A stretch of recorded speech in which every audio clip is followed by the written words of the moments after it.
Oh, thank goodness.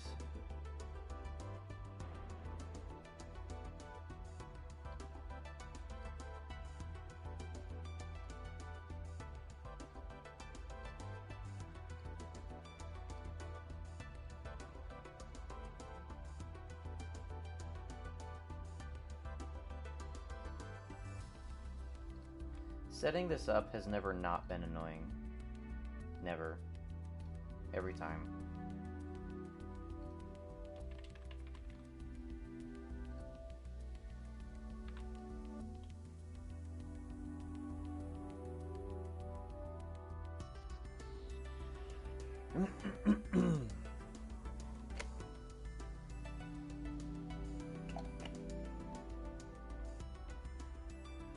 Alright, we are back in. My refrigerator is continuing to act up, but I'm not hearing it right now. I'm not sure what provokes it to start buzzing. Hopefully it's not audible. Certainly audible to me, though. So, now running triple twin twisters and 2 dark sanctuaries, and definitely getting mileage out of both. Questioning whether or not I should have anti-spell fragrance in here.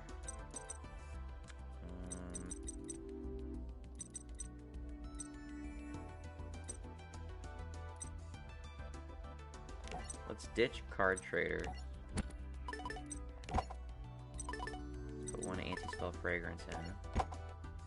I'll fill in with Shadow Spell for now. Shadow Spell definitely do not want to stick around, but really shooting for those new cards.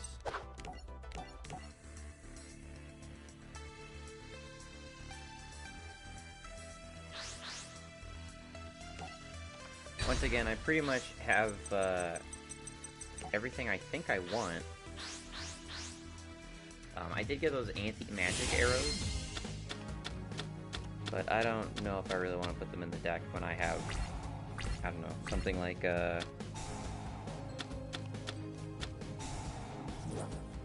this shit. When I have something like, what was I gonna say? Fuck. You ground collapsed me. Okay.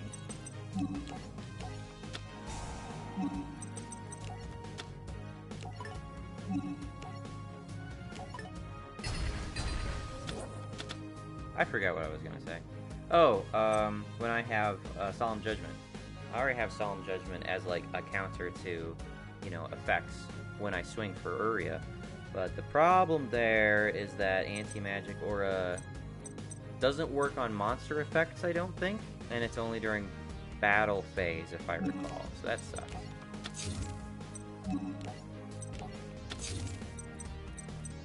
So he has Ground Collapse and Ojama Knight, which is basically Ground Collapse on Leg. So his entire strategy is to lock down my monsters. Not a bad strategy. I can appreciate it. But I don't think that's going to work too well against me unless you can lock down my spell trap card spaces.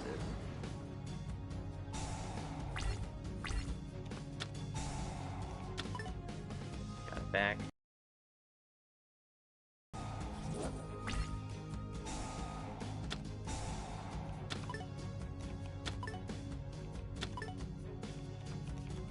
Oh, you switched. That's right. Switched attack and defense. Forgot that's how you work, you piece of shit.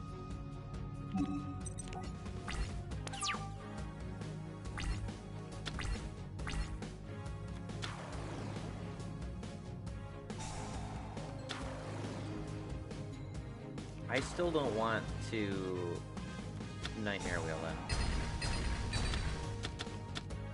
What? You just did what to me?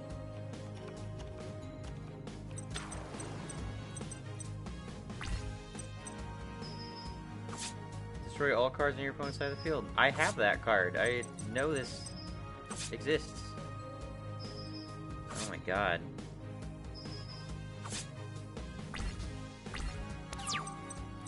That's... This is such a stupid combo of cards. Like, the cards even intentionally all look repulsive and stupid, right? They're supposed to be freaking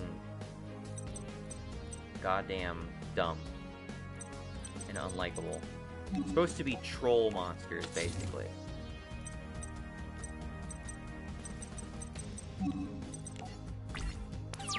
I'm not gonna survive.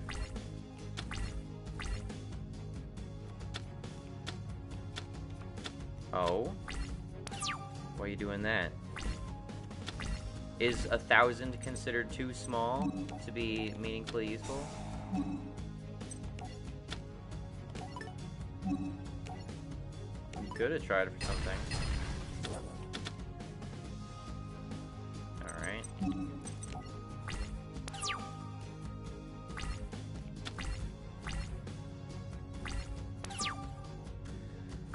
Another Toon Field Spell scenario.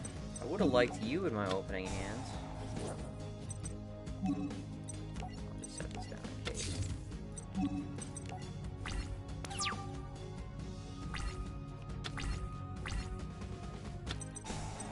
Oh my god.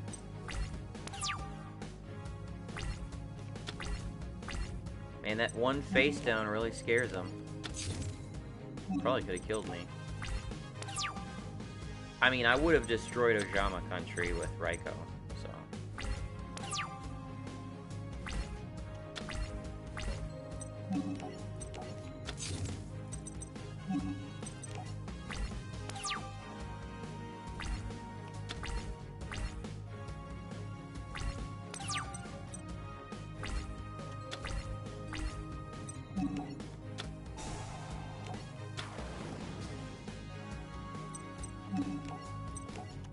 Oh, you know what? It just occurred to me I hadn't looked to see if Egyptian God Slime is in the expanded search. It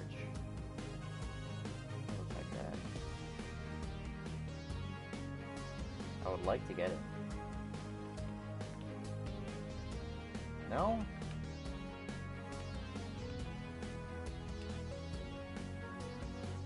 No. Doesn't pop up, so I guess he's not in here.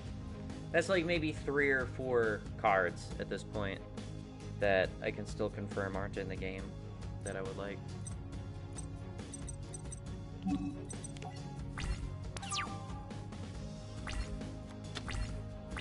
I was expecting you to fuse, my dude.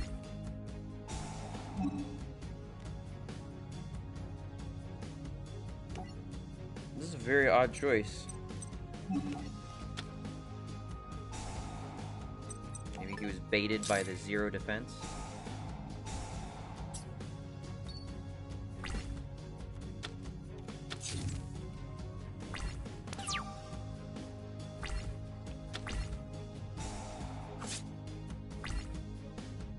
Weird of you to end your turn. It occurs to me that with this in play, I can swing with the 3,000 attack Metal Reflect Slime. Why haven't I realized this?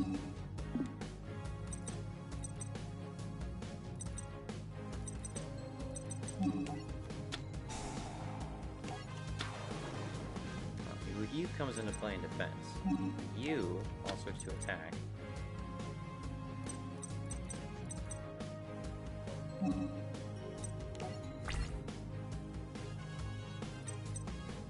I can't attack.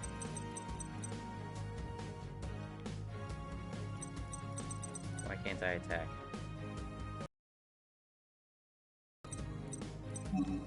My battle phase, why can't I attack?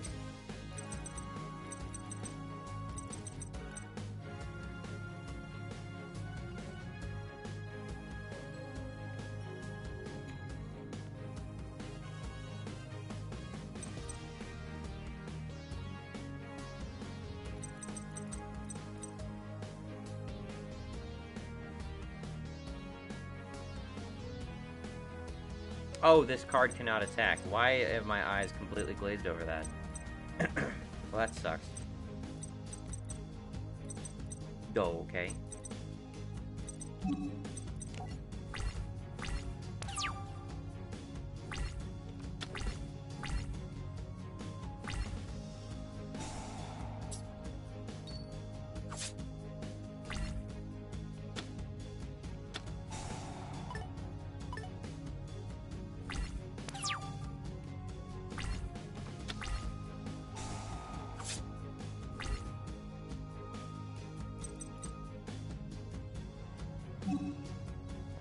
Okay.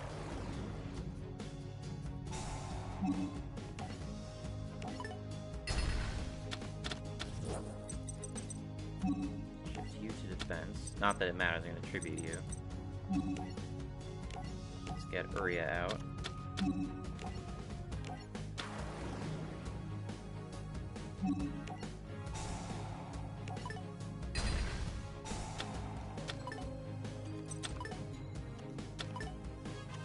Nice. Reasoning.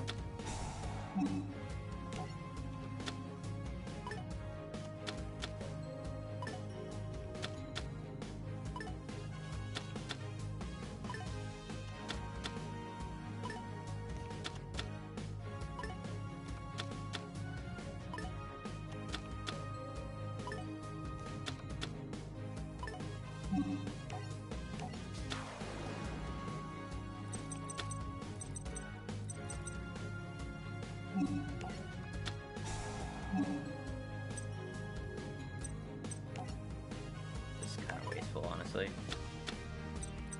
I could swing for 1200, but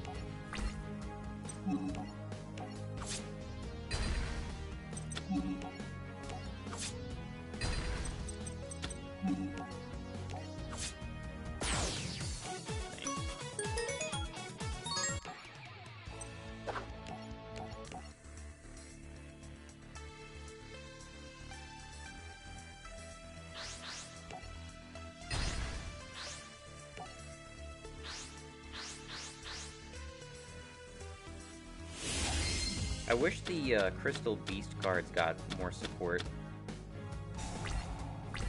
It seems like a deck that's really only supposed to operate around 7 specific cards. Because there's some cards that are like, oh, you gotta have 7 Crystal Beasts with different names in your graveyard. Well, there are only 7 Crystal Beasts with different names in the grave, you know? Or in the game, right?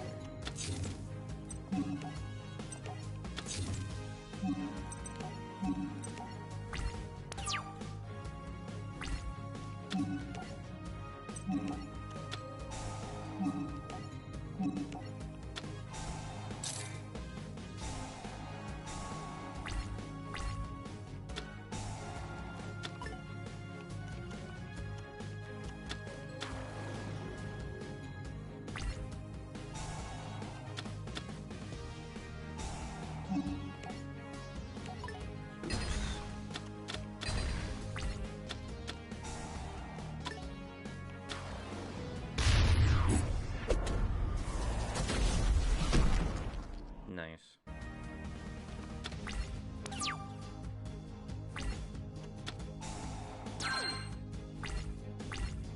I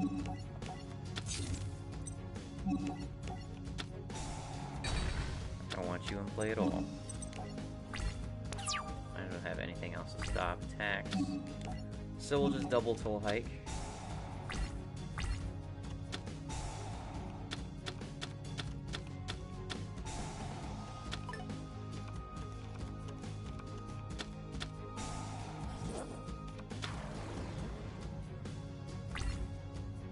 Discard both to swing for 100. Would you ever discard 2 cards to swing for 100 life points that I just made back 5-fold?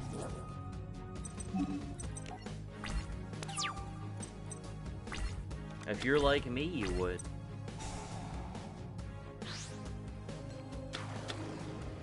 Spacing Glow Moss.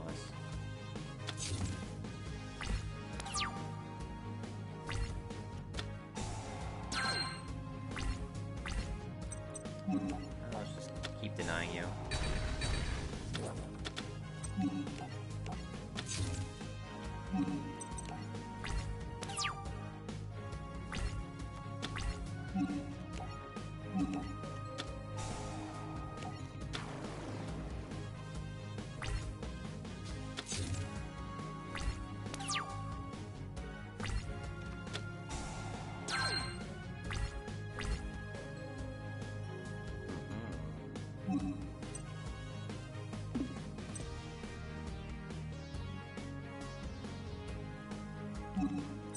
I'll wait till he turns something into attack position like a dumbass.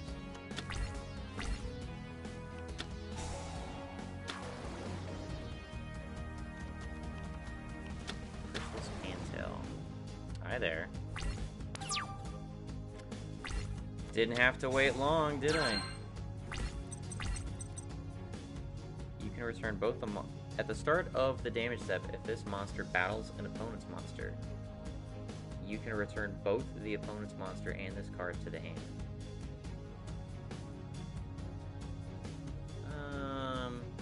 I don't know if that means I still inflict damage. I kind of don't want to risk that. Put that down, so maybe I can trap something later.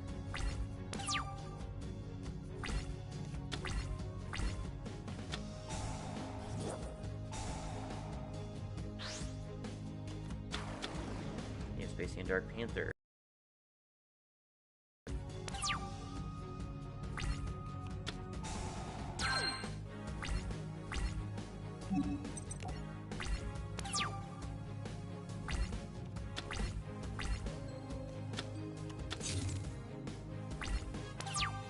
Keep switching to attack position for some reason.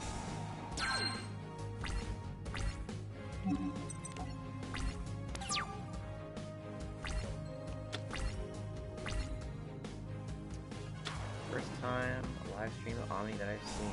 5 Neon Michael. Welcome. Michael on Discord. Oh, hold the fuck up. You're in attack position. I want to Shadow Spell you. Stay right there. God, so loud.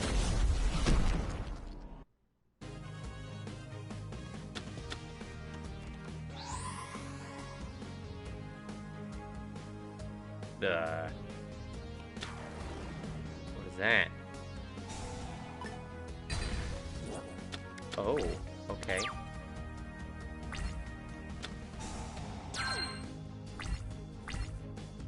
What did you just do? During the end phase, shuffle this card into the extra deck. Once per turn, during the main phase, you can target one face-up card your opponent controls, destroy that target, then apply the effect based on its monster type. This card cannot attack this turn. This card cannot attack your opponent directly this turn. Change this card to defense position. Okay. Welcome, Michael.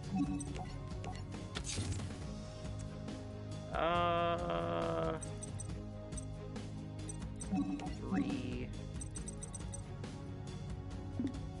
He's swinging for 4,000, which isn't great. I could keep stalling for now.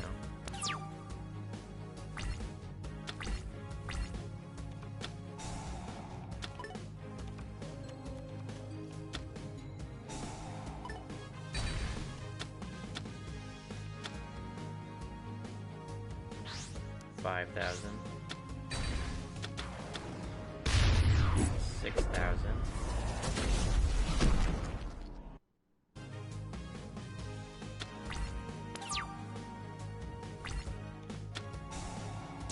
Ooh, okay. Now we got some options here.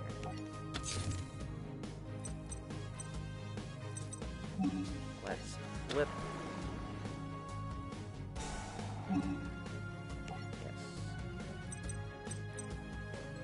I don't know what that's keeping in play. So in phase, this card's name becomes that monster's original name. Okay, I'm not sure if it's doing anything like that. Get rid of you. Okay, didn't mill anything.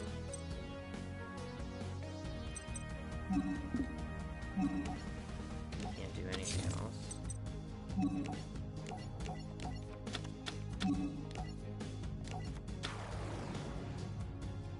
Alright, and then reasoning.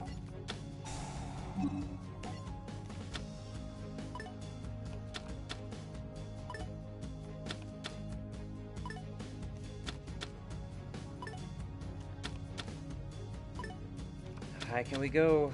Up. 9,000.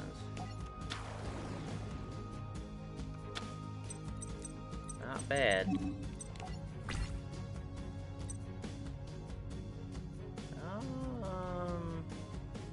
I could fix him in a position. I'll fix him in attack position so he can't jump block me next turn.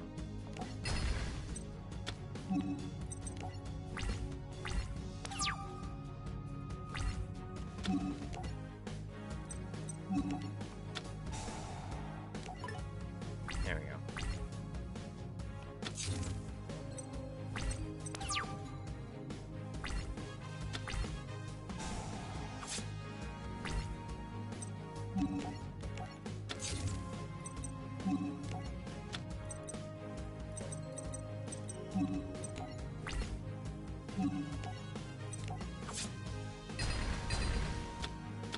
Very nice. Now I'm 10k.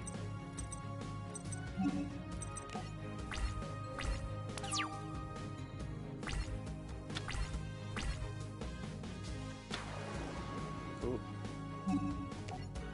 Can I stop you right there?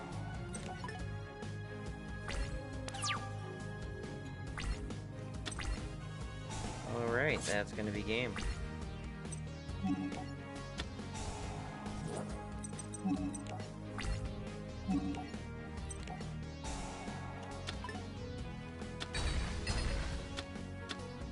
I don't know what you did, but...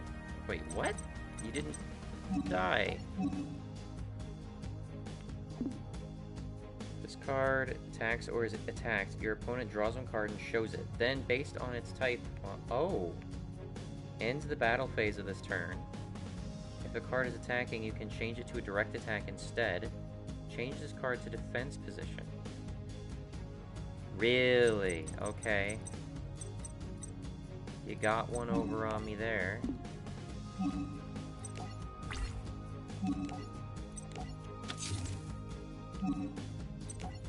I guess you stalled another turn.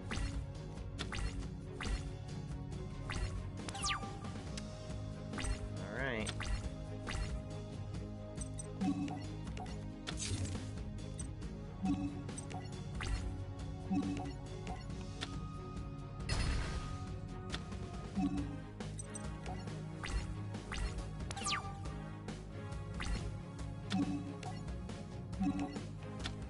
I predict a giant blocker.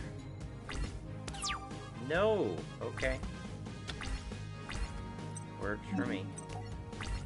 There we go. Card of Sacrifice. Draw 2 cards at the combined attack of all faces. Ooh. I wasn't able to read all that, but I want to read it.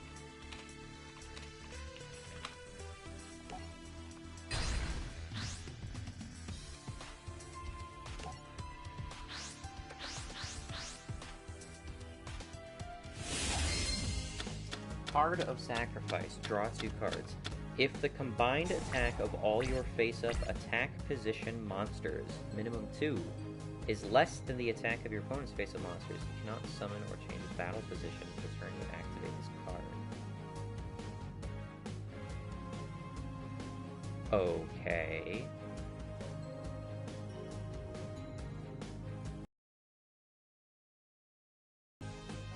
So that card rewards you for playing a bunch of really strong monsters, and then you just get a draw 2 off of it as a trap? That's weird.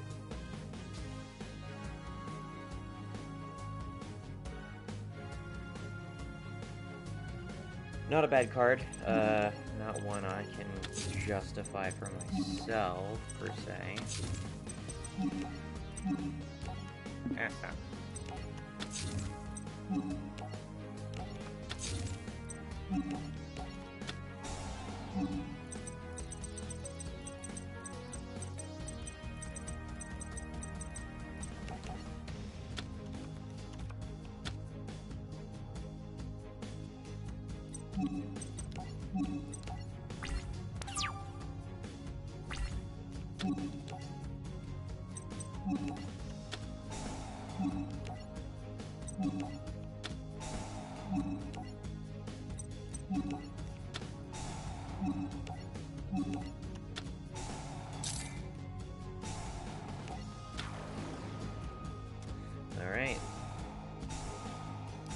I heal every turn, I got a 3000 defense blocker, and you need to discard 2 to attack. Your turn.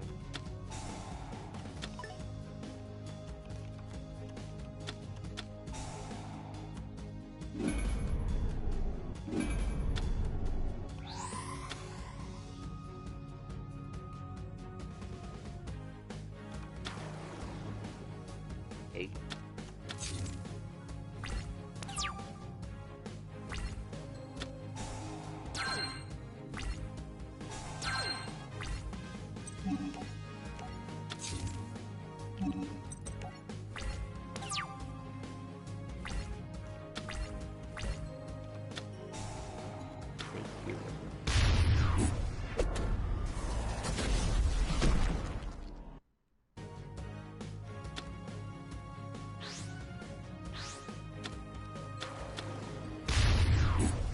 What was the point of what I just watched?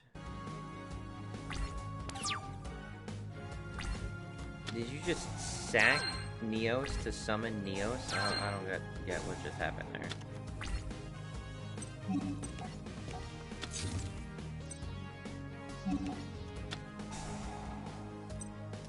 I don't think you're actually in any position to take me on right now. I mean, you could have Torrential Tribute, which would suck a lot, but so far I keep pulling that off.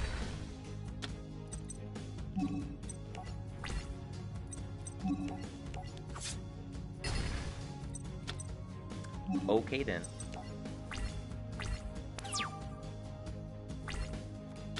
Still going really hasty against Jaden. I don't know why, just seems like it's a viable strategy here.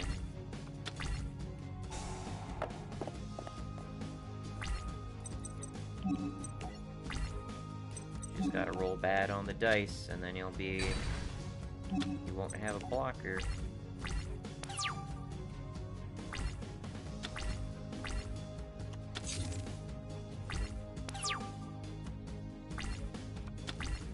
Or you can just not draw a monster too, that works as well.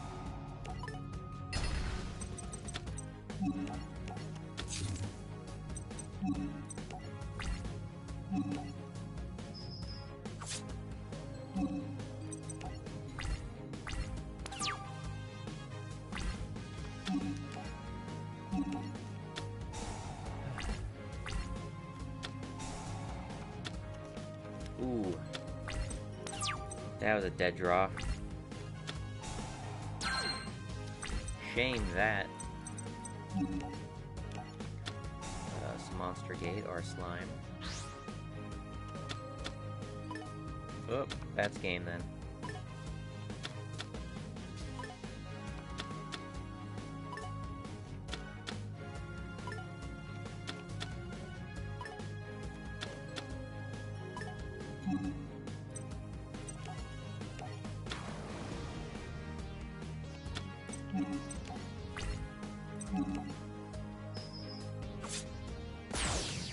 Yay.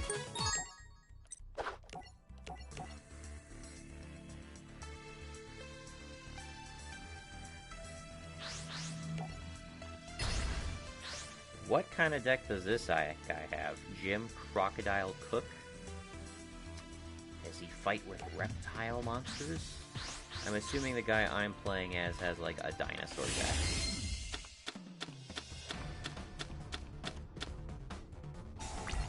Tyranno Hasselberry? Yeah, come on, he's got to.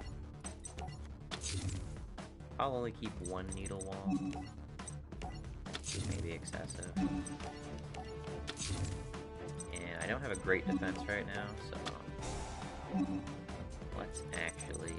We don't know what to expect either, so let's shoot for Dark Sanctuary. What have you got? Polymerization, turn 1. What are you fusing? Earth guys. Rock monsters. You'd have rock monsters. Okay. I was wrong. I think Earth Hexield Fusion is, it's like tribute fodder.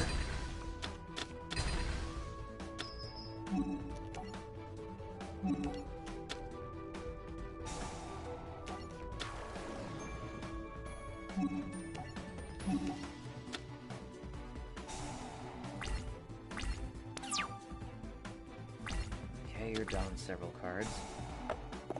4. Awesome.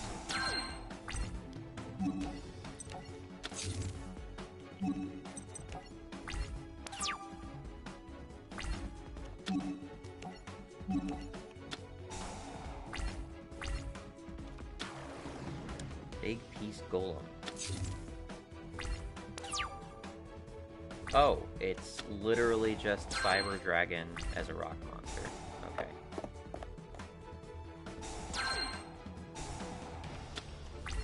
Dark Sanctuary. I love you.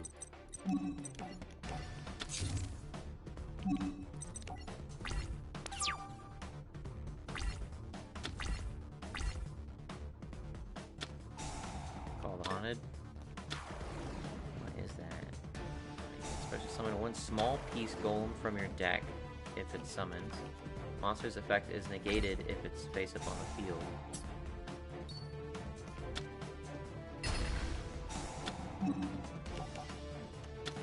Okay.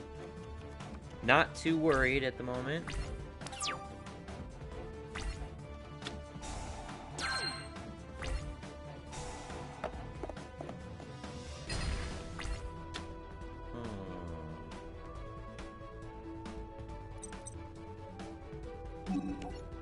I guess I'll place a second one. So far, they're not able to really handle my Metal Reflect Slime, so I'll just have double chance at blowing shit off the field. Small piece golem tributed for the same guy.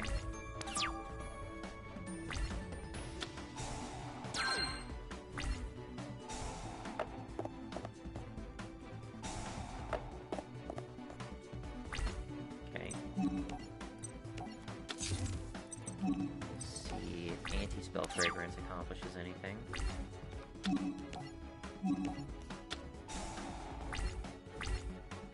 Sets a card. Sets another card, a field spell. Sets his entire hands. See? Nifty how that works.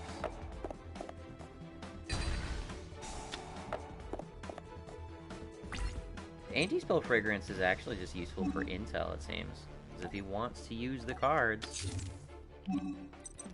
he's got to set them first. So that's how I know those are all spells. Or more than likely all spells.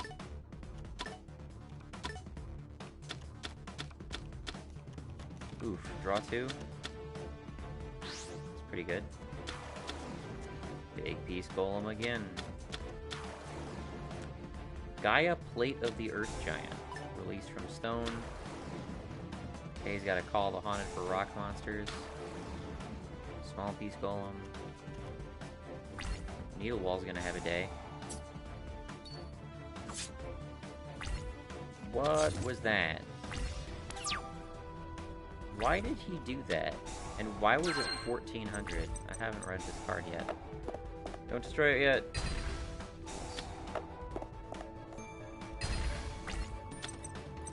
I actually want to see what that card was. You can special summon this card by removing any 2 rock-type monsters in your graveyard. Nice. During your standby phase, remove from play 1 rock-type monster in your graveyard. Or send this card to the graveyard. Have the attack and defense of any monster that battles with this card.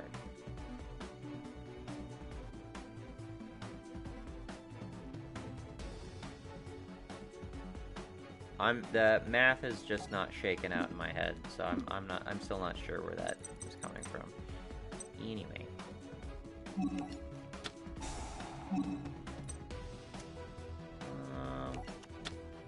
Get rid of that field spell, whatever that is, and then that face down. What were those? Catapult Zone, I know that. I don't know why you didn't activate that already. The other one was Fusion Sage? Okay.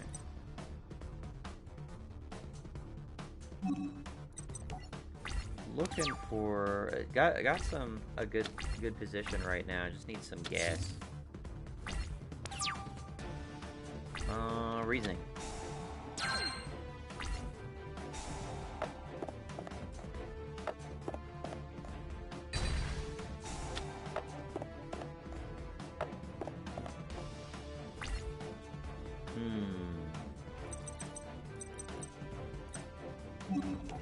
You know, it's not going to hurt too much to actually summon Uria right now, so... Even if he takes out Uria, I think I'm still actually in a good position.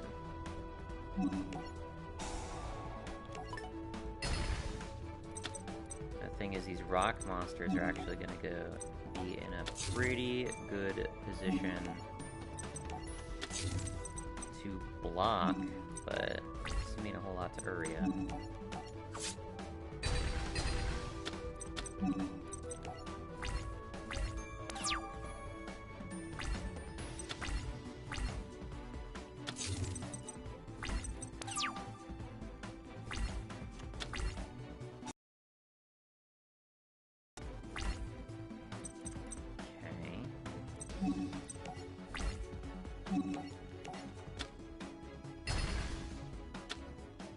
Original defense of this card is of your banished monsters times 700. Okay, interesting.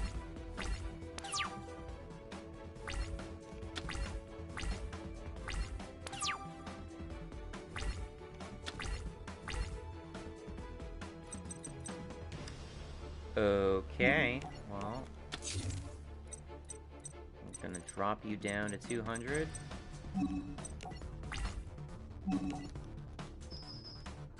If you play anything on the next turn, I will Nightmare Whale you to death.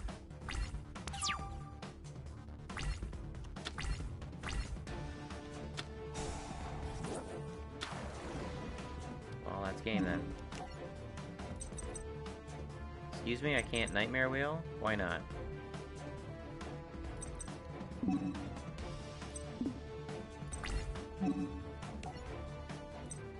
I don't understand why I was not able to use Nightmare Whale at that moment.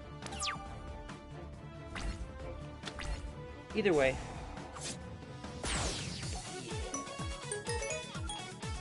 Ooh, and I got a Pot of Avarice. Pot of Avarice is actually the closest thing we got to Pot of Greed. The only thing is that you gotta drop some stuff in the grave already. Do not know what sort of deck this guy is running. Adrian Gecko. Do you have the reptile deck?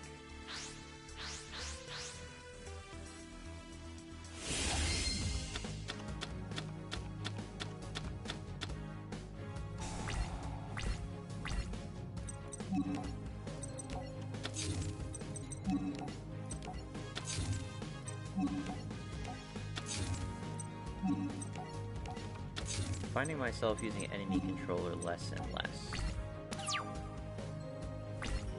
I'm not entirely sure what cards are eliminating my use for it.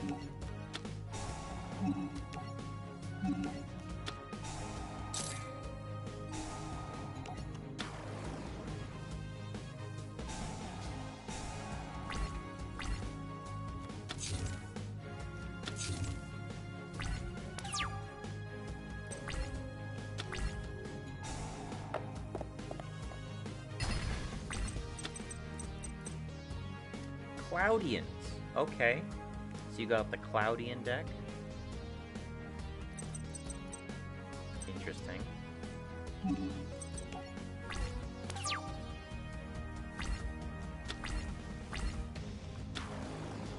Cloudian Atlas.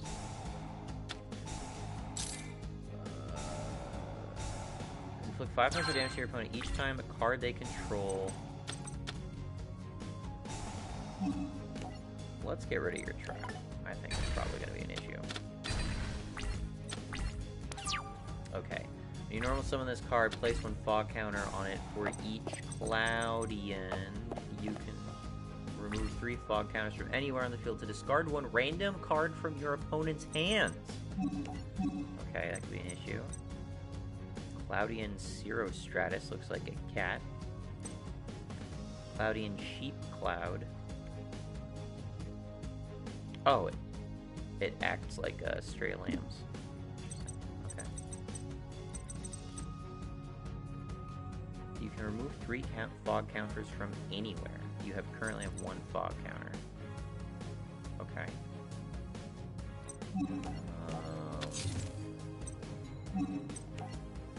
I'll keep that on the field just in case I need to steal it from him real quick.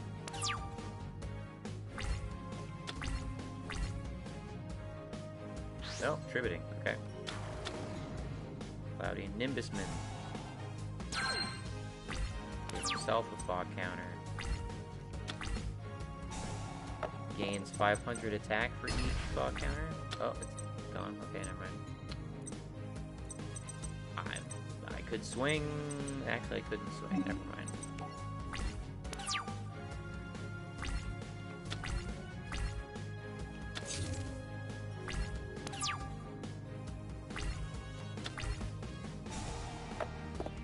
Three.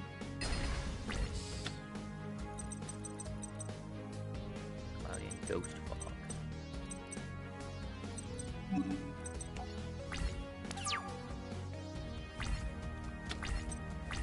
See, stocking up cards in my hand like this is why Twin Twisters is useful. Being able to sack stuff on the field is why I would wish I had Magical Broker. But being able to discard and get some value out of that is good. You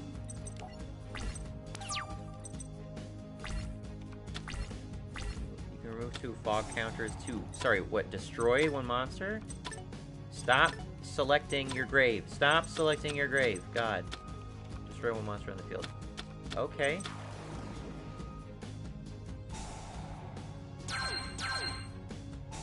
He's got 2. Oh, you got some sort of effect like that as well, it seems. Okay. No, that's illegal.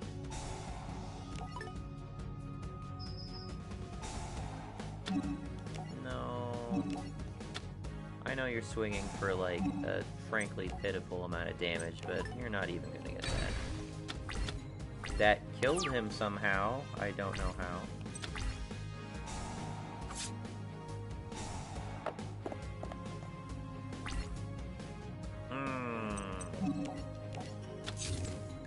I mean, I could swing right now. Let's do it.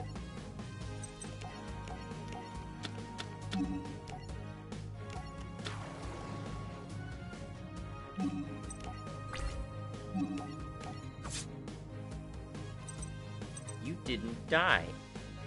This card cannot be destroyed by battle.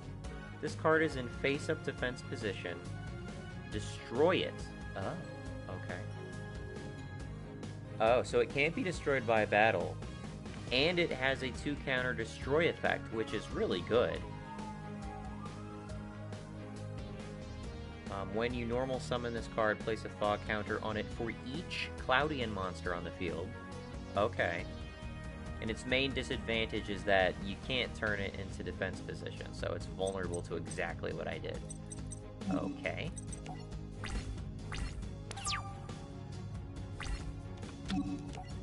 I don't need to worry about you turning to defense mode then. Gonna attribute it for something in defense. What? Oh, you're gonna try to ramp. You're gonna try to ramp, huh? We're not gonna allow you to do that, actually.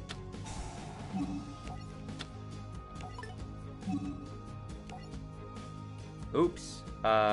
You know what? Yeah, sure. I don't need the health.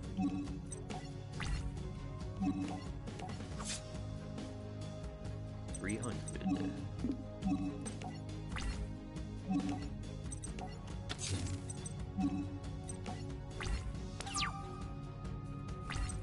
Once per turn, add a fog counter on every face-up monster. That's good. Honestly, you would have been better off sacrificing Stratus. That's a mistake you will not live down, I'm afraid. Got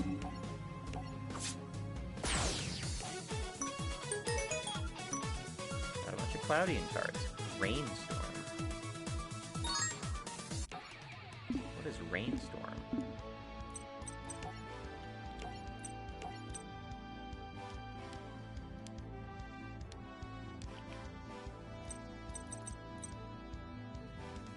Select a Cloudian monster you control. Reduce that monster's attack by 1,000 or 2,000 points to apply the powerful effects. Destroy one spell or trap card your opponent controls. Destroy 2 cards your opponent controls. That's really good.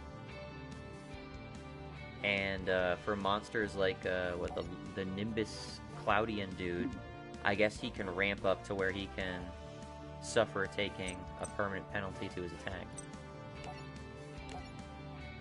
88.8% complete.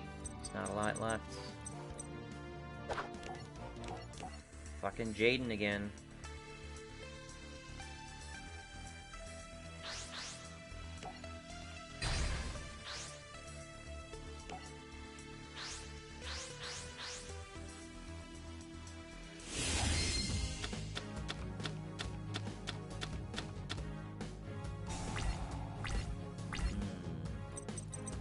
This is an interesting case. Cloud Sanctuary. Let's fetch Hole.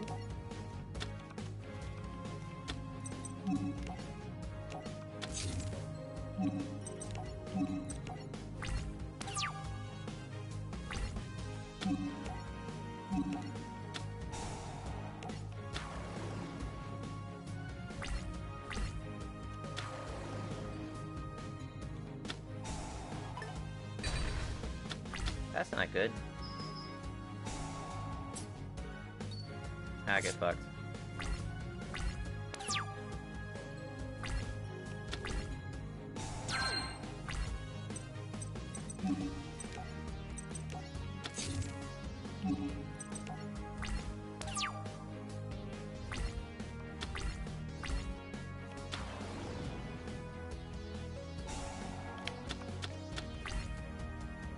Oh, he's rampant.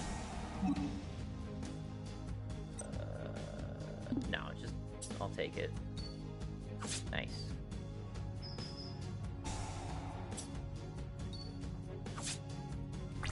This is going well.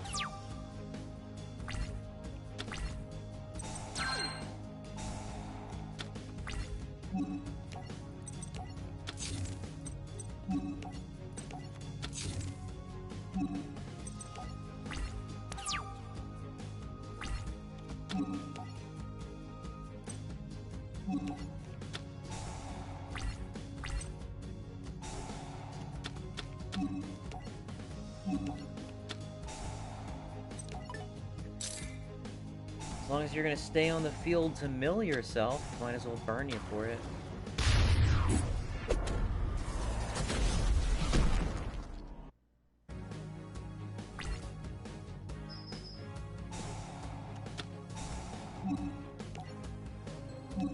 Let's change you to defense. 2,500 is a bit much. Yeah, that would have gotten through.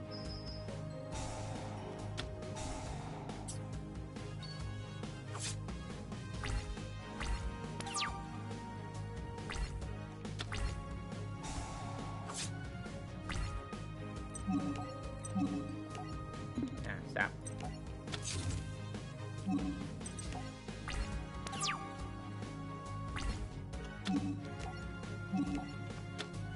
Double toll.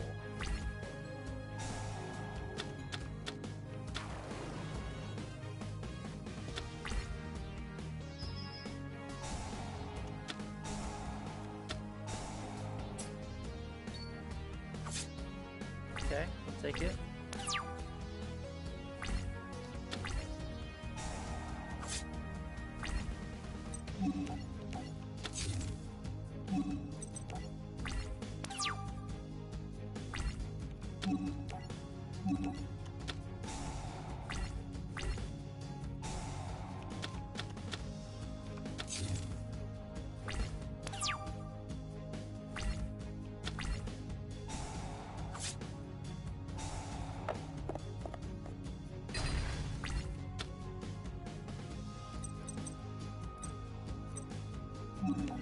I think it's safe to do this.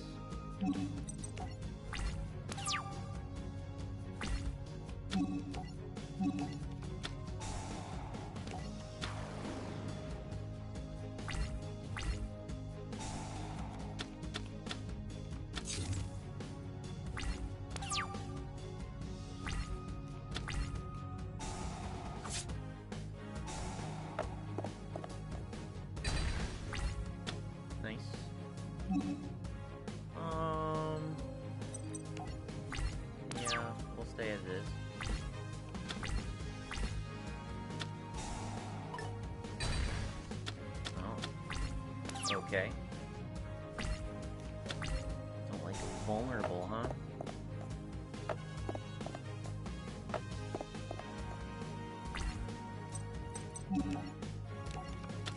How about double needle wall?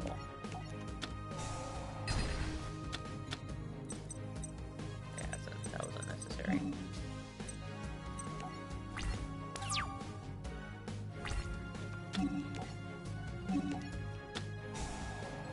I just want you to keep burning and keep, Bubble Man.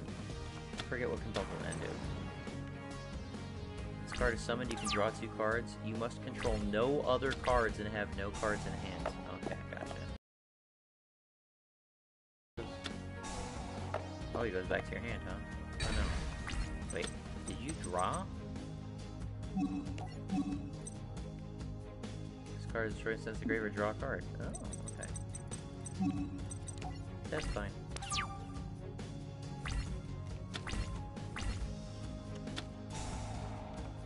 Uh-oh.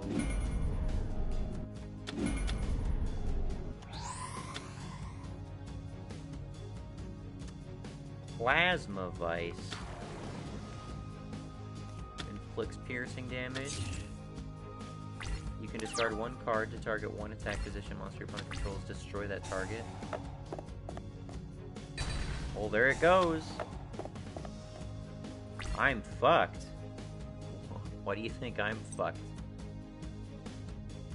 In fact, I take offense to you saying that I'm fucked. Wait, never mind. Jaden is being dumb.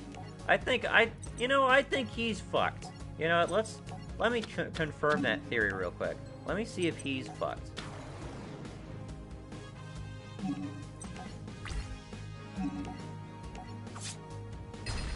Okay. Gotcha. Looking pretty unfucked at the moment.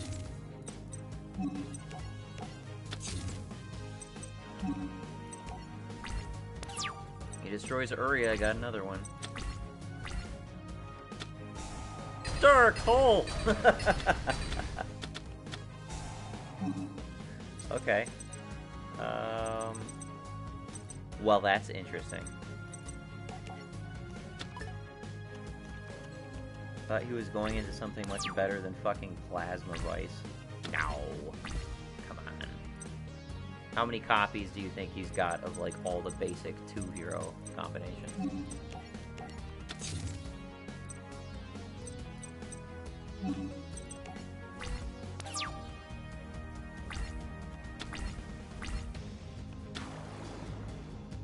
Unaffected by traps. Uh-oh. Traps are all I have. Still dies to Needle Wall, though.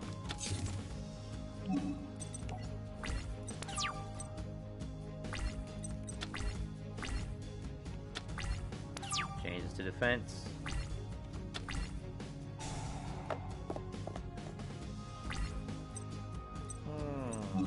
Let's do a flip.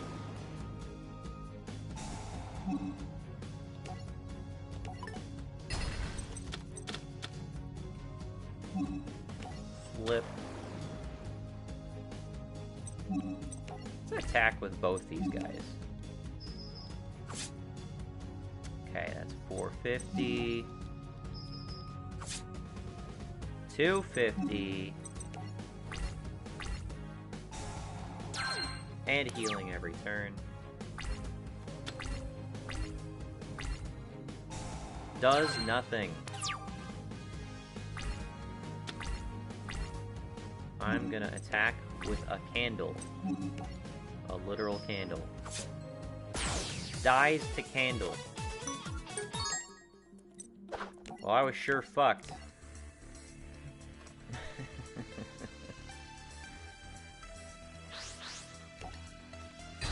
Oh, do I get a legit Crystal Beast battle now?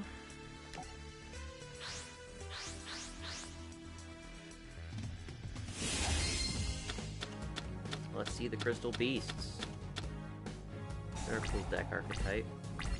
If perhaps a little underpowered. There are some other cards I've tried throwing in their deck, which I think would work pretty well.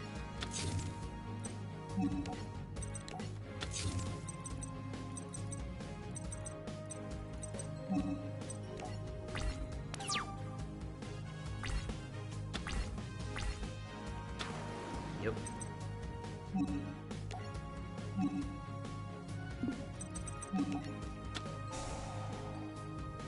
Visual representation of that was not a candle attacking directly, but a grown man rubbing a jar of candles and beating a teenager over the head with it. Sounds about right.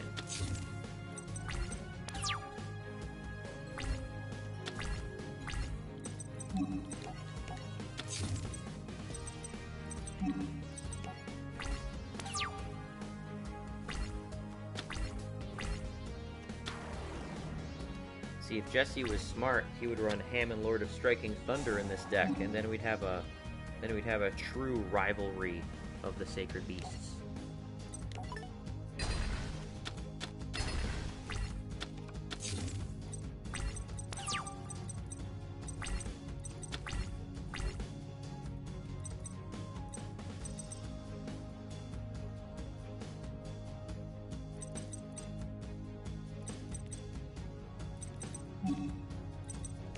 Just gonna pass.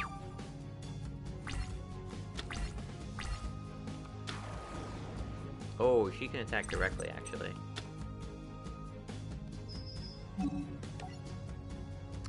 You're gonna be a bit of a bitch. I forgot about you.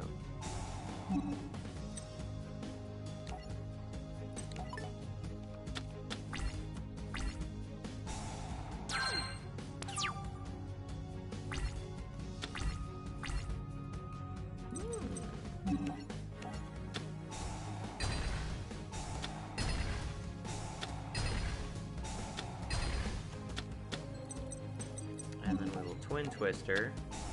Look at that. You're face down. And your Panther. What was that? Crystal Pair. Okay. Not in a great position, but Aroma Jar is just impervious to most things, so... Hi there. Uh-oh. See, that's why I got rid of the Panther. Oh, you bitch! See, only the Panther's actually gonna get through. Oh, she does half damage? That's good. Can live with that.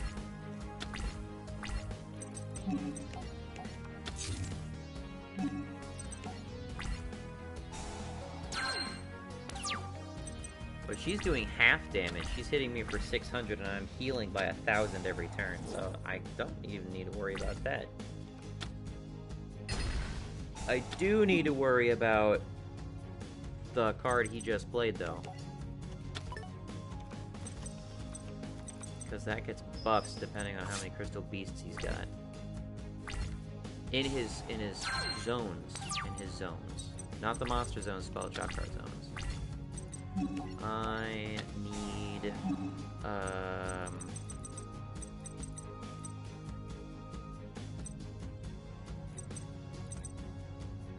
like to burn you. Needle Wall is not going to be as effective.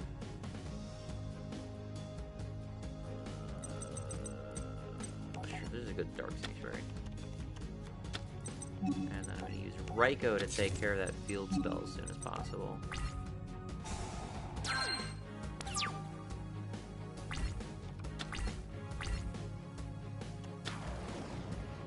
I got two of them.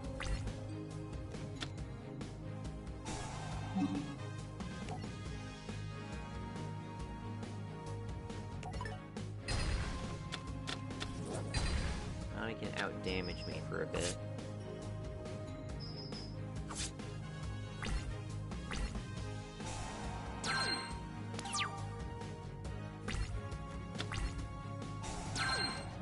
Not if I got Solemn Wishes, though.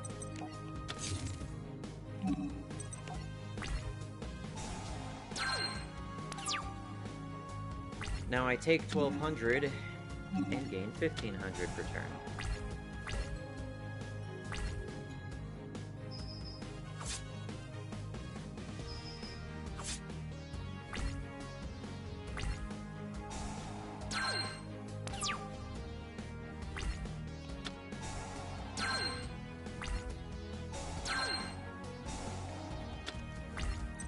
now they can risk damaging themselves.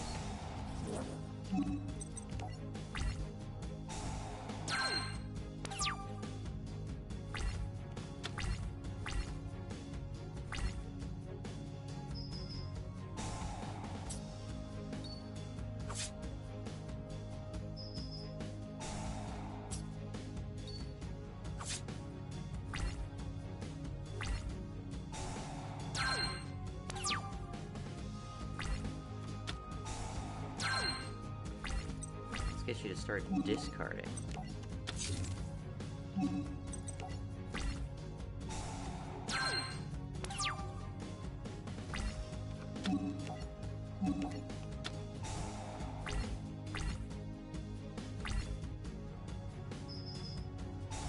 No more free attacks.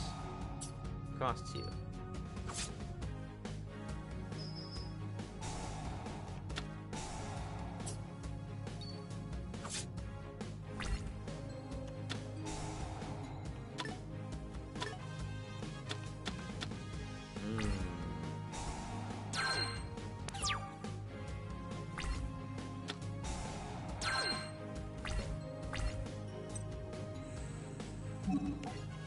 Kind of tricky. Needle Wall is going to start filling his spell and trap card zones. And I really don't want him to get his field spell out while his zones are filled, but I also don't want these guys on the field. Send to the graveyard? That one.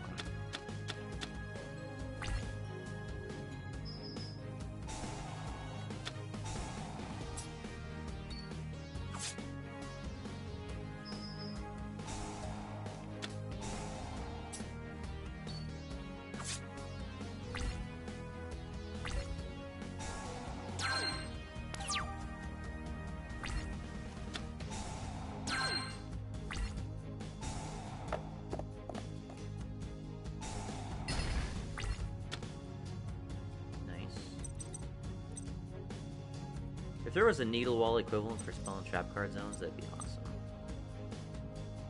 I definitely don't need the help, so let's Twin Twisters your back row.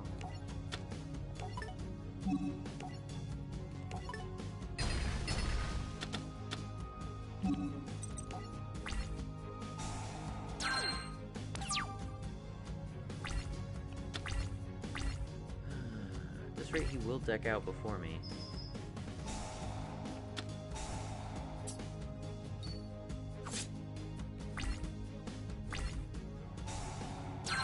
Uria should actually be pretty stuffed at this point.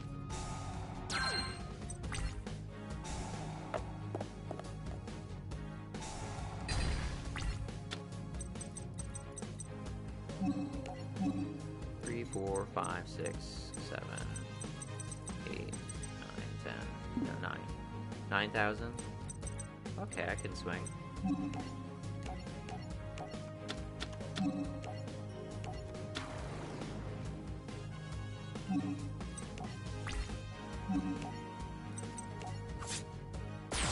Yeah.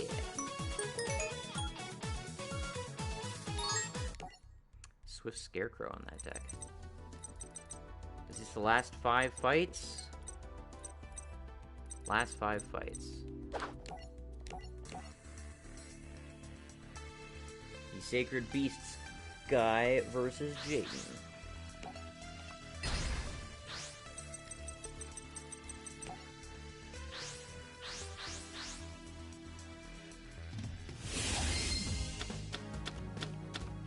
I would like not to ever fight Jaden again. Not that his deck's particularly hard. I don't know what it is. I just fucking don't like elemental heroes. And I have some perverse motivation to want to play recklessly against him.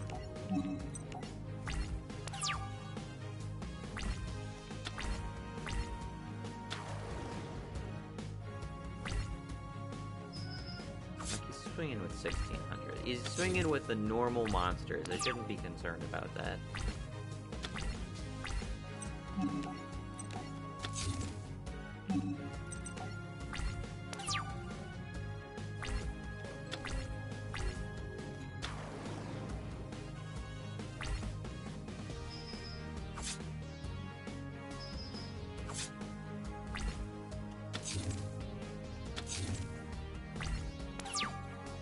setting a field spell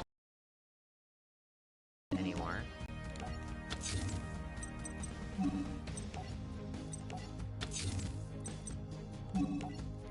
It's reasoning into a blocker. Could have done this earlier, actually.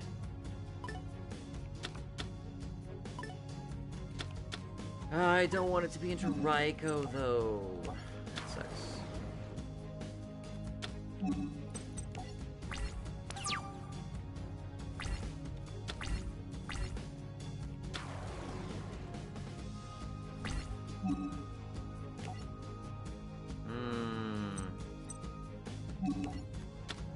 Gonna activate everything right now.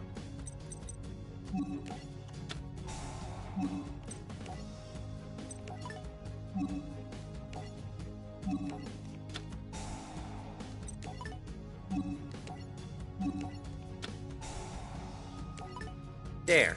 Now you can't do anything.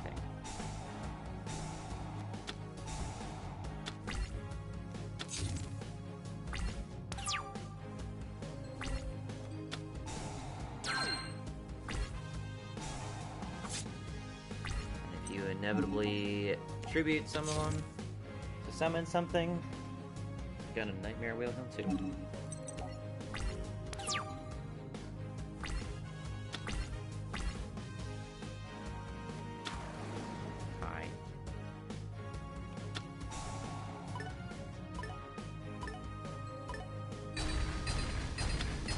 Excuse me?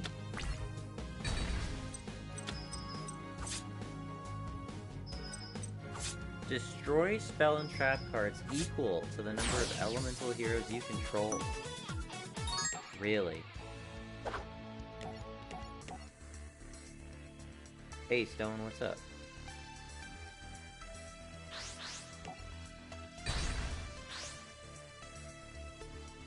I didn't know those cards had that effect. Spell and trap card removal per elemental hero you control is R.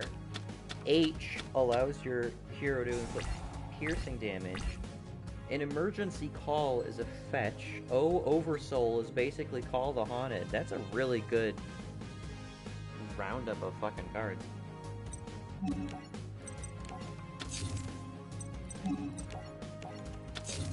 Got wiped by a vanilla hero beatdown. Yeah, no shit. That's what happens when you effectively mirror heavy storm the spell and trap card deck.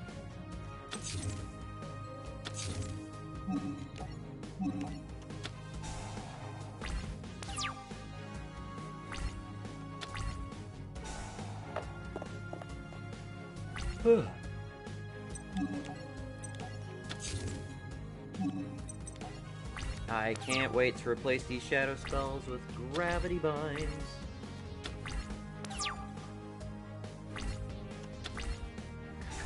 Feel the shame. Let it drive you to kill him with a giant dragon. He's not a dragon, he's pyro type. Get it right.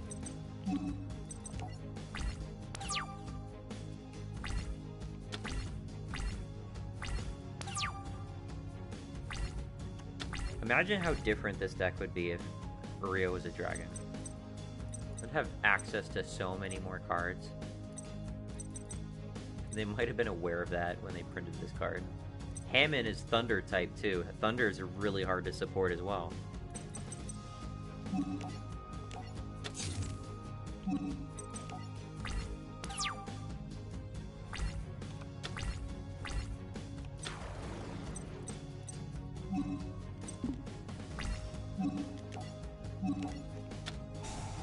Not gonna let you just swing at me for multiple turns anymore. My impulse was not to do that, which is why I elected to allow it to get through. But turns out that was my downfall.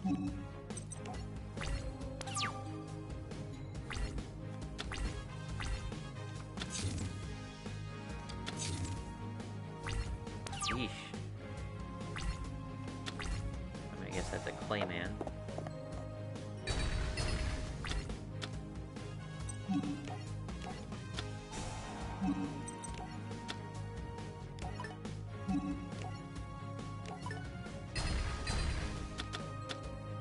O Oversoul hero counterattack.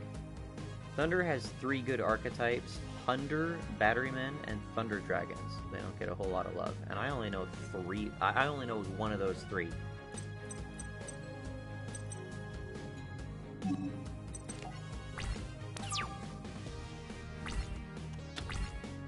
Reveal has the most card support because he's Fiend. In fact, the entire Armatile deck is centered around Fiend support and Reveal. While you have any face down spell trap cards zones, this card... Face down cards in your spell trap card zones, this card can attack your opponent directly. Oh, really? Is that right?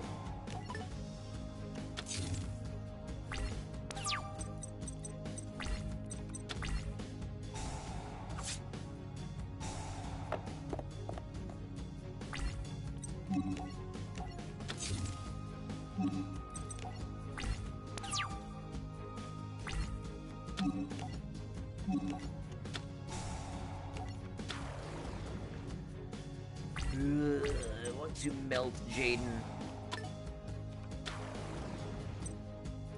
Part of the reason I hate Jaden, other than... There are a lot of reasons I don't like Jaden. And I, like, didn't even watch the show, so this isn't based on his personality or anything like that. But...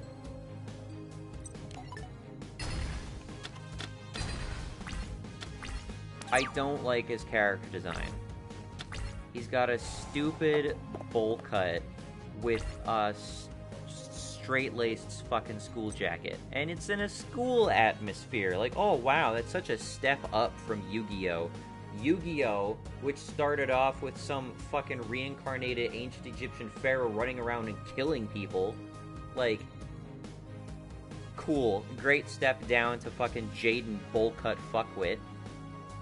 And his superhero archetype relies on a whole bunch of worthless normal monsters, which suck, and it's hard enough to fucking get placed right. He needs all these support cards because the monsters suck on their own. And then on top of that, they decided they were going to divide up the elemental hero archetype with Hero Neos, so now there's like a whole Neo-Spacian things with like the chrysalises and shit, and it's a bunch of weak-ass monsters that need to be sacked for other monsters, and they're just, you know, mediocre on their own. Whatever. Like, this is basically Dark Magician, except with none of the powerful cards that feed off of Dark Magician.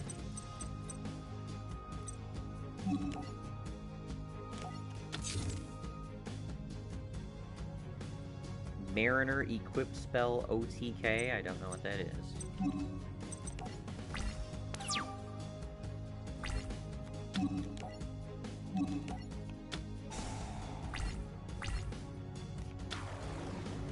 Tyranno tore the sleeves off his jacket.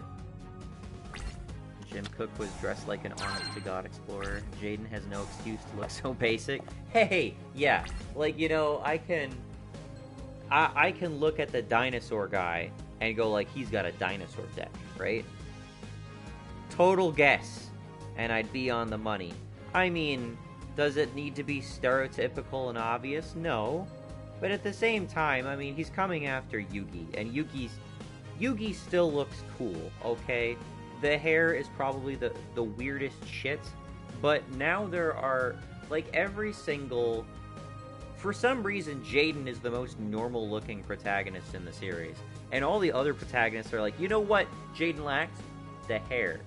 And they're right. But at the same time, they could never recapture the hair. So... just kind of went downhill.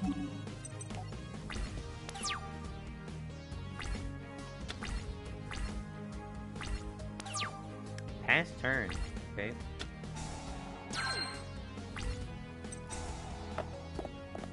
Three, four. Nice.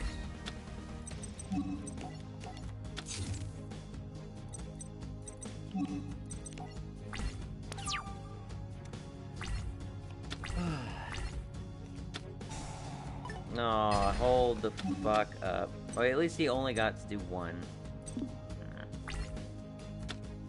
Jaden's hair is modeled after his favorite monster, Winged Karibo.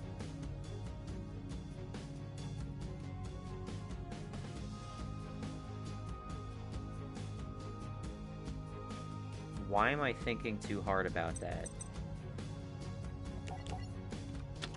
His hair is modeled after Winged Karibo.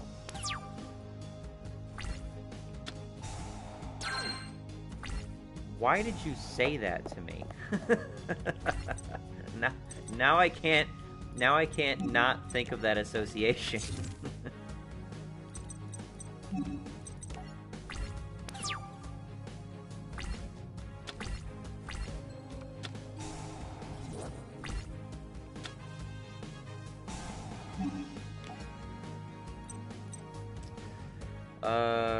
Elements of Hero Neos and all fusion monsters that specifically list Neos as fusion material gain bonus attack. Fusion monsters that specifically list Hero Neos do not have to activate their effects during the end phase that shuffle them into the extra... So there's a bonus effect of all the Neos cards that make them suck, that at the end phase they get shuffled back into the deck. Fucking trash, dude.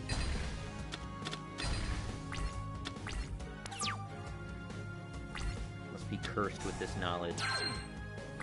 The Winged Karibo hair.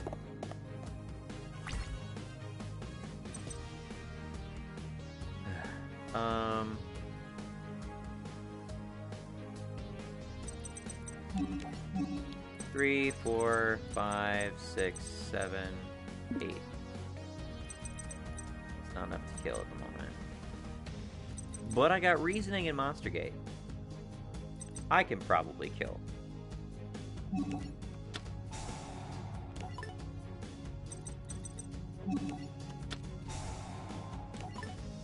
Let's go for it.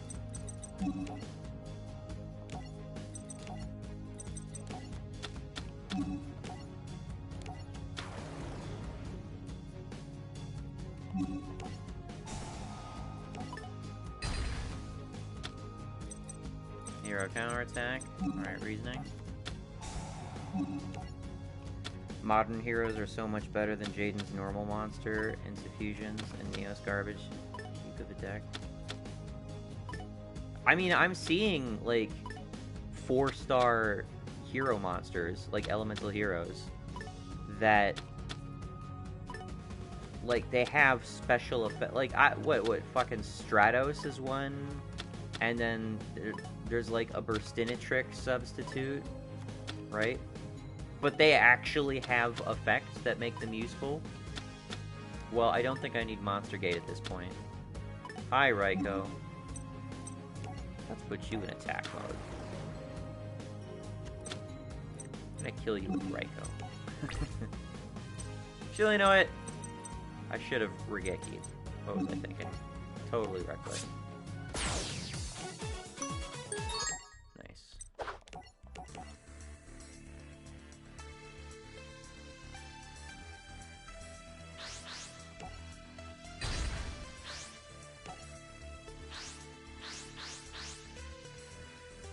Is Jessie supposed to be, like, Jaden's rival or something? Why do they keep fighting each other?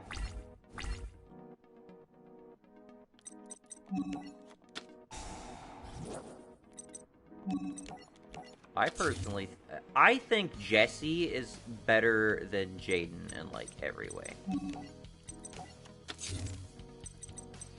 He has an interesting deck archetype, unique gameplay mechanics. He's got the anime hair. I mean, that just checks all the boxes.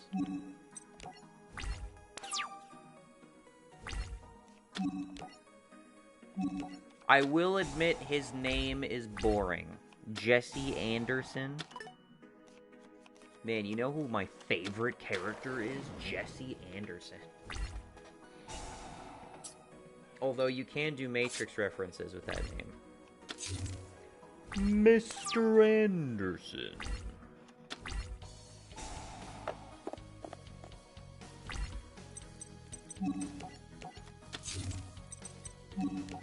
I definitely consider the value of characters proportional to the amount of Matrix references I can make with them. Jesse is superior because his card did shitty celebrity impressions in the dub? His card? What card?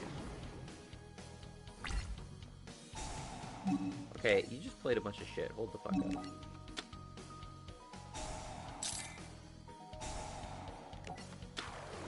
His card...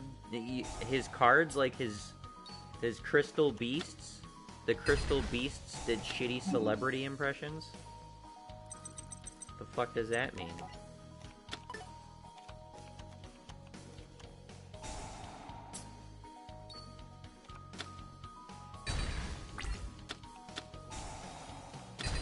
Excuse me.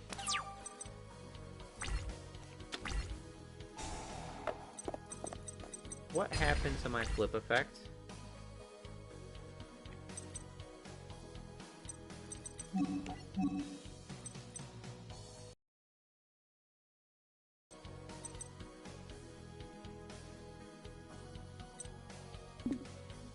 Why did Raiko's flip effect not activate? I'm not sure what happened there.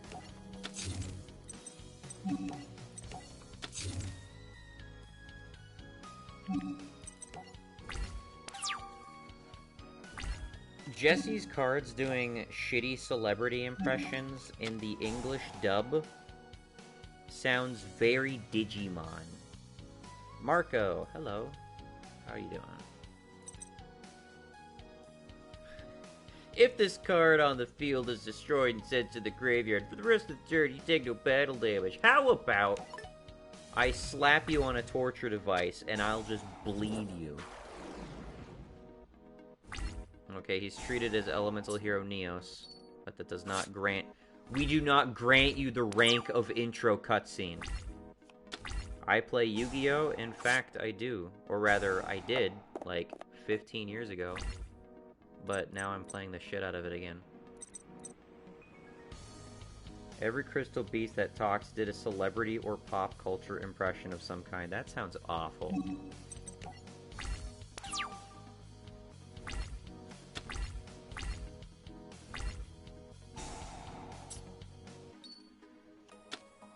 Hi there.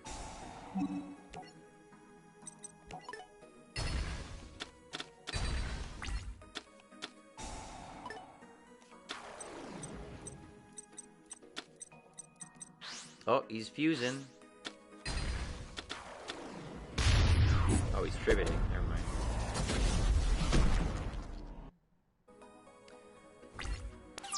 Okay.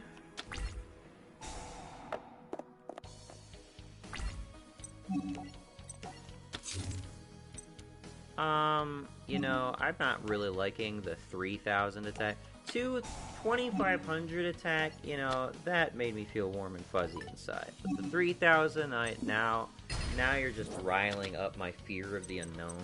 So I'm just gonna say no.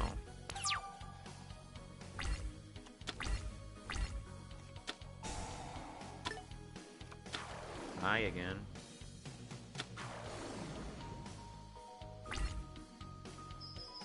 Oh, you can oversoul into a Gemini monster into your normal summon. Interesting.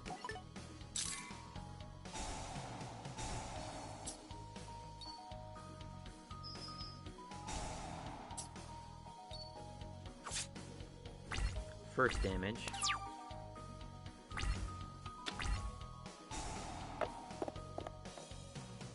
Even in the context of shitty tribute monsters, Blade Edge has a decent effect and higher attack. Forget, what does Blade Edge do? Something to do with combat.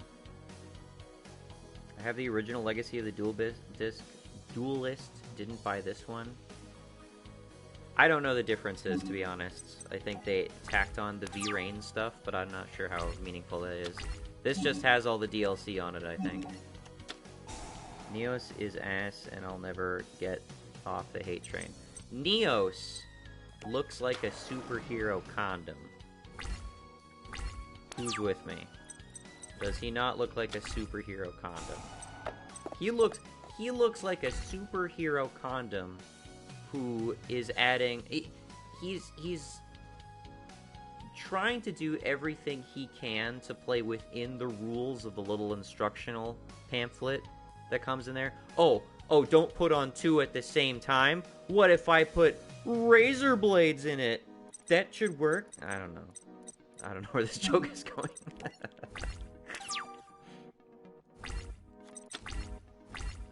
Drawing Uria is okay. I'm not sure if it's the best thing to be drawing right now. I'd rather be getting some other traps. Aquanios. Once per turn, you can discard 1 card. Destroy a random card in the opponent's hands. Yeah, see, it's not even worth drawing that. Doesn't matter. You're going in the grave.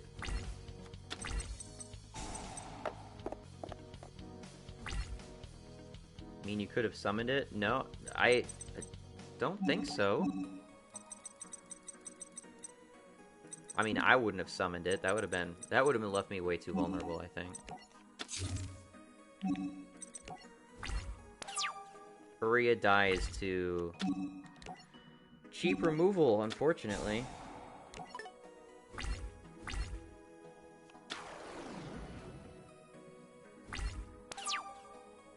It would have been a risk to summon it, Marco.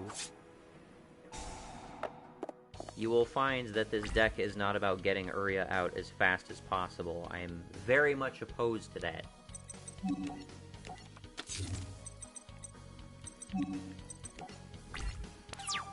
I'm in it for the long haul stall.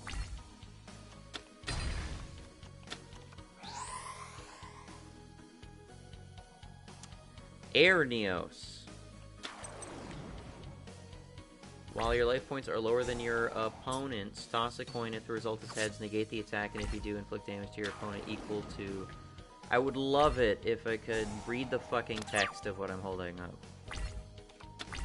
Whatever, he just ditched it, I guess.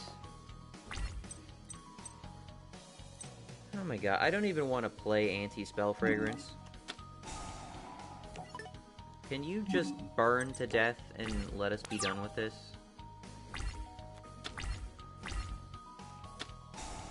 Oh no, swords are revealing light. I was just gonna attack with everything I had, though.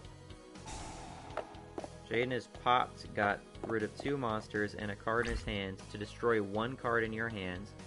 That is a -3 in card advantage. Can I say something about card advantage? I'm willing to make like an entire video dedicated to just ripping on card advantage, but I'm sick to fucking death of hearing people whinge about card advantage. Card advantage is no great determinator of victory. It's much more so relevant in Yu-Gi-Oh, but I'm sick of hearing it, especially in Magic. So fucking dumb hearing that shit in Magic. I'm sick to fucking death of it. Judging everything in terms of card advantage.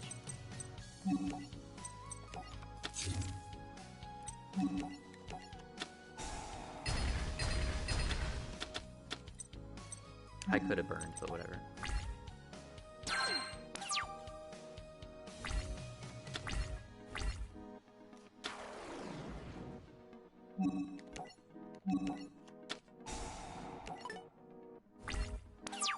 Not that he was gonna swing, but, you know.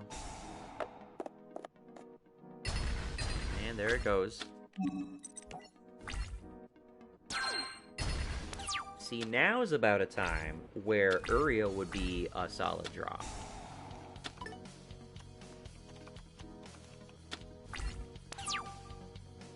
He's got nothing on the field.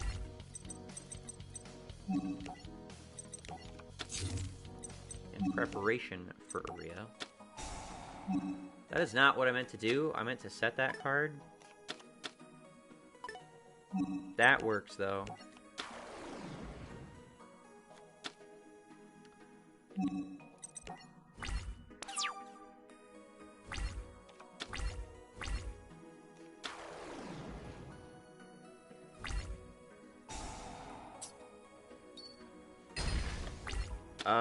What? If you control a monster with a... oh my god, let me read the fucking text! Fuck. If you control... You can discard a card. If you control a monster with attack greater than or equal to the attack of the chosen card, destroy the chosen card, and if you do, inflict 500 damage to your opponent. Otherwise, take 500 damage. It only works on monsters. You could do that on my goddamn Metal Reflect Slime. That's not cool.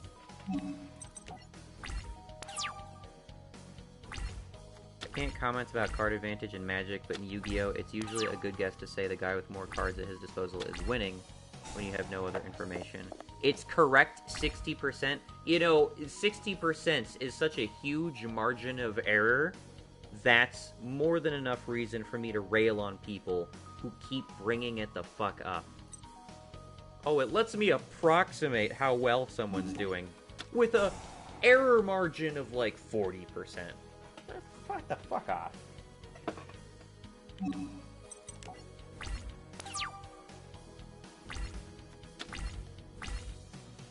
And this isn't to rail on you, by the way. I'm just... in general.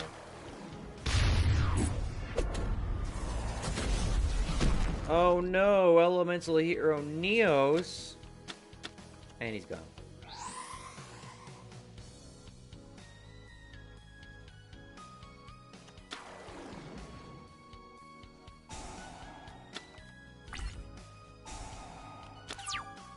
And he's gone.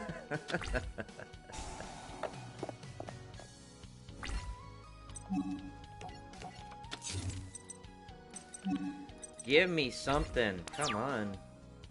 Card advantage matters because the amount of resources you're spending on destroying something is not worth a lot of the time.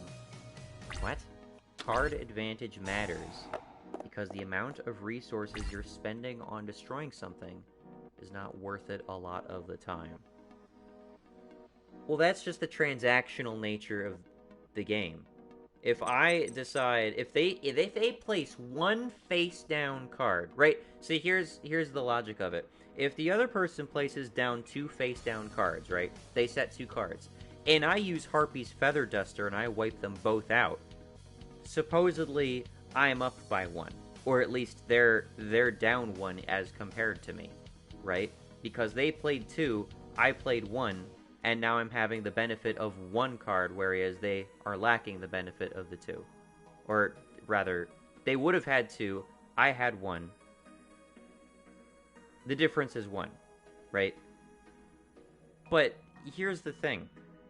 If I use Harpy's Feather Duster, and it's just 1 face-down card, then the idea is that, oh, that's card neutral. It's a neutral exchange. But for all I fucking know, that face-down card could be the difference between whether or not he gets out a 4,000 attacking beast with piercing damage, unaffected by card effects, or whether it's not, it's just complete reinforcement of the army, right? It's entirely a quantity over quality fallacy. That is my issue with card advantage. It's all that. It's all it is. And it makes even less sense in Magic, specifically because Magic has mana base and cards have casting costs. So it's like, oh, well, I have the card advantage. I was able to draw 5 extra cards than my opponent. Well, that's fucking good for you. They're all lands. And you can't even spend all of them. Or they're all creatures. And you only have 1 fucking land, and they all cost more. Worthless draws. You accomplished nothing. Congratulations. Your card advantage is meaningless. Shodite. Oh shit, I did not know you played this game. I really gotta catch up with the server. Welcome, Shodite. This is probably the most people I've had show up. But you're judging based on result. Well, of course I'm judging based on results. Here's the thing, if I have 5 face-down spell trap cards, my opponent has 5 face-down spell trap cards, I might from that perspective, I might judge the game to be even, right? I might judge I might judge that I have the stronger board position. But my opponent could have much better cards, or everything they have could negate twice as many of my effects, right? So I can't even really judge it in those terms. It's got nothing on the field, and I have no way to dealing damage to this guy.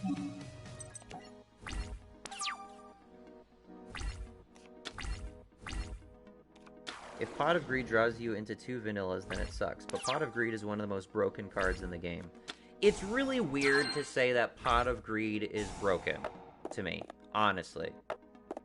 I am well aware of why Pot of Greed is banned. I'm not going to dispute the reasons for banning it. But to say that Pot of Greed is broken is nonsensical to me. Pot of Greed lets you draw 2.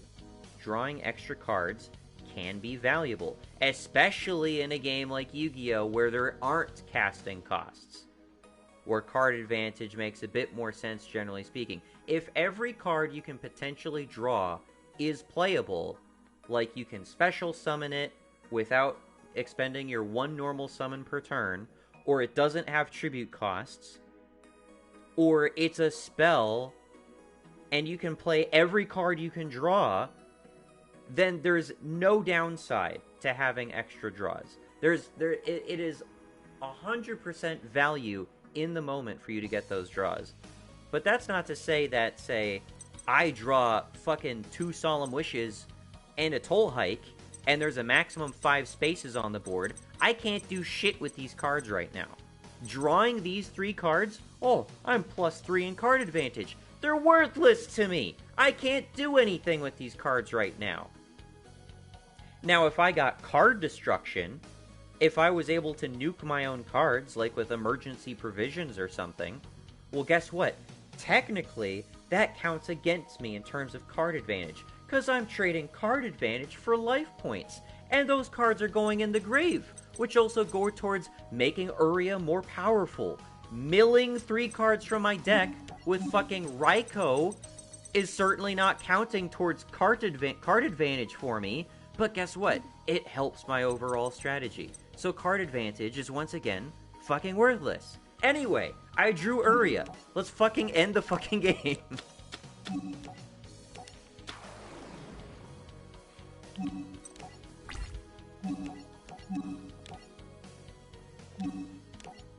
Anti-spell fragrance, I guess. What the fuck?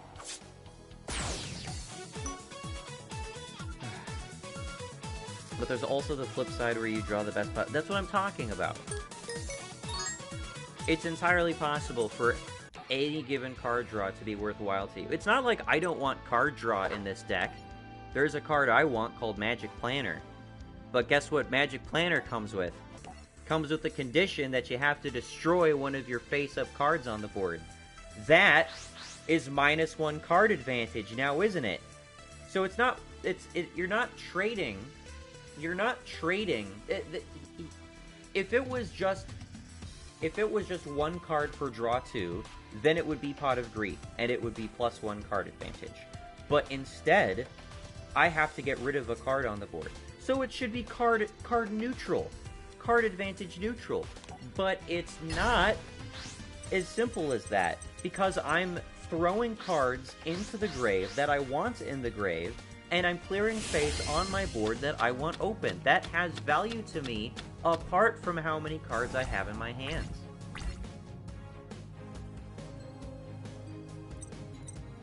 Sorry for the rant.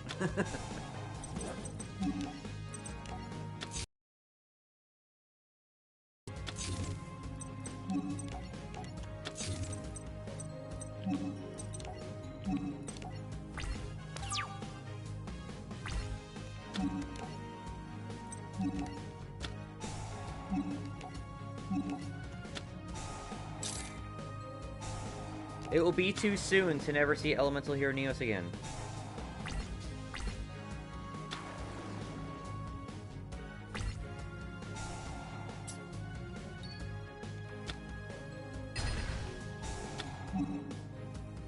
Sorry, I'm just reading back through the text. Getting cards out of your deck in any way, shape, or form tends to be beneficial. Yes! fetching cards that serve a purpose tends to be beneficial. But guess what? I was playing against goddamn Yugi in his duel challenge, and how many times did he nearly deck himself the fuck out because he keeps milling cards? For what it's worth, milling cards isn't card advantage, because it's not going into play, or it's not going into your hands, but they're going into the grave, turning his King of Skull Servants into like a 10k sweeper. So once again, you can't even judge that in terms of card advantage. If he starts drawing extra cards at that point, it's not helping him.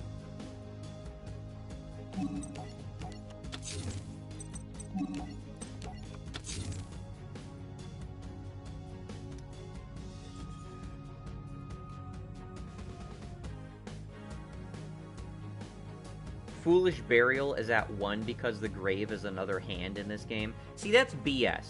That's BS because suddenly oh, well, to make card advantage make more sense, we gotta redefine where moving the cards is actually advantageous. No!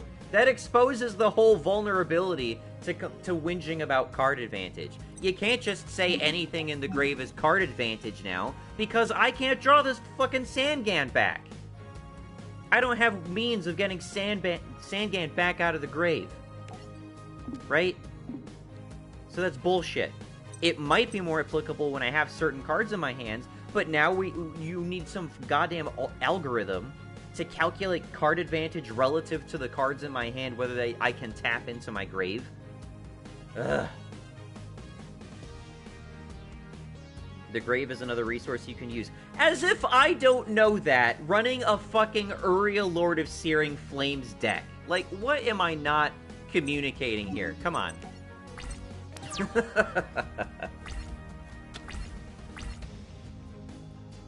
Card advantage isn't really about how many cards you have in hand, it's just about how many cards you have available to you.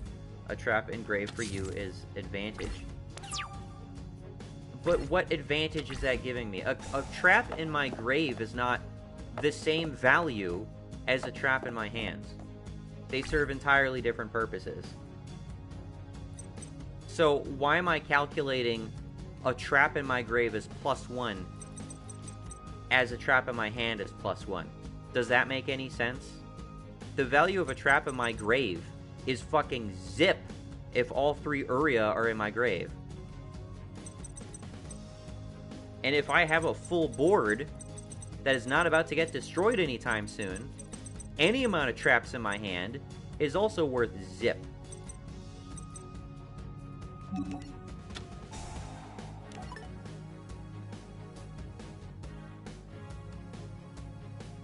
I like that you're actually arguing against me. Because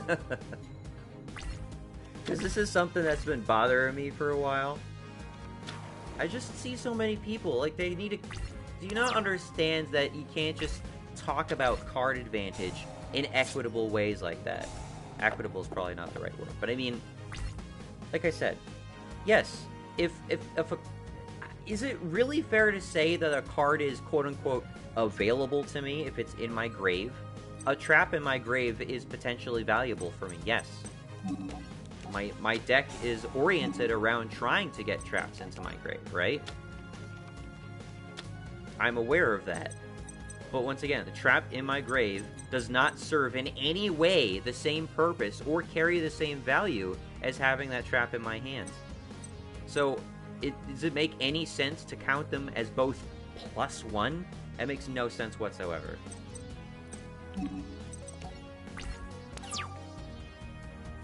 It's still giving you the advantage of extra fire. Saying, but it's still giving you the advantage of extra firepower is A, entirely conditional, and B, does not dismiss the point that you can't compare the two things. Well, you can compare the two things, but you can't equate the two things. And you are equating them when you're calling them both +1, because they don't mean the same thing. Not all card advantage is created equal.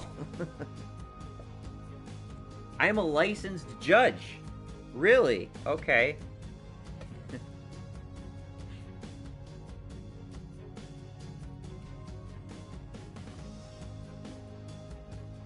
Card advantage is almost impossible to apply universally since Yu-Gi-Oh! Is a game with like 10,000 cards and 15 quintillion different scenarios.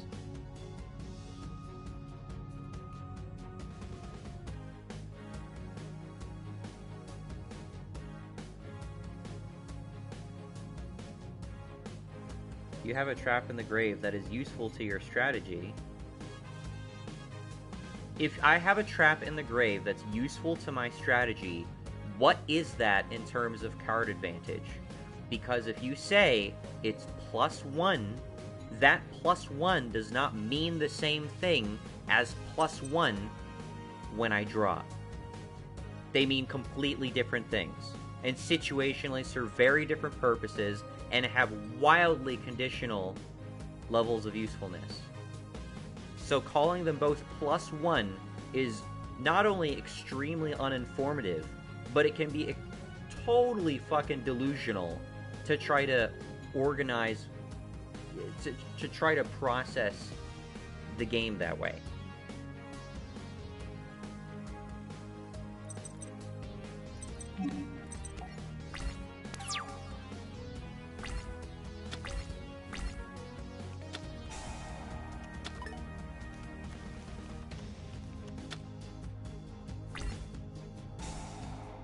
They don't mean the same thing, but if you have a trap in the grave, it's useful to your strategy. I know that! I obviously know that. What the... But that doesn't defend card advantage in literally any respect. If you use Twin Twister and send a trap from your hand at the cost to destroy 2 of your opponent's spell traps, yeah?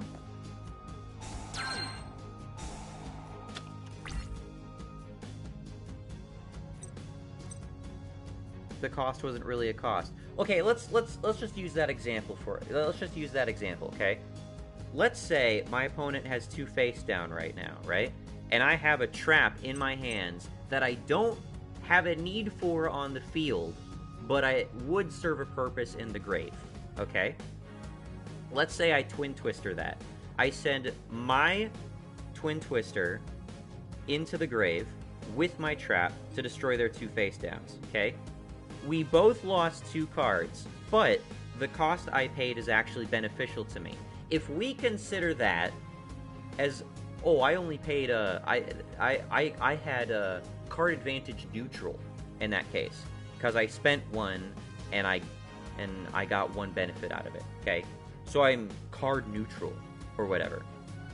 But if the next fucking turn they Harpy's Feather Duster my entire board, and I need to scramble fucking resources like the trap I just sent to the grave, then the value of discarding that card, clearly, is not the same value as having it in my hands.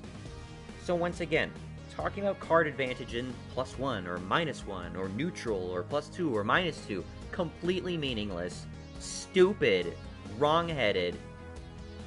It makes no sense. You're talking about wildly different things and treating them in numerical equals, and it makes no sense at all. We aren't judging the action in a vacuum. I don't know what you mean by that. This debate is fun, but we are ignoring how Jaden is killing himself with Condiment. Is he killing himself with Condiment? I'm legit not even paying attention to the game.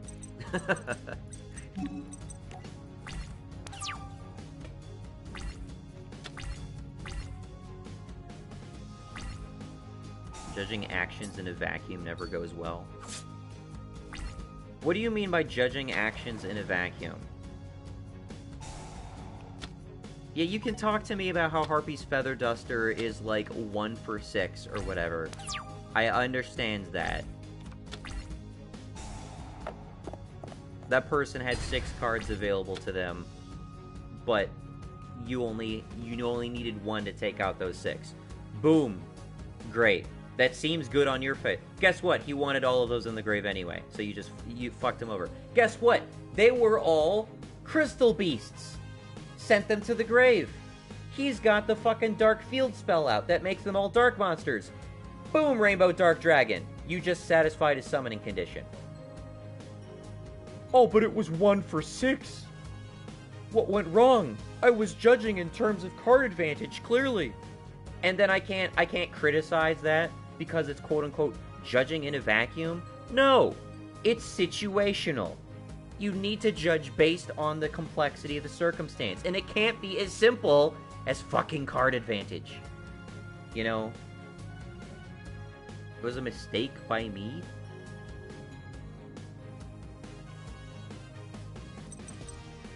I don't know what I'm talking about. But yeah, every time I look back, Jaden's just lower on health.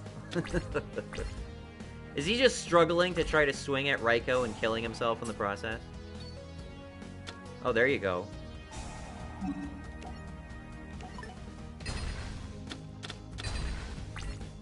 Wonderful. Oh, he got him back. If you judge any action in a vacuum, specifically in a game where it only takes one card to win a game, it's just gonna make you lose.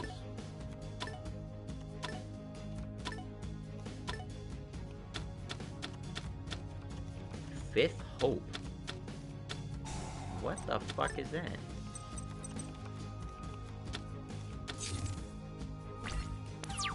He just did a lot, but for some reason I feel like it's probably not gonna be enough.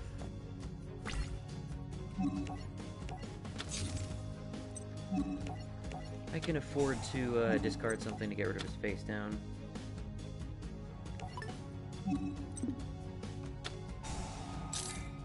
Okay.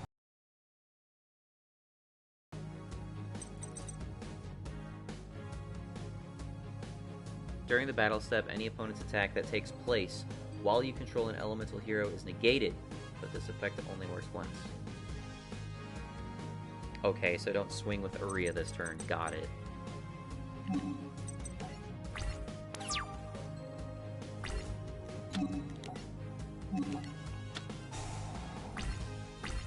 I, as a player, cannot know what my opponent has in hand or is going to draw. Yes, that's true. So I have to make the best decision I can in the best decision is not based on card advantage. It's not. Just straight not. Is he reverse milling me? He just reverse milled me!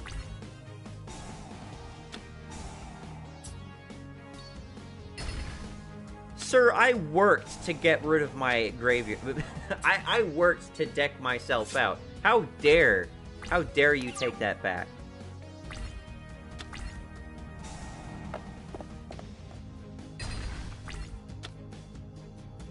What the fuck?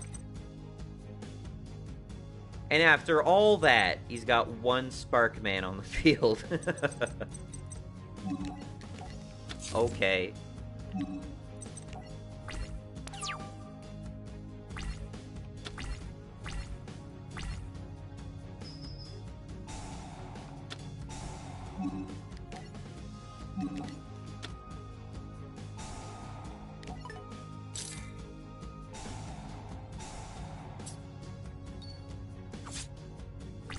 Brilliant.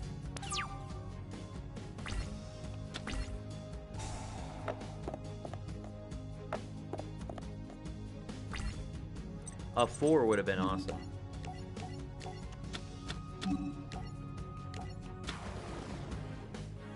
Reasoning monster guesses at chest here.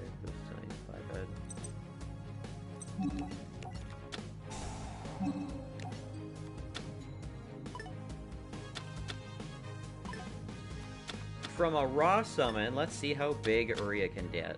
Oh, there's Sangan. Monster Gate Sangan.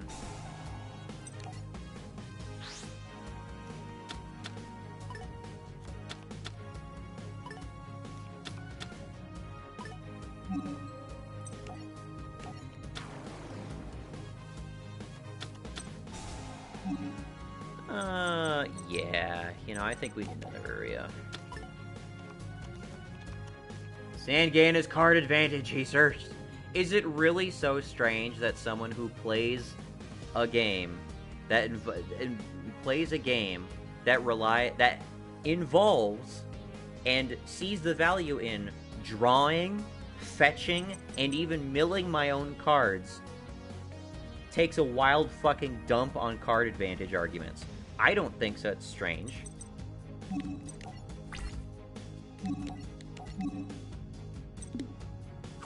I think it's entirely reasonable to take a massive shit on people who think card advantage is everything and anything.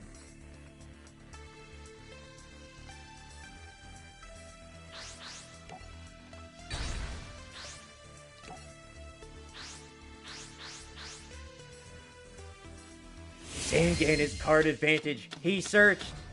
Searches. I'm gonna screen cap that. Don't delete your comments.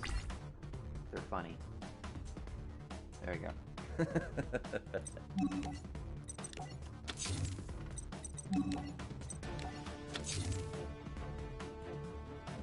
I didn't say it was everything, though. It's a big factor. It's apparently such a big factor, I only hear people talk about it. You know, it's as if everything's in terms of fucking card advantage. I can't hear anybody fucking talk about the value of cards without them bringing up fucking card advantage. I don't give a shit. I'm so fucking sick of hearing about it. Uria is -2. Uria is -2 because he's got a sack 3 traps. Uria is -2 card advantage. Bad card. You shouldn't run this card. What the fuck is that?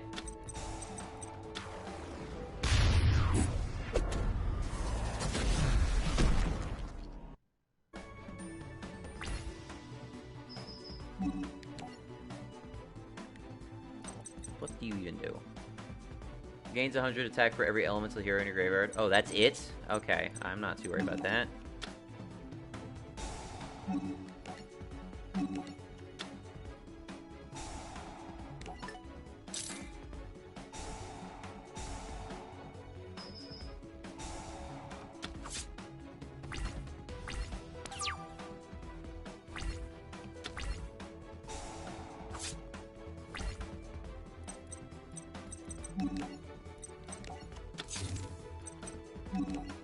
The AI in this game is super allergic to lockdown. If their creatures get locked down, they will tribute them very next turn.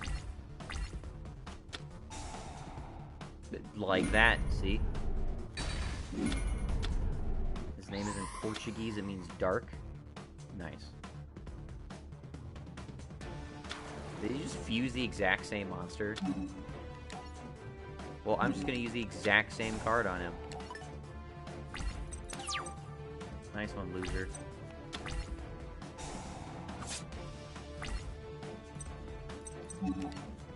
Should have activated that sooner.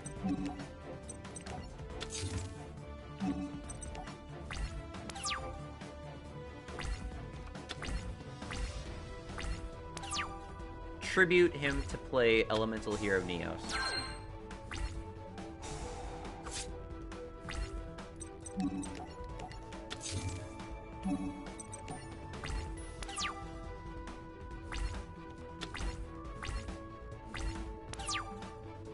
Passing turns.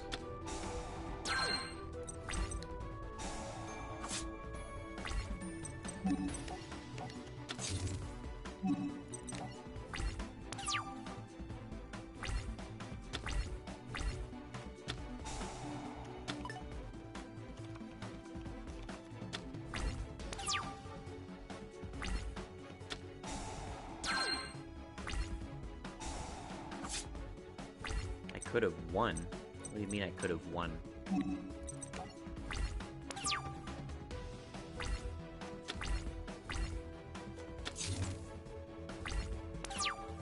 I could have won by swinging into him with Uria. Flip Raikou. Monster Gate Sangan.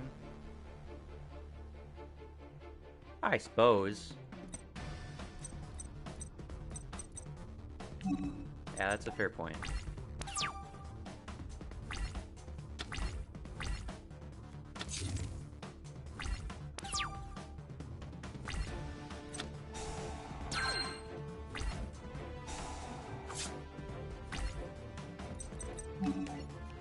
Want to talk about allergic? I'm kind of allergic to putting out Uria under such conditions.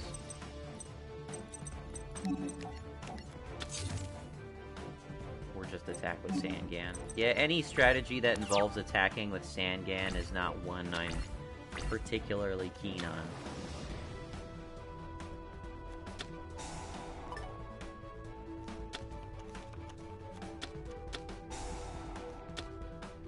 Oh. What's he fusing?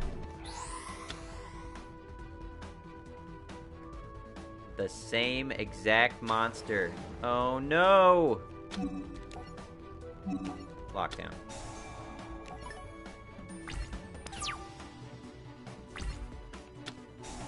You know, I will admit I liked your suggestion that I could have killed him just then. So you know what? I think I'll take your advice now.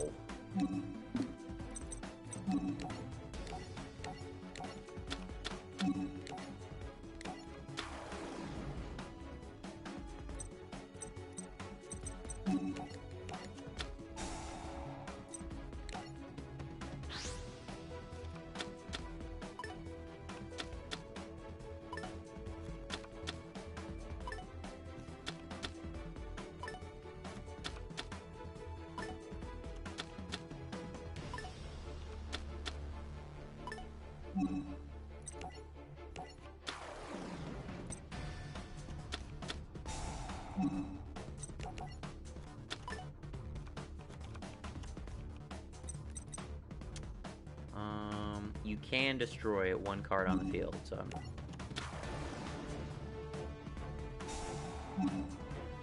yes, please.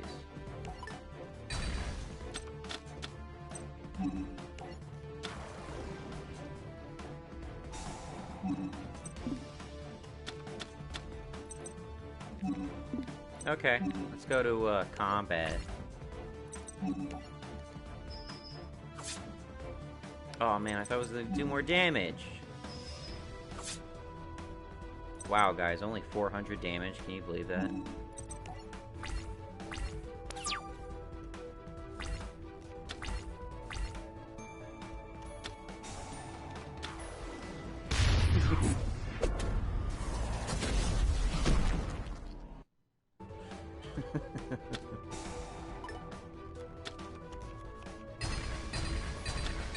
Wow!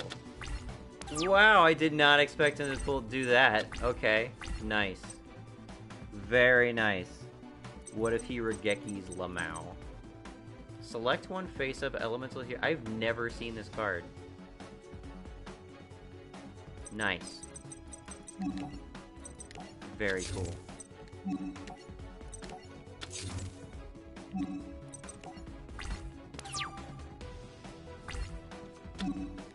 You know, you just saying card advantage is really only going directly to my points of me being irritated about other people bringing up card advantage and not shutting the fuck up about it. As though I'm unreasonable for getting tired of hearing people talk about it. Now you just keep mentioning it.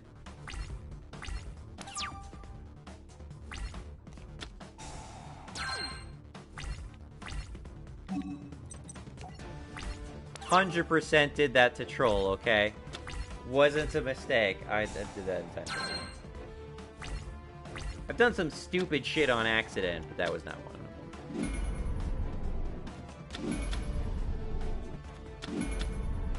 Uh-oh, what is this? What is this?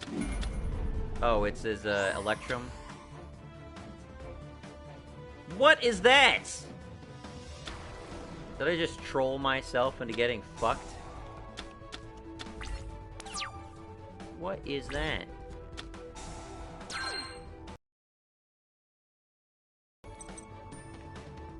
Once per turn, you can banish one Neospacian, or Hero monster from your graveyard.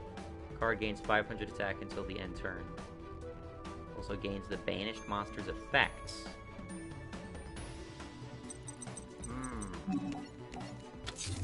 Okay. Well, he could possibly get an effect that is troublesome to us. And he's probably just gonna kill that. Should probably try to tank the damage.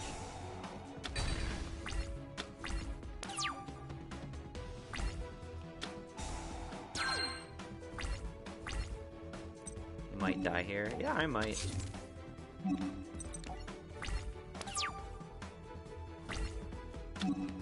Might also summon Uria next turn.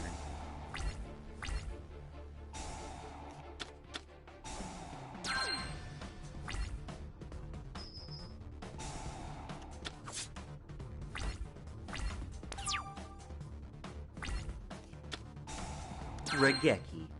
What if he Regekis Lamau? If he got nuked by Needlewall, that'd be funny. And then the last card in his hand was Karibo. 15K. Let's do it. Okay. Oh, is this the last one? Finally! Oh my god, this has been so time-consuming. Kill Jaden for the last time.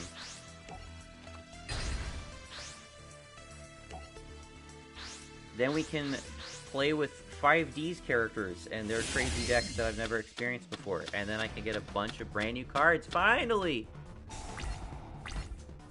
Yu-Gi-Oh! Sucks, am I right? Yes. 100% sucks. This is actually a really good starting hand.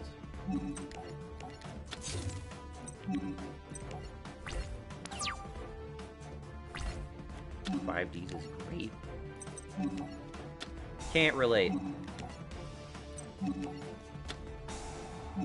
I just saw the card games on motorcycles things and I was like, yeah, now is probably the right time to stop playing this shit. Lady Heats, you're the strictly better Burstinatrix, aren't you? That's dead. Miracle Fusion, nice.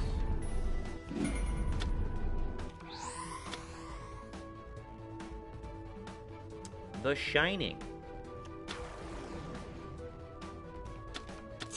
Gains 300 attack for each of your banished elemental heroes.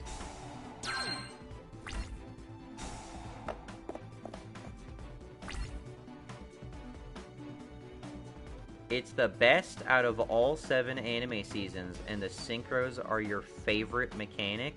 Really? That's high praise. This game gains... this card gains 300 attack for each banished elemental hero monster. When this card is sent from the field to the graveyard, you can target up to 2 of your banished elemental hero monsters as target to your hands. Okay.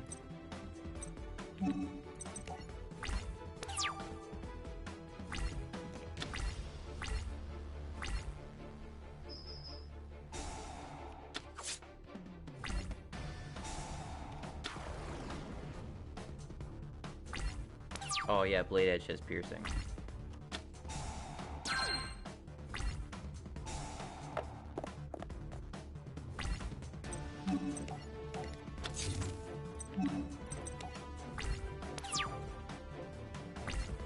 What happened to Raiko?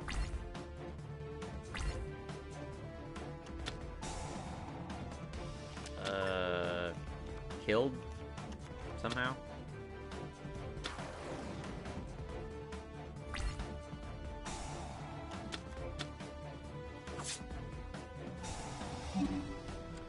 Fucking piercing, my dude.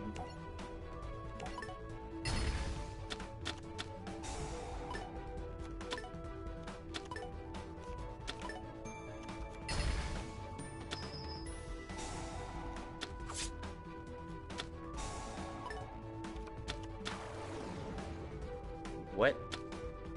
What?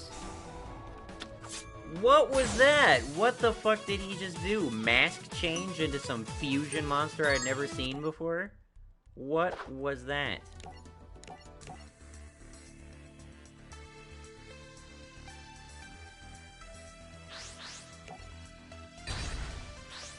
Mask change. He mask changed during the battle phase.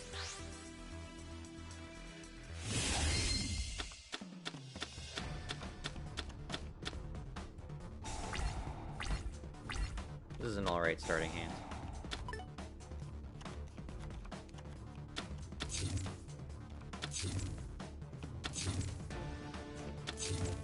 using 2016 meta cards against your 2007 deck. My 2007 deck.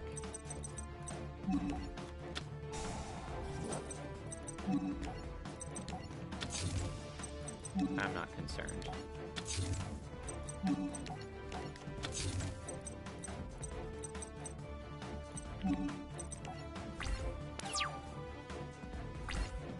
This deck genuinely is quite a bit different from what it used to be.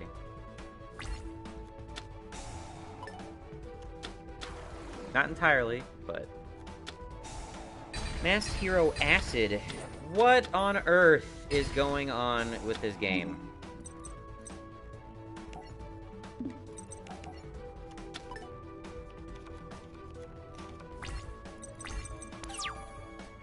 When this card is special summoned, destroy all spell trap cards your opponent controls, and if you do, all monsters they control lose 300 attack.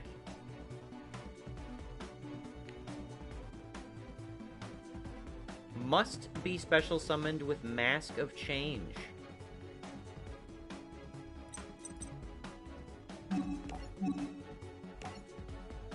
Target one hero monster you control, send it to the graveyard. After that, if it left the field by this effect, special summon one masked hero monster from your extra deck with the same attributes that the sent monster had when it was on the field. Its original attribute, if face down. Okay. Yeah, I definitely don't remember that.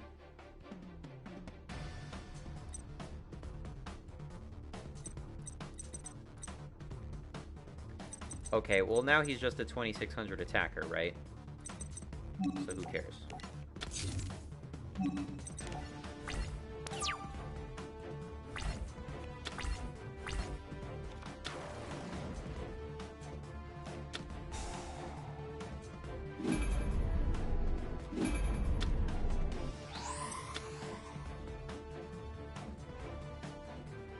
What is it? Why am I not...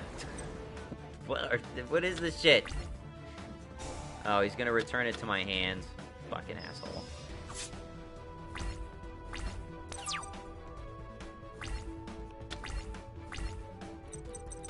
What are these trash mobs? Masked heroes were a thing in the manga, not in the anime. Oh, okay. I didn't watch the anime, so... Once per turn, you can target one face-up monster your opponent controls and add one other hero monster you control. Opponent's targeted monster loses attack and defense equal to the attack of your targeted monster until end of turn. Vision Hero. He's got elemental heroes, he's got masked heroes, he's got vision heroes, he's got hero neoses. They are what we call new cards. You're awful sarcastic, you know that?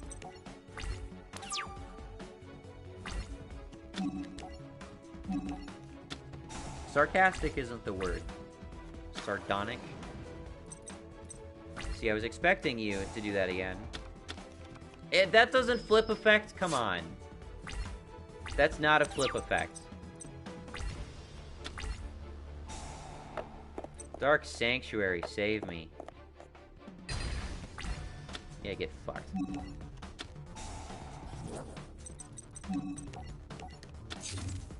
At least he's wasting his normal summon on that stupid mole every turn.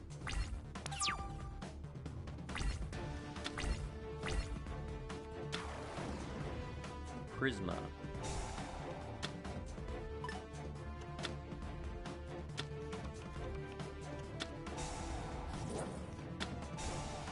Yep.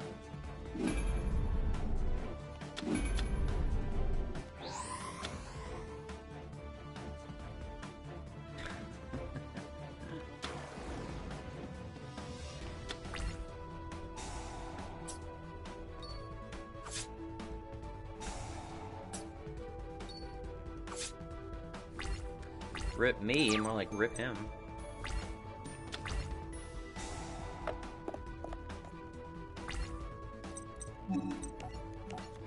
Definitely would have slowed him down if I had anti-spell fragrance out.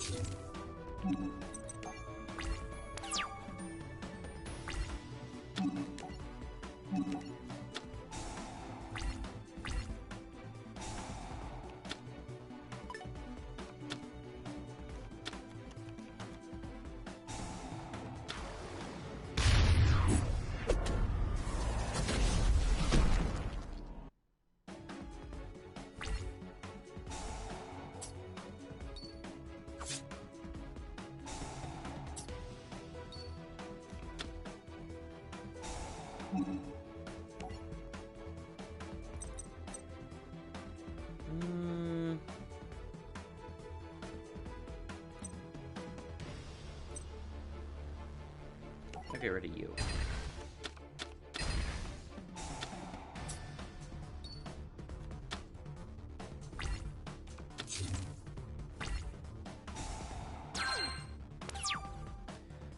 Finally get some of that life back.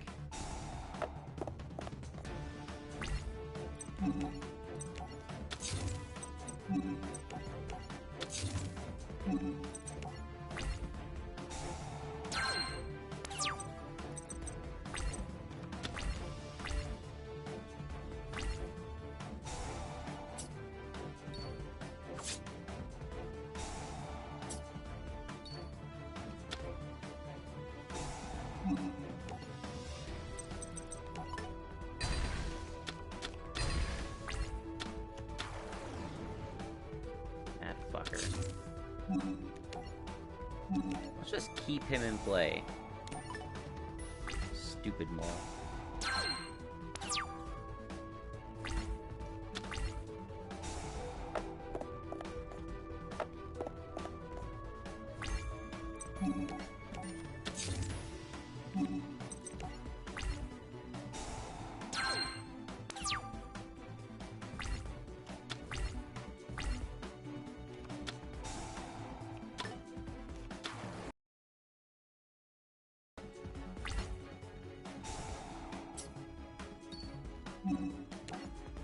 I forgot. He's got piercing, so we want you to not attack.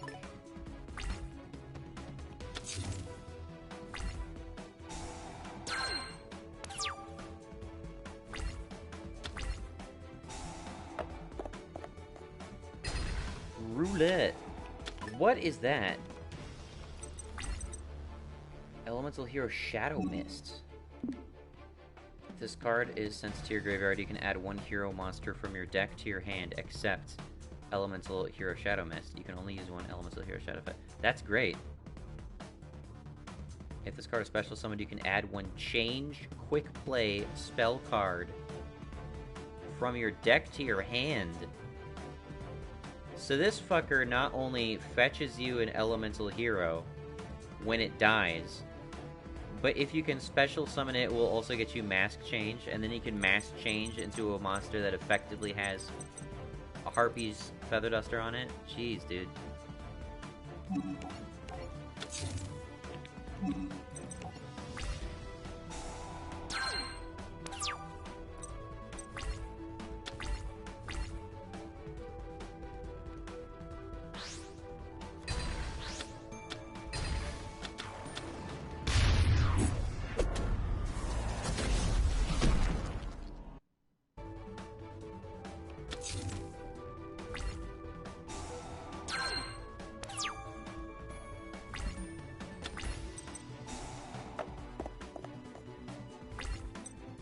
Keeping anything in play. Nope, it's just residue.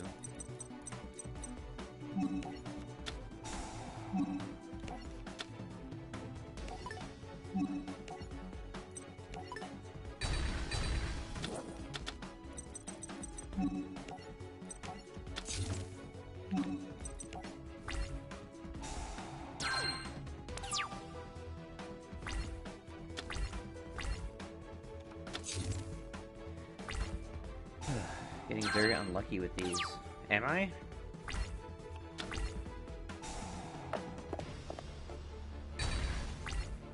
That seemed good.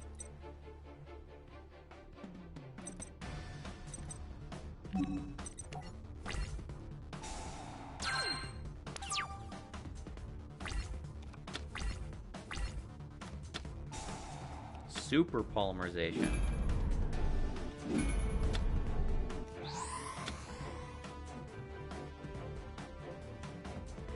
Shining.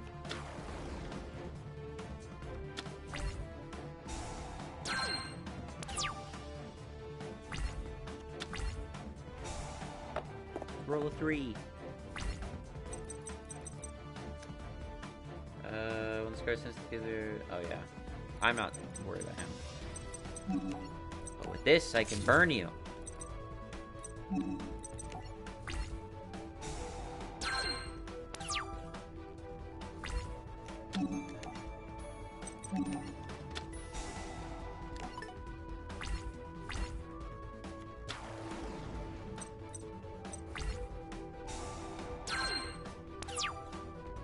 I haven't completely recovered all my health.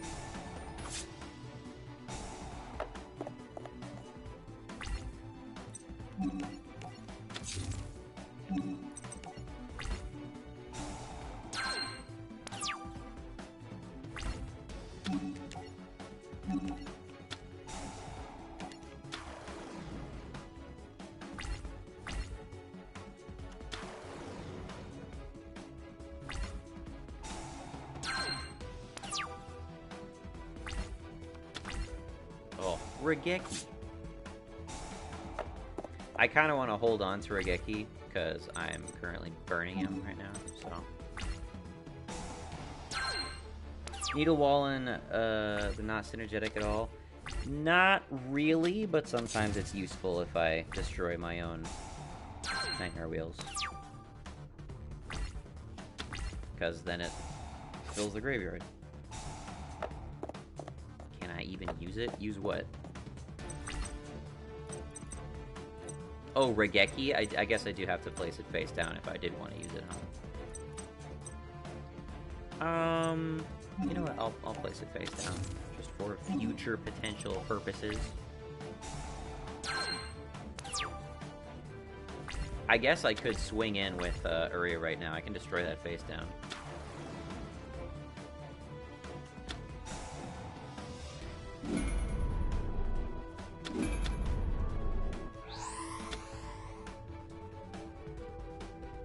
Dark Bright. Learning all kinds of new elemental hero monsters.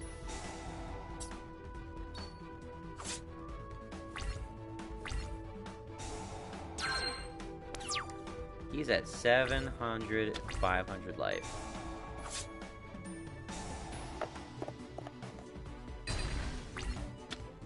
Well, that's game.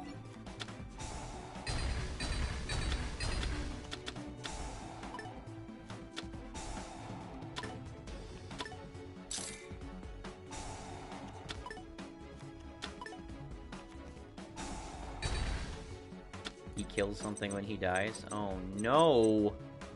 That's awful!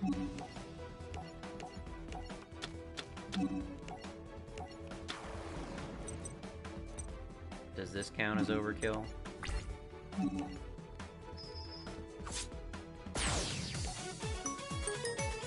Finally done with that shithead. Thank goodness. God. I got a bunch of money. Okay. Now let's see who I want to fight. Okay. So we're moving into 5Ds now. For the first time. And I want to unlock the boosters for a Crow character, Leo Luna, Yusei Fudo, which I think is the main character.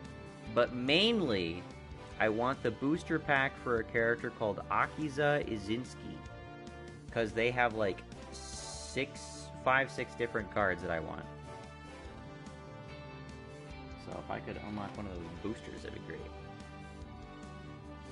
But before I get there, I might as well pull some cards. I have so much cash right now.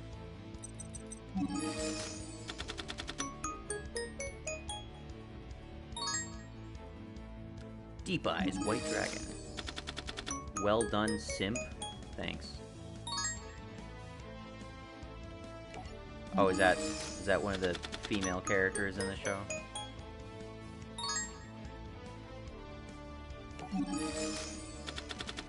Can I see your deck? Yeah, 1 second. Misjudge. Malefic Blue Eyes White Dragon. There is no face of field spell to destroy this card. When an opponent's card effect activates, before resolving that effect, toss a coin twice. If the result is 2, negate that effect, you can only use effect. Oh. If an opponent's card effect activates, toss a coin twice. 2 heads negate. If it wasn't 2 coin flips, you know, that'd be something. That'd be stupid powerful. Misjudge is banned in Duel Links? Really? Curious. Anyway, here's my deck. currently have 1 Aroma Jar, 3 Raikos, 2 Sangans, 3 Uria, 2 Dark Sanctuaries, triplicates of Twin Twisters, Reasoning, Regeki, Monster Gate, Harpy's Feather Duster, Cold Sarcophagus, Enemy Controller, 1 Anti-Spell Fragrance, 3 Metal Reflect Slimes, 3 Needle Walls, 3 Nightmare Wheels, 3 Toll Hikes, 3 Solemn Wishes, 1 Solemn Judgments, and 3 Shadow Spells and a Palm Tree. Or however that phrasing goes. I got a bunch of down stuff that I am fussing with, may keep sideboard and or considering. But as I said, there's a bunch of cards I want in this deck, specifically that I can only get from the 5Ds era.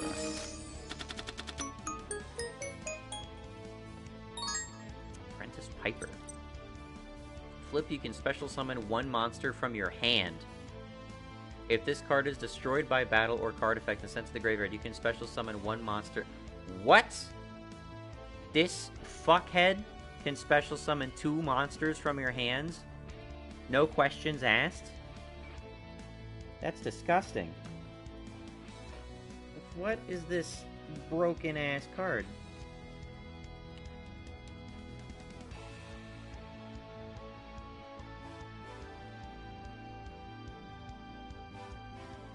Apprentice Piper. What the fuck? Last turn, I know it's banned. Uria cannot be summoned like that. Cannot be summoned like what?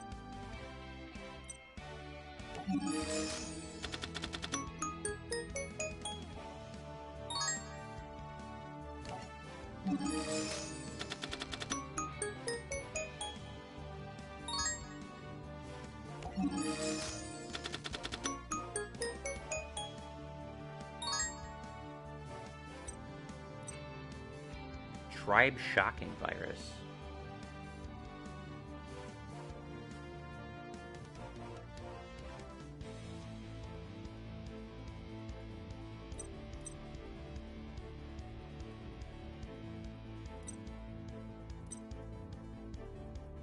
I'm thinking of Tribe Infecting Virus. Where that card needs to be summoned properly. Oh, you mean with the Apprentice Piper? No, I know that. I'm just talking generally. Generally, that sounds like a great card. It's not going to work in my deck, but it seems really good.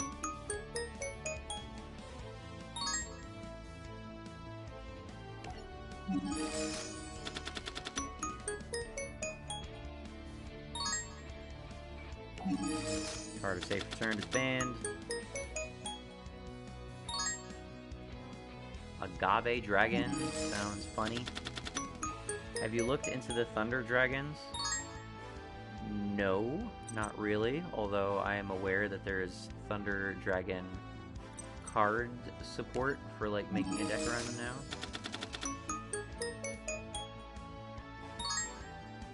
Maxi is banned. I just watched a video about why it's banned. A lot of fucking whinging about card advantage.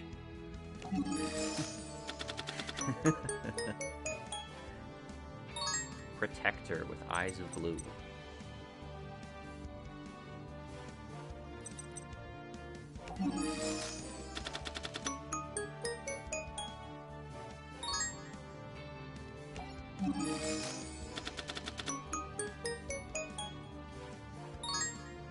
I'm only pulling from the Kaiba pack because Kaiba is the only one I don't have over 300 cards in yet. A to Z Dragon Buster Cannon. ABC Dragon Buster plus XYZ Dragon Cannon. Must be special summoned from your extra deck by banishing cards you control with the above original names. Cannot be special summoned by other ways. During either player's turn, your opponent activates a spell, trap, or monster effect. You can discard 1 card, negate the activation, and if you do, destroy that card. No cap on usage. That's really good. That's stupefyingly good. During either player's turn, you can banish this card, then target 1 each of your banished ABC dragons, so you can split it up into both of its component parts again. This card is a pain to summon. Ojama deck can turbo it out. That's not playing.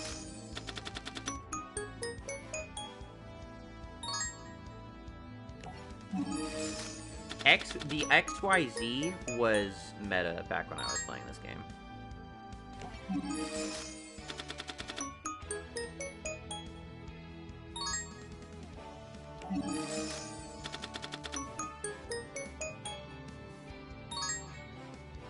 Speaking of Thunder Dragon.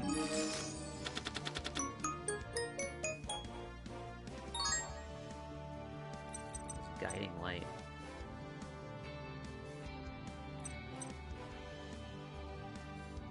Normal summon, target one level 1 light monster. Okay. Card is safe returned, also banned. Yeah, I mentioned that one already. Heavy mech support armor. This card is normal summon. You can target one union monster in your graveyard, special summon it.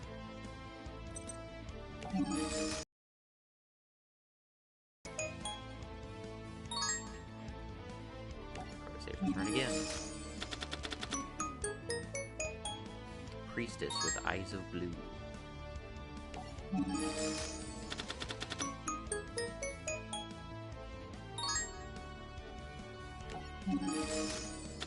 X support is a good card in that ABC deck. Does the ABC stuff use union cards too? This card is summoned. You can special summon one Iron Knight from your deck. Also, if Golden Castle Stromberg is not in a field zone with this effect resolves, you cannot special summon monsters from the extra deck for the rest of this turn.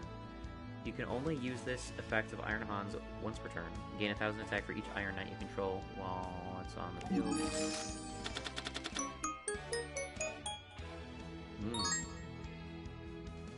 Crimson Nova Trinity, the Dark Cubic Lord. Okay. They have a really nice field spell called Union Hanger. Really. A Assault Core.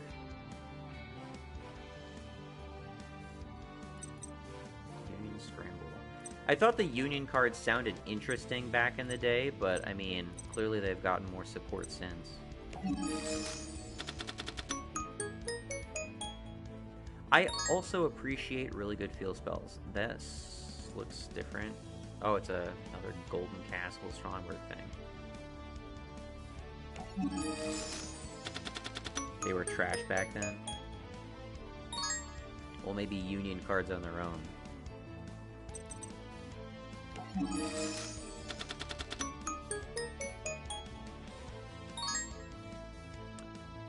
See, let's get 6 more cards. Probably not gonna happen. The King of D. King of D looks way cooler than Kaiba, man.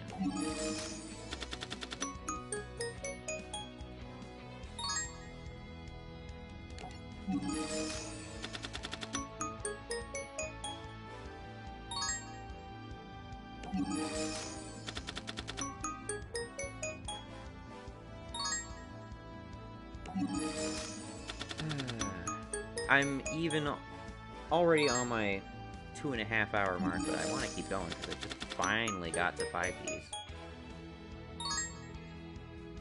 Evenly matched. At the end of battle, if your opponent controls more cards than you do, you can make your opponent banish cards from the field so they have the same number. If you control no cards, you can activate this card from your hand. So it's a board wipe. It's a conditional board wipe. Yeah, it seems really good. Unfortunately, it's just pretty much guaranteed to be unhelpful in my deck, because I'm more likely to have more cards in play. Instantly go into battle phase when you have no cards in the field.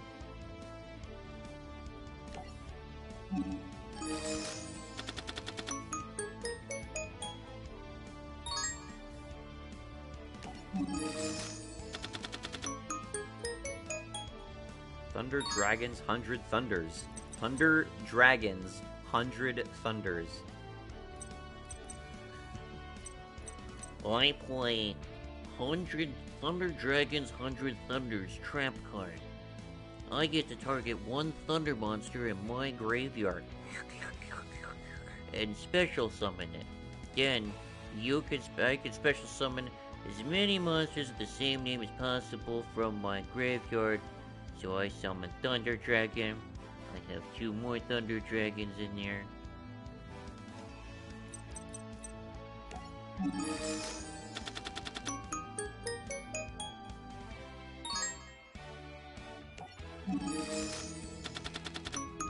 Last pull. Another Apprentice Piper. Herald of Perfection. Okay. Give me a Zinski. Not even gonna go through the story because I don't care. Show me the cards. Oh god, I did this. Play as normal duel. There we go. So it's gonna try to teach me stuff. I'm just gonna try to absorb it as we go through. So it introduces synchro monsters in this era. Herald of Perfection is the main meta card right now? Really? Part of the best deck? I've got like a rare version of that card. Maybe I should sell it. Actually, I could just check the price of it right now.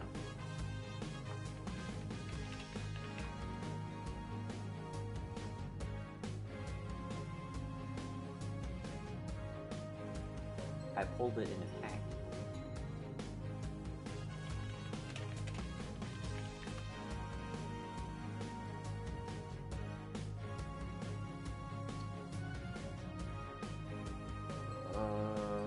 Oh, wow.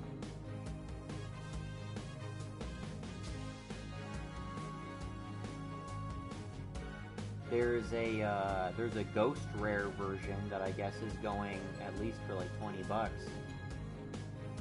It's like between $5 and $15 right now. That's cool.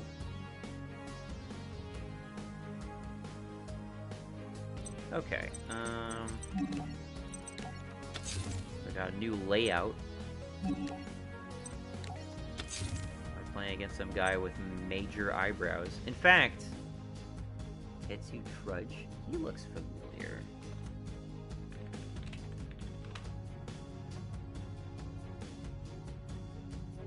Oh, he is. He's the bully from... Okay, he's the bully from the OG Yu-Gi-Oh! Nice. I thought he looked familiar. Those eyebrows I can sense coming a mile away.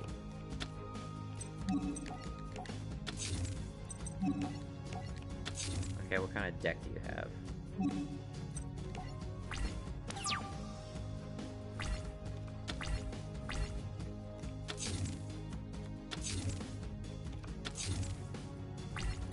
Not gonna tell me, okay? Well, let's get Pokeburn in. There we go.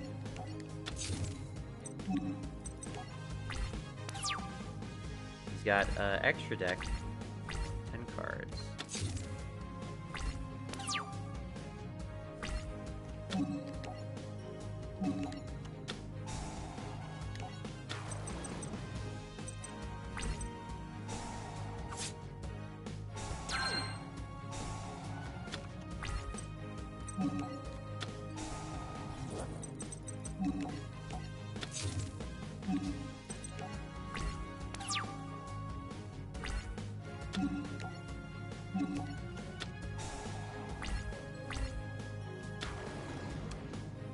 Gonogo.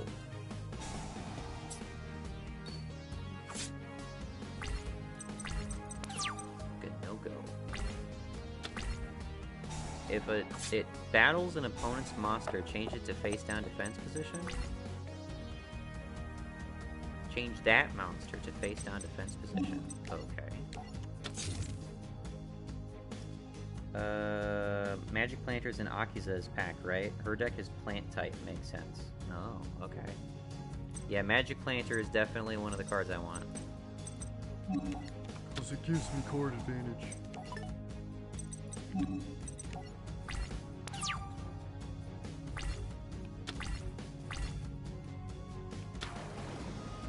Stygian Street Patrol. He's got a motorcycle. Makes sense. Jute Fighter. He did a Synchro Summon for Goyo Guardian. And he's bringing back Jute Fighter.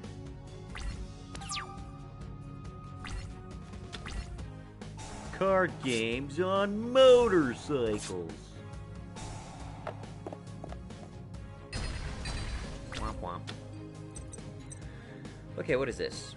1 Earth Tuner plus 1 or more non-tuner monsters. When this card destroys an opponent's monster by battle and sends it to the graveyard, you can special summon that monster to your position. To your field in defense position. Oh. Okay. Well, we don't want that, so let's kill you.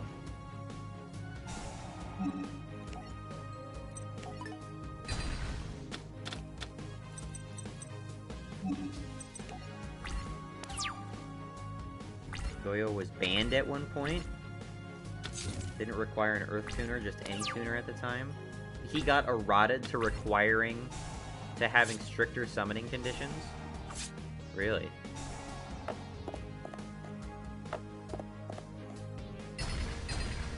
I've never heard of that before. That's weird. Change you to defense.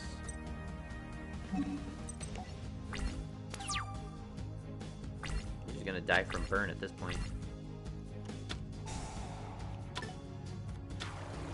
You can call of the haunted tuner monsters. A lot of cards get erratas. Errata almost wasn't a thing, from my memory. Like, errata, from my experience, the closest we ever got to errata back in my day was After the Struggle got retitled to From After Genocide. Because After Genocide, this is a kid's card game. This is a children's playing card game. We can't have genocide being mentioned.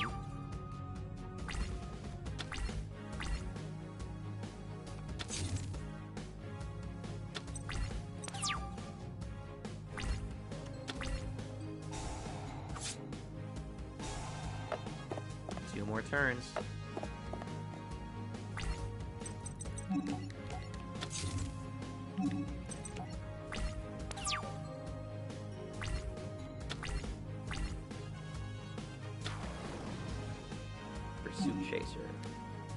Whenever a defense position monster is destroyed by battle sent to the graveyard, inflict 500 damage to your opponent.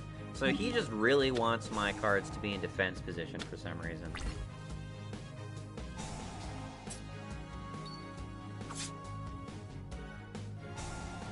Do it! Kill yourself! Oh no, I took burn damage.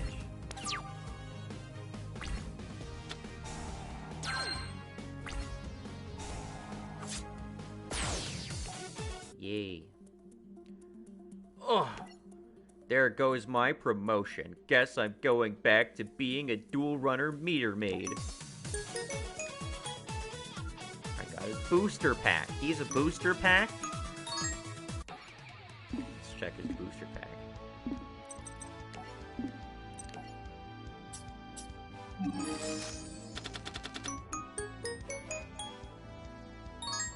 So this is all new shit I've never seen. I've seen Senate Switch before, but everything else is new to me. Gate Blocker. Negate the effects of your opponent's field spells. Your opponent cannot place counters on cards on the field. Your opponent cannot target other monsters you control with card effects.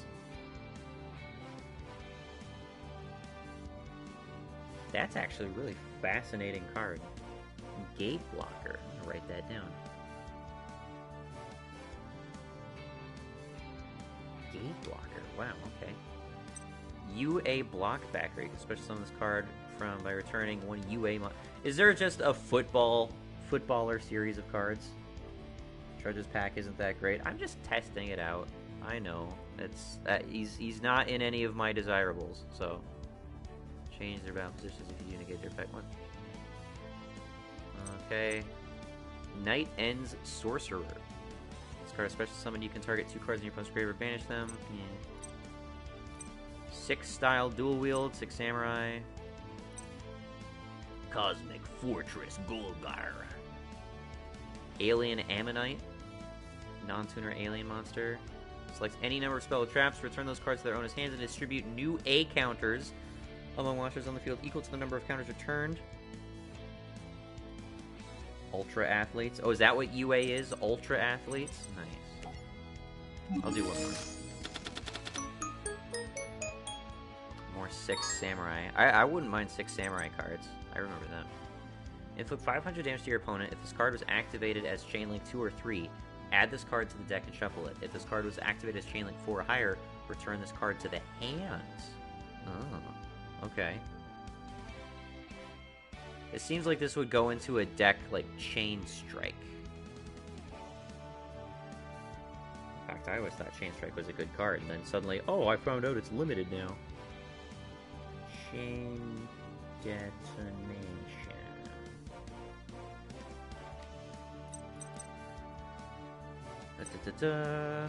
Cannot be destroyed by battle with level 4 or higher. FA? What's FA? I've seen FA a couple times. Port. Each time an FA spell, trap card, or effect is activated, you can increase this card's level by 1. This card gains the following effects based on its current level. Cannot be destroyed by battle or card effects. Once per turn, you can target one FA monster in your graveyard. Special summon it!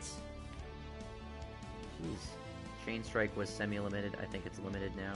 Yeah, I think it's just 1 copy. Formula Athletes.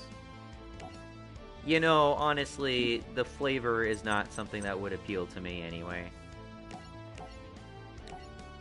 Even if I was like, oh, hell yeah, let's get into the new Yu-Gi-Oh! I don't think I'd be super impressed by the archetypes it leads off with. Assuming it leads off with these. Jack Atlas. This is the Kaiba of this series, I'm guessing. Field spell is really good. You need a good field spell. Every deck needs a good field spell.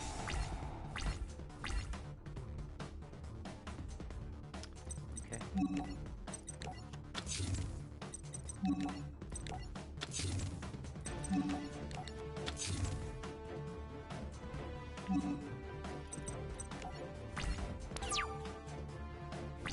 Formula Athletes didn't come out in 5Ds. Seems like the series it would come out in.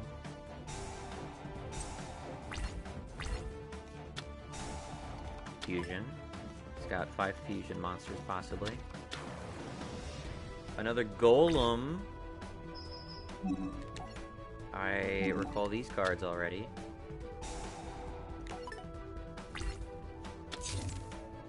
These cards were retroactively added.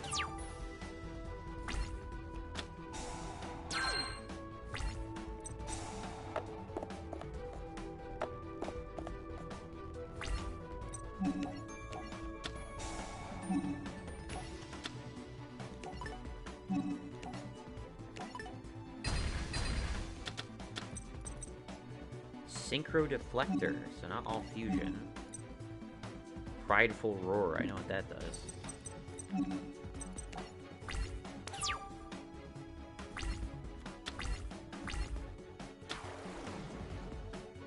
Mad Archfiend. This card inflicts piercing.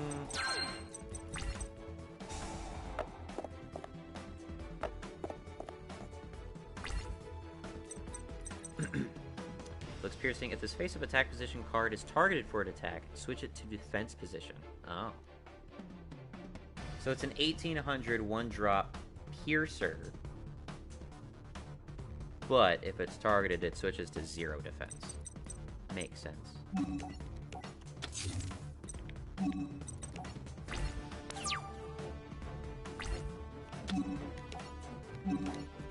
Don't really want to have 2 Solemn Wishes out, but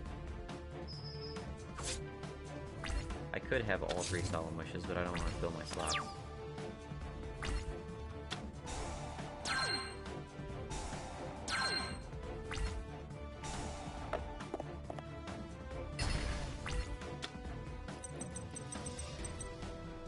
Sinister Sprockets. This card is sent to the graveyard for the synchro summon of a dark synchro monster. Destroy when spell or trap. Okay.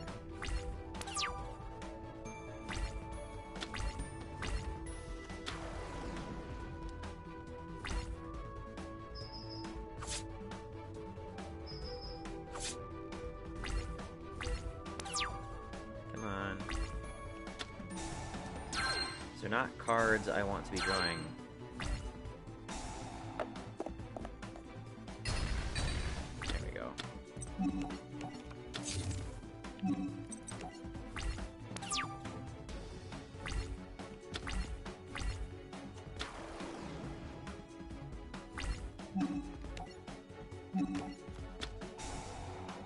Target you. Well, did I confuse myself? I'm gonna confuse myself.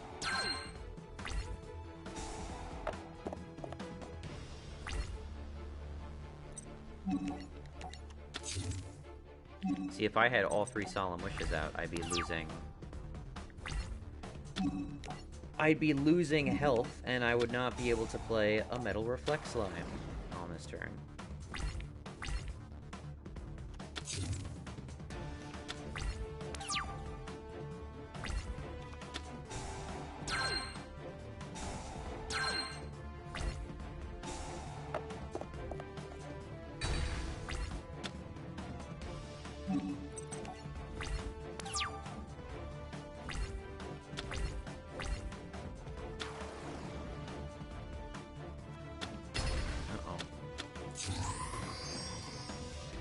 Red Dragon Archfiend.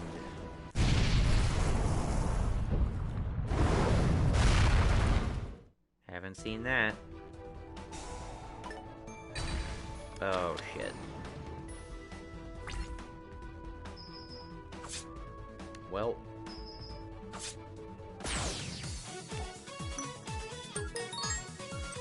That sucks.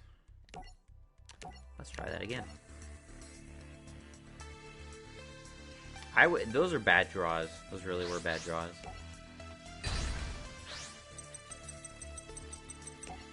Really don't know that I could have done better than that. I don't want...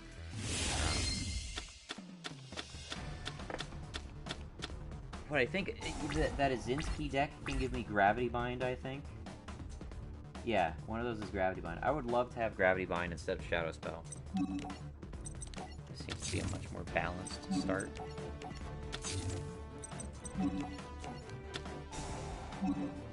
Dark Sanctuary.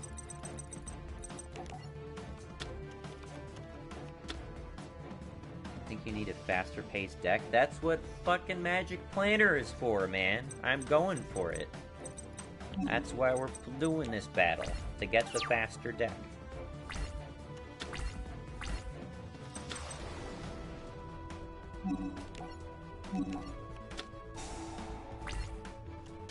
There's not a whole lot that can make this deck faster than it is without losing efficacy.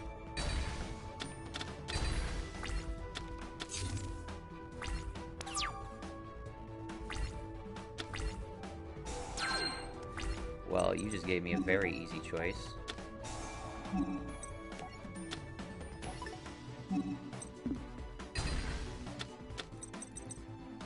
Space Gate.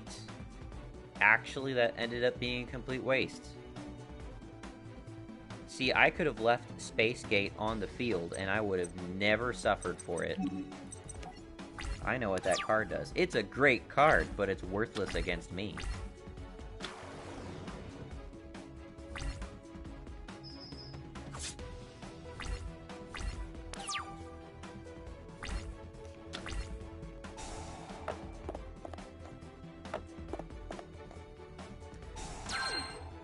Thank goodness.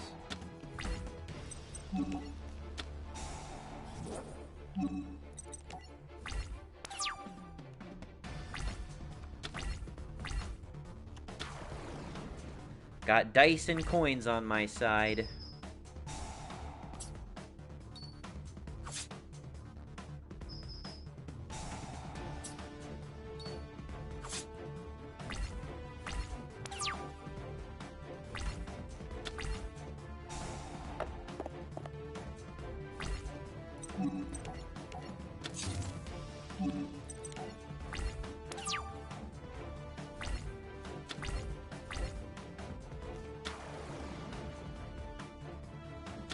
Do you have double coin toss?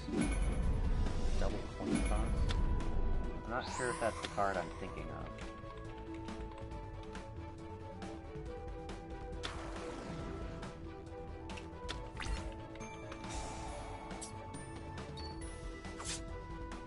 Second coin toss?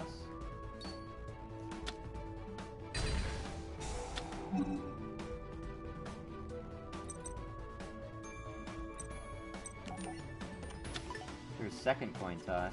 Coin toss is performed. You can choose to redo the coin toss. You can only use the effect of second coin toss when confirmed. I'm aware that card exists. I'm not interested in that card. Because it's a continuous spell. If it was a continuous trap, maybe. But even then, it's more about gaming luck as opposed to me just applying passive pressure with every card that I have. And rather than trying to make my luck luckier, I'd rather just have more layers of defense.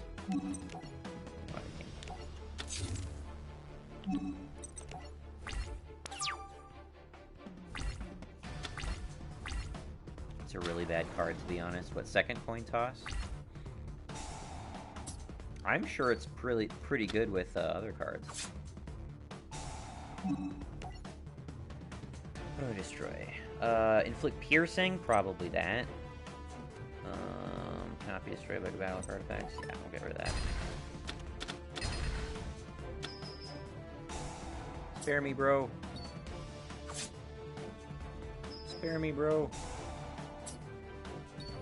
Oh, game.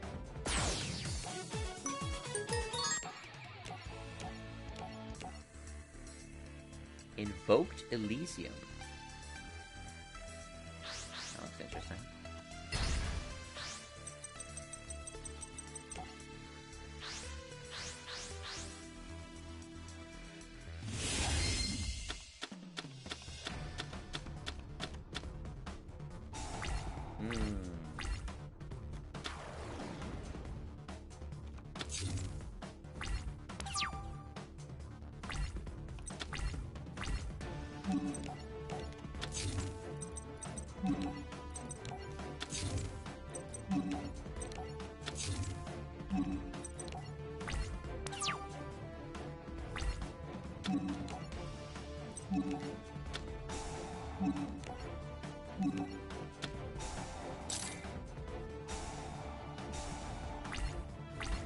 Really want to switch out Anti-Spell Fragrance. Anti-Spell Fragrance would probably work best if I actually had the Trickstar Stage Lights card, but I don't have that at the moment.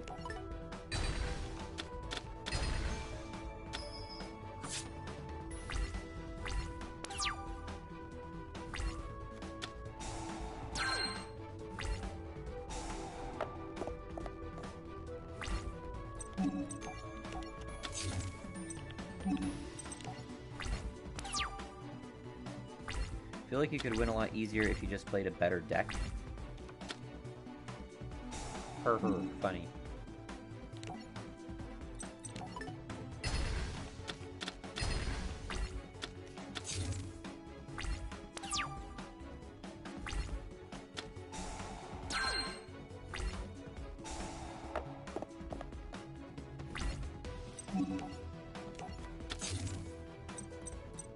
You're talking to the person who gives zero shit about card advantage and hates metagaming. You're telling them you could probably win a lot easier if you played a better deck. You're talking to the wrong person. I am not receptive to your advice. What the fuck is that? Opponent controls a monster and you control no monsters. You can special summon this card. Oh, okay. I'll just activate it because it's like 2,000.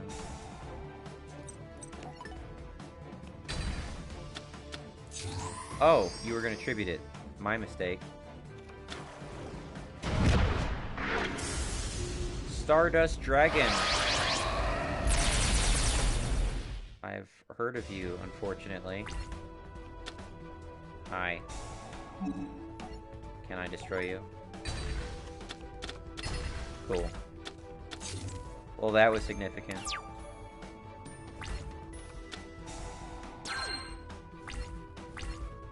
What does Stardust Dragon do? Contribute this card, negate the, when a card or effect would be activated that would destroy cards on the field, you contribute this card, negate the activation if you do destroy it. During the end phase, if this effect was activated this turn, you can special summon this card from your graveyard. Oh, well, I guess you're not coming back.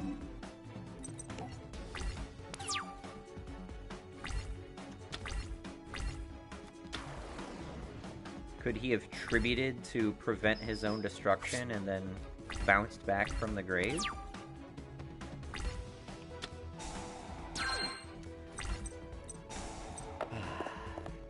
Dark Sanctuary.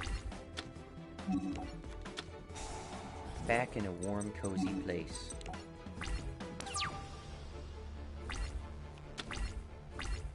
I'm just not drawing my toll hikes.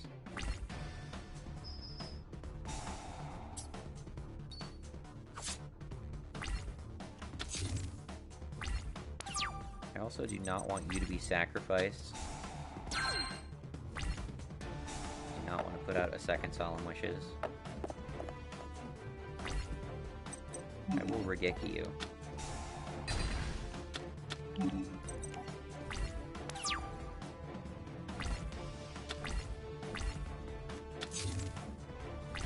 How does Toll Hike work? To declare an attack, he has to discard a card for every Toll Hike that I have in play. For every monster they declare an attack with, they have to discard one card for every Toll Hike I have in play.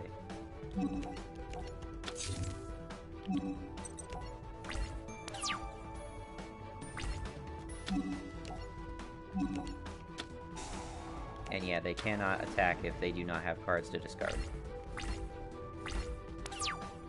You put 2 Toll Hikes into play, is very hard denial.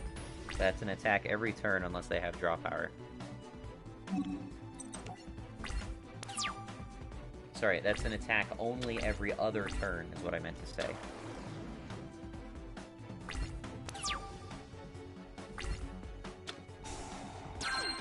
Solemn Judgments.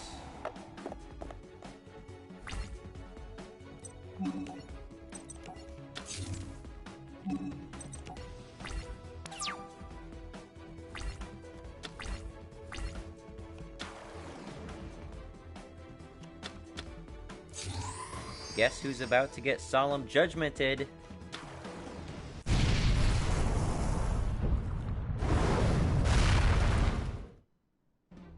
That card's good if there's no spell removal. Well, my deck is accounting for there being spell removal.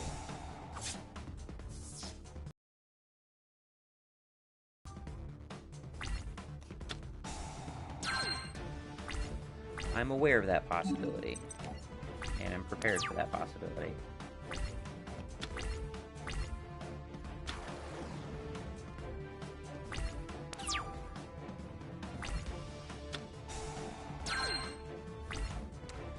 Need to be drawing more traps.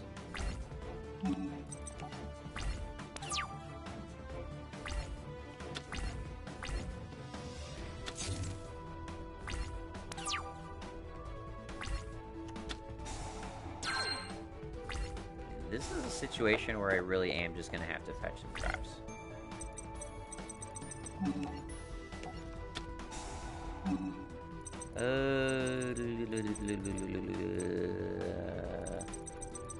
Where are my Toll Hikes? Did I discard them already? How have I managed that? Raikou? Did Raikou discard all my Toll Traps?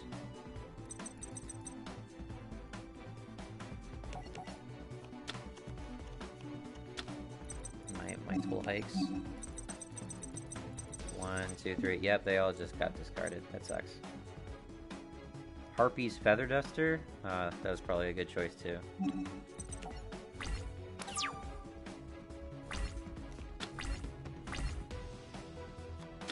So far, he's not activating, like, any serious spell or traps on me, though. It's mostly just monsters.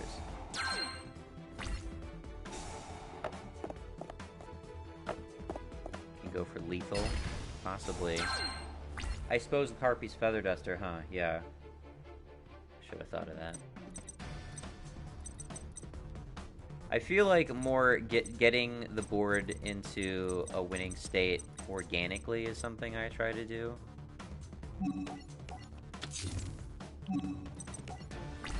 don't know if that makes sense.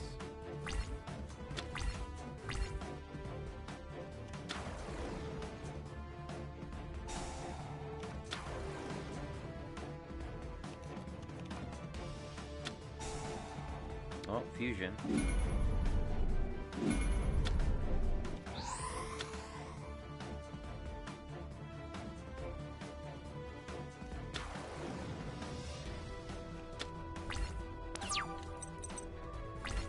Okay, what does this guy do even? He's never stayed on the field for long. Roll a 3. 3 would have been fine.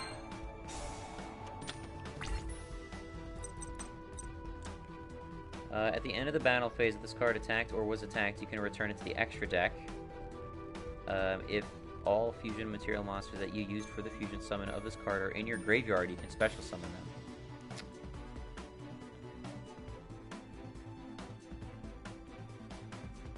Really? That's weird. I'm not sure how I feel about that. Well, I can deny you from attacking.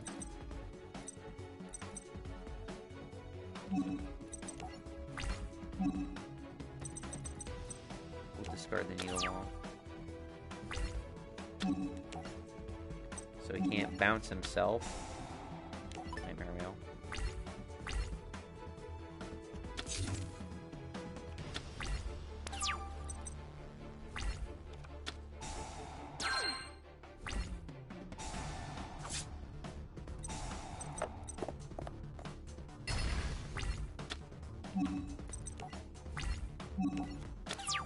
Oops, it's not what I meant to toss, but that's an okay thing to toss.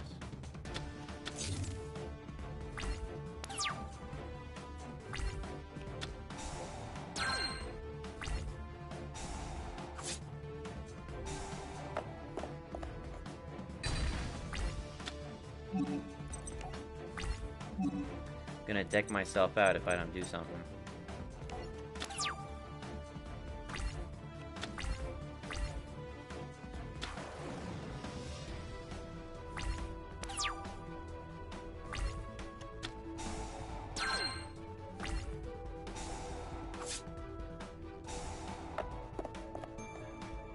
Deck out like this. Yeah, I may. What I got for removal options? See, Harper's Feather Duster is in my grave already. But I still have 2 more Twin Twisters.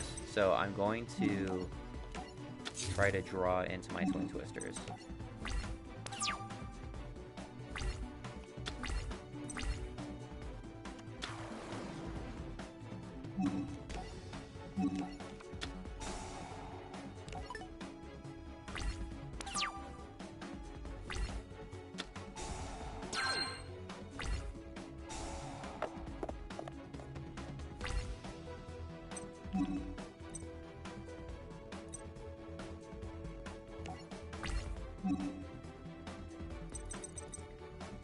Technically, I don't need to. No, I don't. But then if he fucking magic cylinders me, then with just one of his 4 cards, doesn't really fucking matter, does it?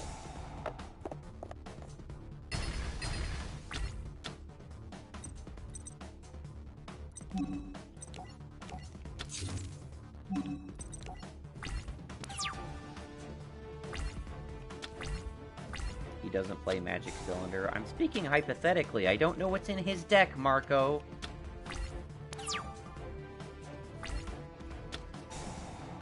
There we go.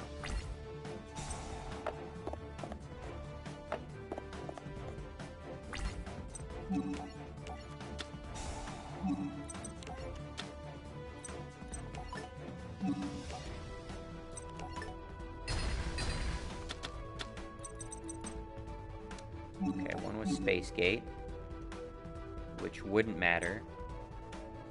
Negate an attack, destroy your opponent's monster. That would matter. See if I can draw into my other twin sister.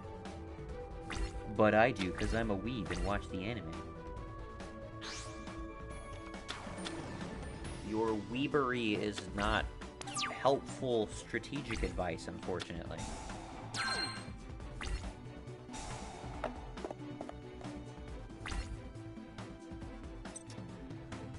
I'll just hold on to Sangan.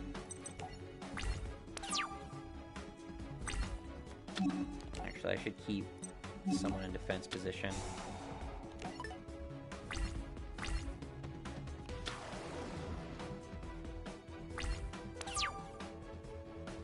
Come on, Twin Twister.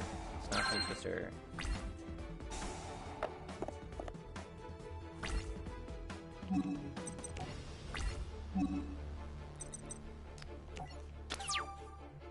Last 3 cards. Twin Twister.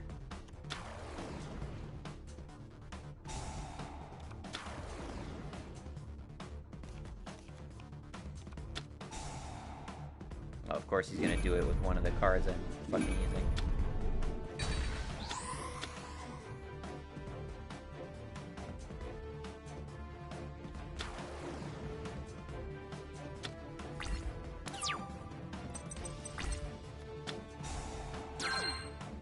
There it is.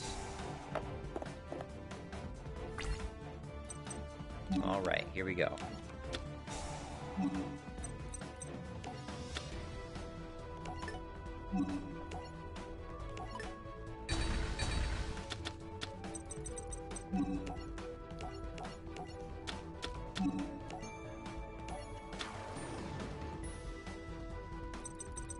$16K. And I think it can safely attack Small Piece Golem.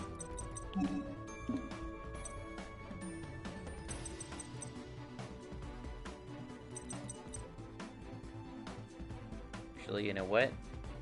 No, yeah. Just go straight for it. Reasoning for the lulz? Nah, too late for that. There we go.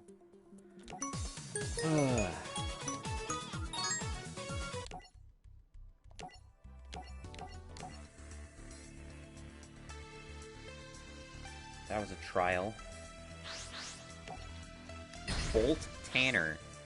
You look goddamn stupid like everybody else.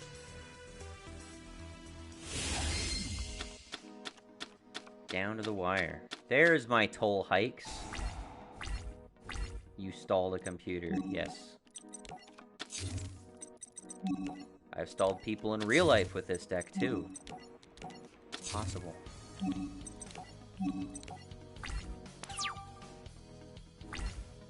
This guy is the prison tough guy. Fire Formation Tanky. Gene Warped Warwolf. Why are you playing with that? Because it's effectively a one-drop 2100 attacker, I guess. It was a mistake not to activate these right away. Would have been down 2 cards. God damn it.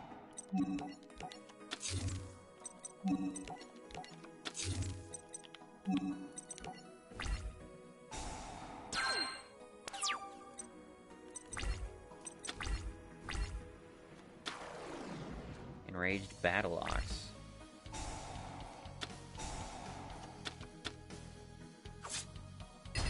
Oh, he deals piercing? Question mark?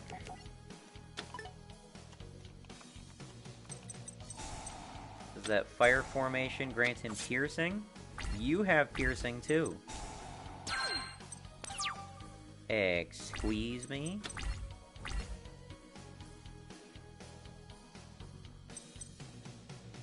You inflict piercing. How the fuck are you inflicting piercing?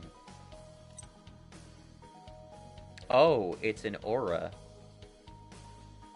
Oh, you're a problem. Okay.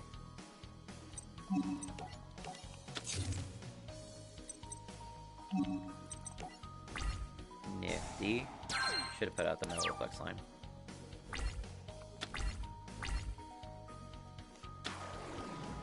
Dry Gumo, haven't seen you in eternity.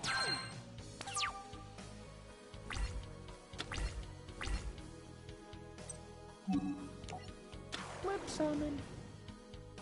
Can't attack because you don't have cards to destroy. Or blah, blah, blah, blah, blah, blah. Go.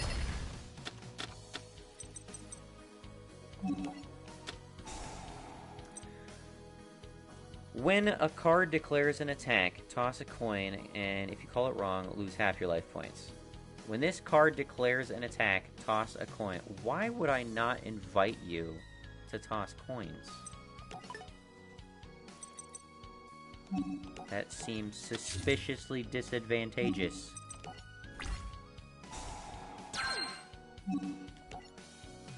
Nope, nope, nope. Nope. Now I want to activate a card.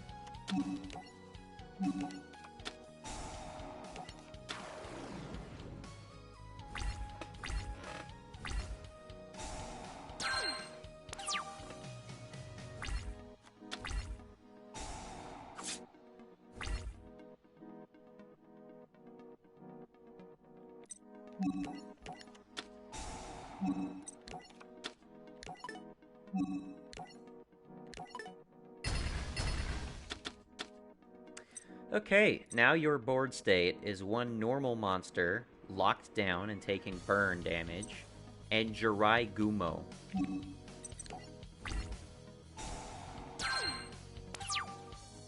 How are things in the US looking like, by the way? That's a very broad question. What do you mean by that?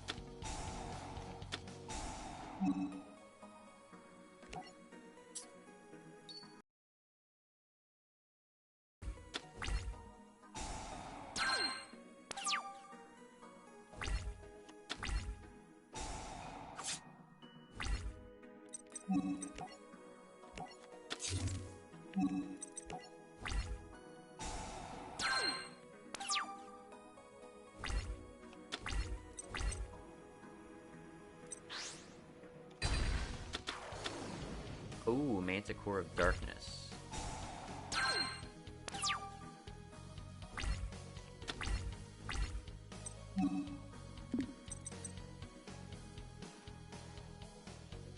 During the end phase of this card, of the turn, this card was sent to the graveyard. You can send to the graveyard one Beast, Beast Warrior, or Winged Beast monster from your hand or side of the field to special summon it back.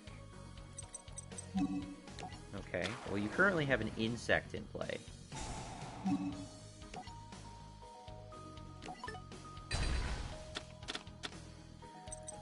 How have things been since the election? Dude, it's just been straight fucking cancer. It's always been bad. You know, electing Biden changes literally nothing in terms of the fucking cultural cesspool of this country. Crime sure as shit hasn't gone down.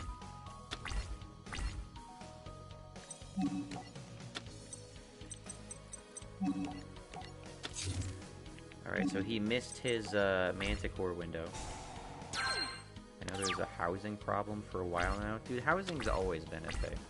People were complaining about housing in, like, the early 2000s. 2008 was a whole thing about housing.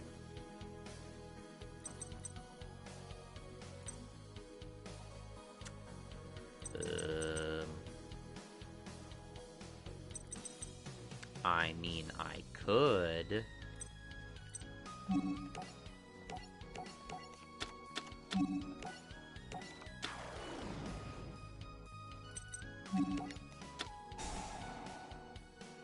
In 2008 was just fucked up everywhere. You can blame the US for that. Not that I'm eager to blame the US for things, but you know.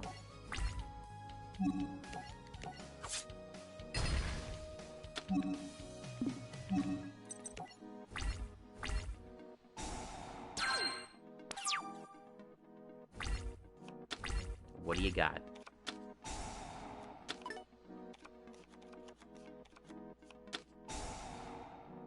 Kensu. Place the face down.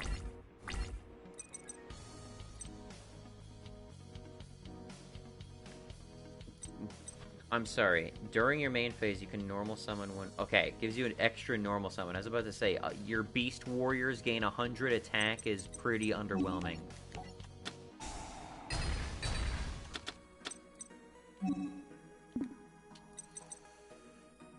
Should add a flip.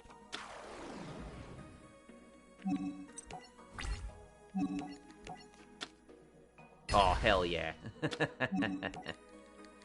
Dies to Sandgam.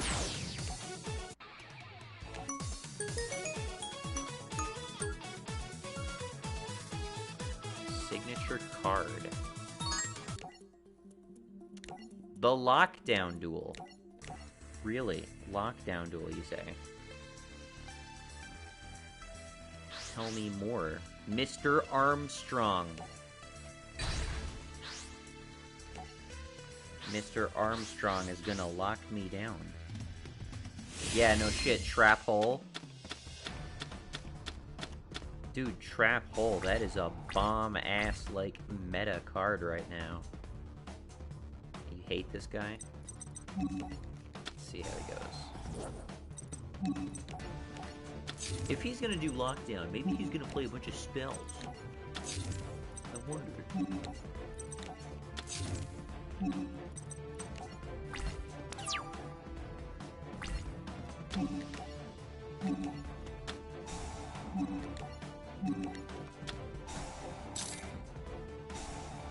What's he got? Lockdown is my game.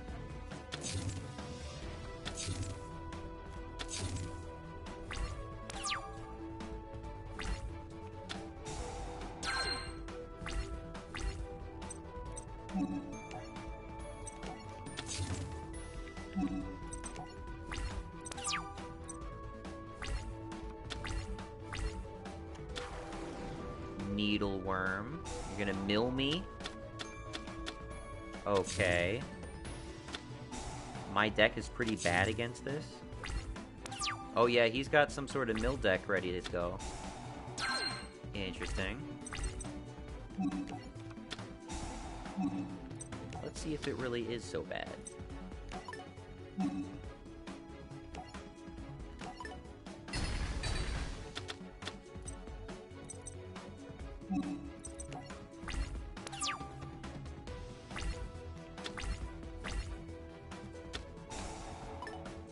Nobleman of Crossouts. You can look through your opponent's deck. Well, what am I selecting? I guess I can see what's in his deck. Iron Chain Repairman. I forget what Nobleman of Crossout even does. Each player sends 2 cards from their hand to the graveyard, then draws 2 cards. Poison Chain. It's the number of Iron Chain monsters. Playing with Iron Chain cards. Iron Chain Blaster. Paralyzing Chain. I like the concept of chains. Card is sent to your opponent's from your opponent's deck to the graveyard. Okay, so more mill. Iron Chain Coil. Iron Chain Snake.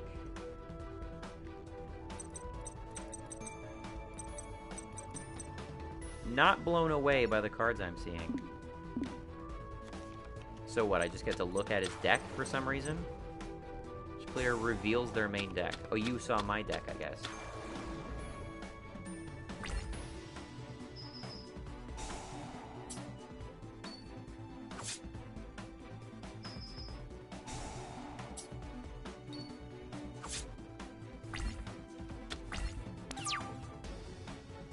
Just banishes all copies of the banished monster from either person. Oh, okay. Well, I only have the one aroma jar, so.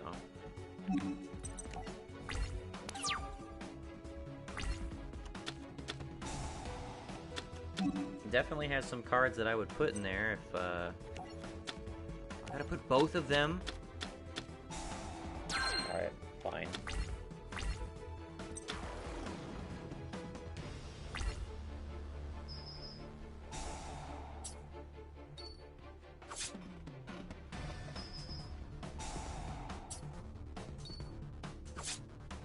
These are all getting through.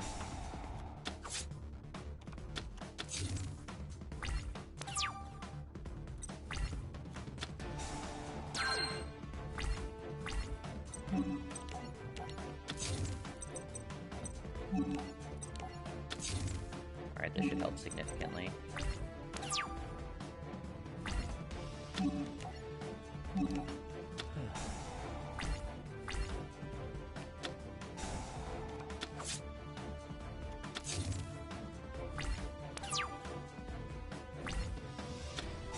We'll see how it goes.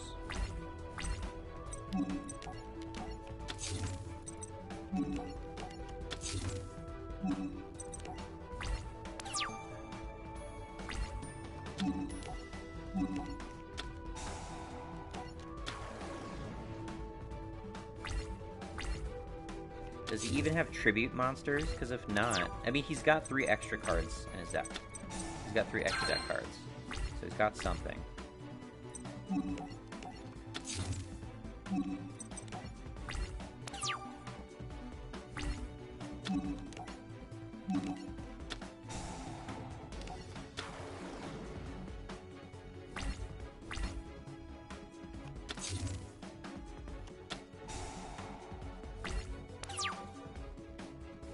Unless your opponent sends 1 card from the top of their... the graveyard can declare. I shouldn't have even nuked that. I should have left that on the field. That's my mistake. This shit isn't... That's not going to do anything against me.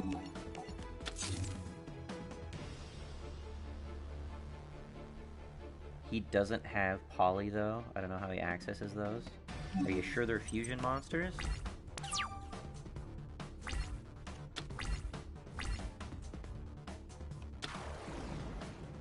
Should have left him with Gravekeeper Servant. Oh, how many Urias are in the grave right now?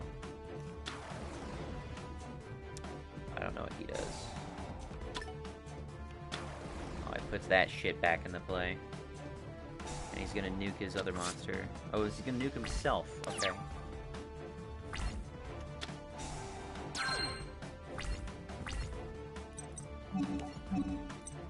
One, two... Oh, fuck. All my Uria are in the grave. I cannot burn him in 10 turns. He can blow himself up on my guys, but... Oh, that sucks, dude. Is there anything I can even fetch? Nothing's gonna help me here. I got off to the wrong start. I'm forfeiting that. That went terribly.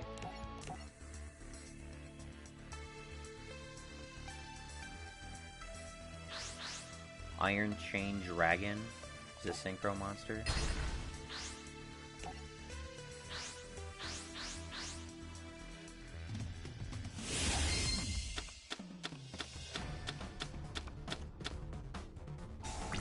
Okay. Solemn Judgment for any big shit, which is a little bit fuzzy what big shit means at a time like this.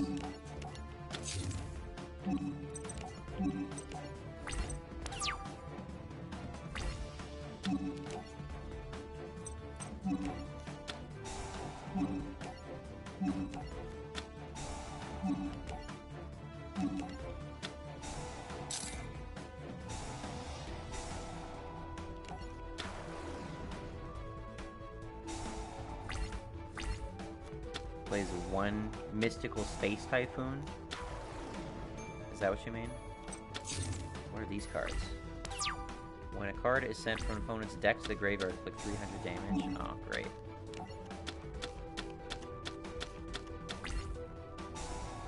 Well, I can start trying to burn him. Got Needle Wall out, though.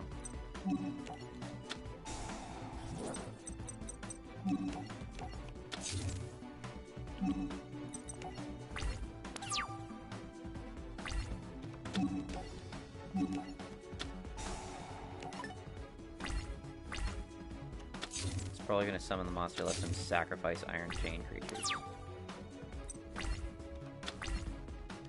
Uria! Does he have an answer for Uria if I put Uria into play? I've got a Solemn Judgment.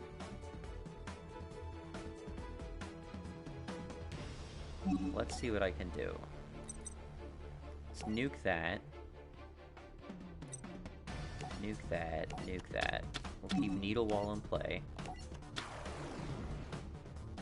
I don't know why his condition is both mill and burn. It's a good question.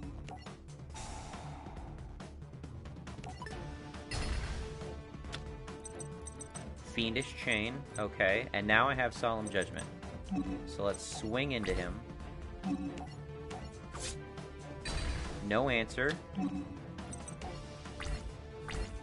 So this is one of those decks that I have to play fast and aggressive against. Okay.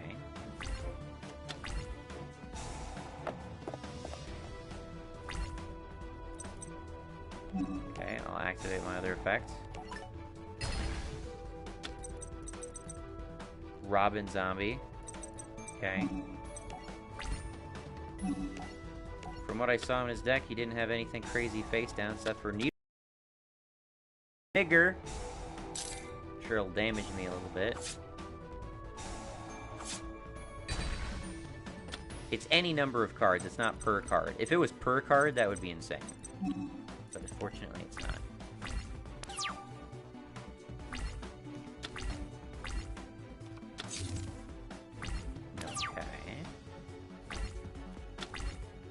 On the ropes. 3. It's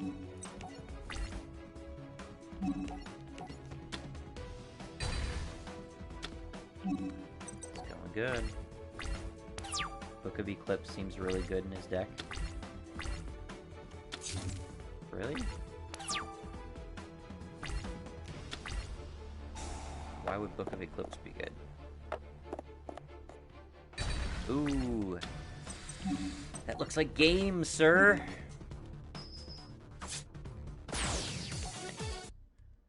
Second try. New Duelist Booster Pack, Leo Luna. Okay, we gotta draw some of those. What does Leo Luna have? Leo Luna has something I need. Oh, Leo Luna has Space Gate. I don't actually need that.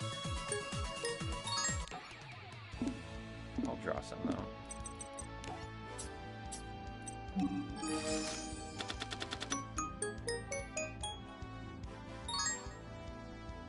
Ooh, I got these cards.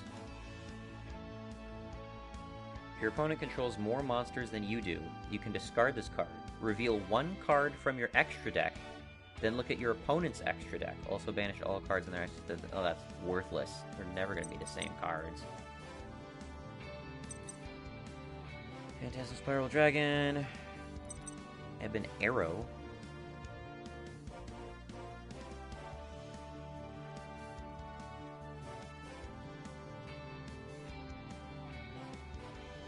Ebon Arrow. Select one face-up monster you control until end phase. It loses 500 attack to deal piercing damage. When the selected monster destroys an opponent's monster by battle sense to the graveyard, inflict damage to your opponent equal to the destroyed monster's original defense. Oh, that 500 attack is such a shame. I'm considering adding something in here that gives me piercing.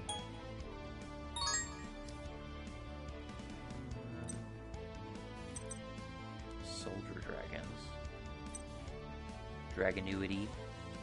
Dragonity. However you pronounce that. Dimensional Alchemist. Once per turn, you can activate this effect to remove from play the top card of your deck and give this card 500 attack until end phase. When this card is destroyed and sent from your field, you can select one of your remove from play monsters and return it to your hands. Whenever a monster is activated, that activates when a monster effect is activated, that activates when a monster is normal summoned. You can negate the activation. Then the monster whose effect activation was negated draws one card. That's just, oof. Ugh. The words. Each turn, the first face-up beast, warrior, or plant-type monster you control that would be destroyed by battle is not destroyed. That seems really good.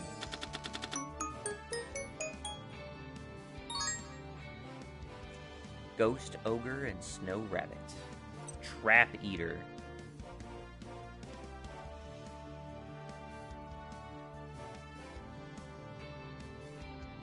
Okay.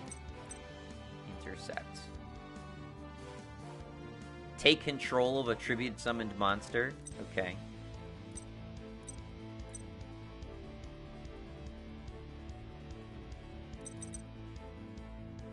When a monster on the field activates its effect, or when a spell trap that is already face up on the field activates its effect, you can send this card from your hand or field to the graveyard, destroy that card on the field. It doesn't negate the effect, though, and it's only on the field. Terra is decent. If this card is attacked, return the attacking monster to the hand after damage calculation. This card gains defense equal to the returned monster's level times 100. That does seem interesting. Protector of the Throne. Fairy King Truesdale. Dragoonity Knight. I don't know how to pronounce it. Dragunity Knight. Dragon Mastery. Gen X Recycled.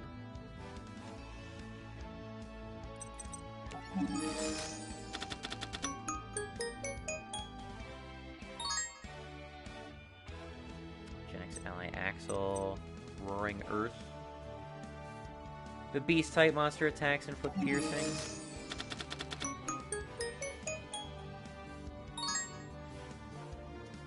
Thermal Gen X. Vylon Cube.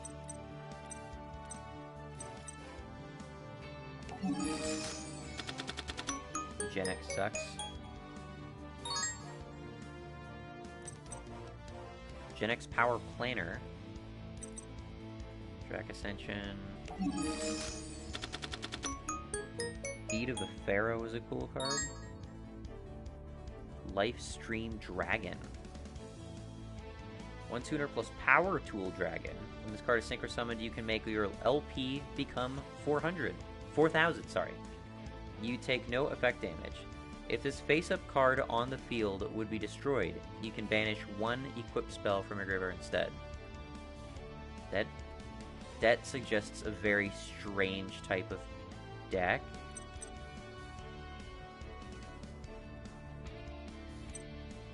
Gen X Accelerator. Gen X Furnace. I don't know, the aesthetic of the Gen X card seems kind of interesting. I don't know about that shit right there, but...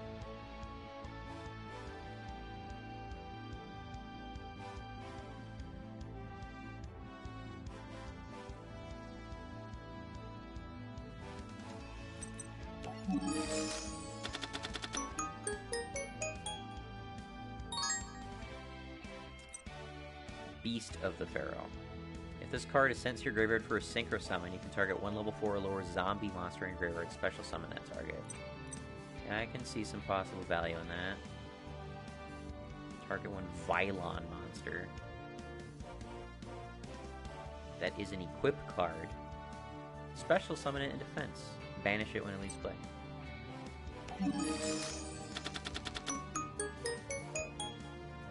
Geogenics. Ash Blossom and Joyous Spring. When a card or effect is activated that includes any of these effects, you can discard this card and negate that effect. Add a card from the deck to the hand. Special summon from the deck. Send a card from the deck to the graveyard. That seems very versatile, and I'm not surprised that this card got mentioned multiple times in that video I watched about Max C. A bunch of these, like, ghost lowly cards, as, like, their quote-unquote hand traps, have some really good effects on them. That last one, not the last one, but the second to last one seemed kind of shit. Ash Blossom and Joyous Spring.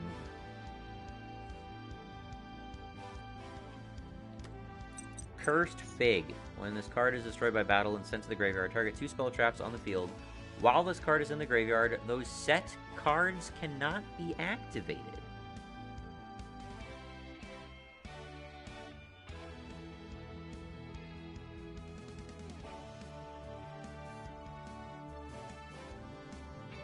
That's actually a very curious effect that it has. Really not bad. That's a Jingzhen Hu creature that doesn't take up one of my spell trap card spaces.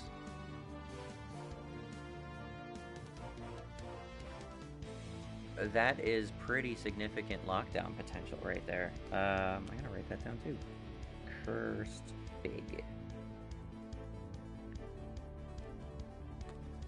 Ash Blossom. This is a meta hand trap, and no wonder it got mentioned.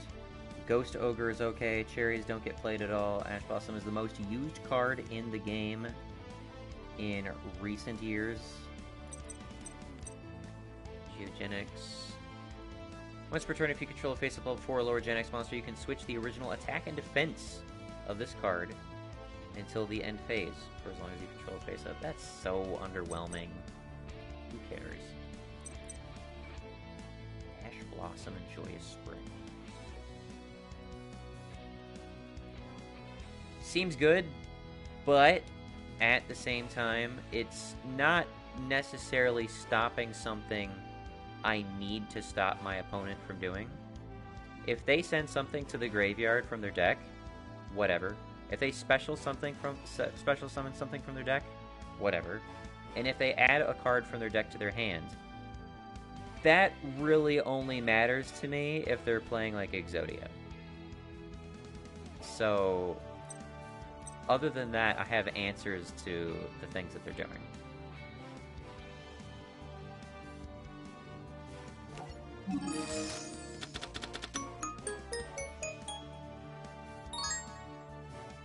Gadget Hauler. Power Break. Power Tool Dragon. Morphotronic. Gadget Hauler.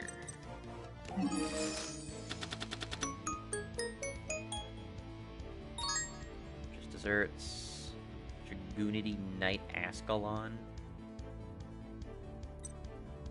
Factory of 100 Machines. Remove from play all Morphotronic monsters from the graveyard. Target face-up machine type monster you control, gain 200 attack for each card removed. B-List Soldier. Gen X Ally Crusher. Once per turn, when a monster with the same attribute as this card is normal summoned to your side of the field, you can select one card your opponent controls and destroy it. Once per turn, when a monster with the same attributes as this card is normal summoned to your side of the field, you get something that bounces. You get a dark monster that bounces back to your hand, and you got repeatable card destruction. That's really good. I don't think I want to waste slots on a dark monster that bounces back to my hand, though. I'm only talking about constructed competitive play. Some cards are good there, aren't necessarily good in this game. That's okay. It's a 2K wall. It is a 2K wall, too. Jeez. That's also kind of the problem when you got monsters that, like, they've got pretty good defense, but, like they're weak, they're vulnerable in face-up attack position, but they've got a good face-up effect, so somehow you gotta get them onto play, have them not die for one turn, and then get them into defense mode. That can be tricky. Cursed Armaments is cool. Mist Worm. Target 3 cards your opponent controls, return those targets to the hand. 1 tuner plus 2 or more non-tuner monsters. Target up to 3 cards your opponent controls, return those targets to the hand.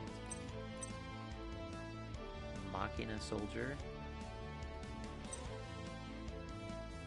Primus Pilus. He's got a skirt. Kaiser Sea Snake. Silent Strider.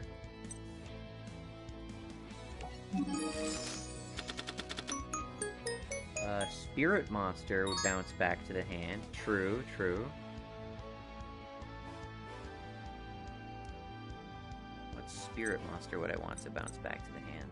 8 Magician.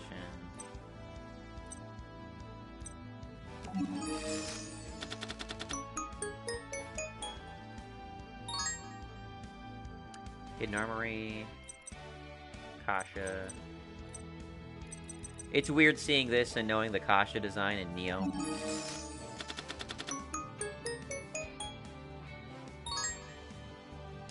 Iron Draw. You control exactly 2 machine effect monsters and no other monsters. Draw 2 cards. For the rest of this turn, after this card resolves, you can only special summon once, and you can only activate 1 Iron Draw per turn. That's just a little bit too situational when there are other options.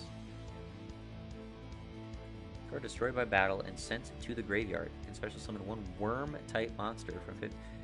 Oh, man, if only I had... If only Uria was a worm-type monster. Machine Peacekeeper. When this card is destroyed and sent to the graveyard, add 1 Union from your deck to your hand. Once per turn, you can target 1 machine you control, equip this card to that target, or unequip this card to that target. Blah, blah, blah, blah, blah. Your Unity monsters are based in ancient Roman army. That's the reason why I really like the archetype. Oh, really? I haven't picked up on that. I guess the skirts kind of spoil that, huh?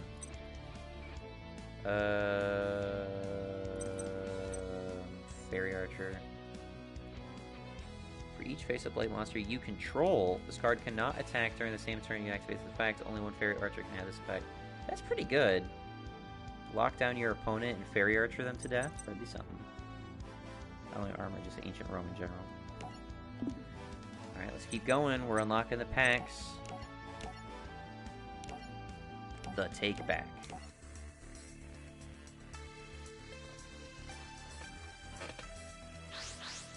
Tetsu Trudge again.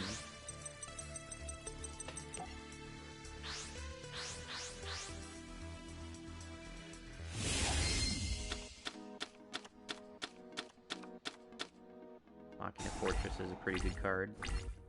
You didn't pull it though. I have it in real life.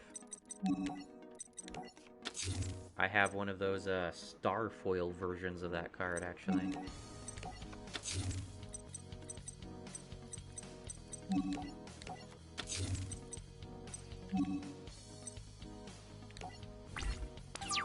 Trudgers and Duel Monsters. I said he was in the. I said he was an OG Yu-Gi-Oh! I said he was the bully.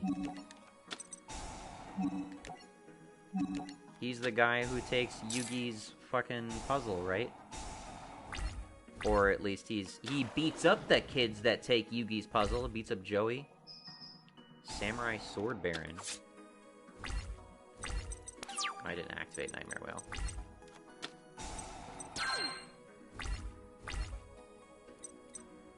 Once per turn, you can select defense position monster your opponent controls. Change it to face-up attack position. Oh, okay. You're a bit of a bitch.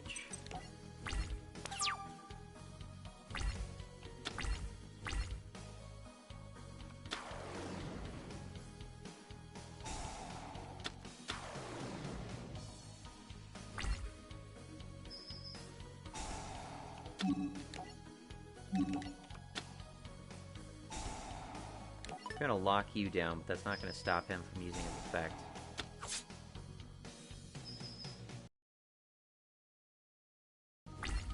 Your 5D dies at that. Frozen Fitzgerald.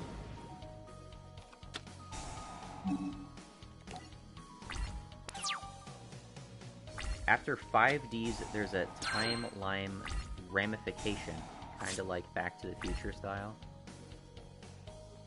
Okay. 1 Dark Tuner plus 1 non-tuner Beast-type monster.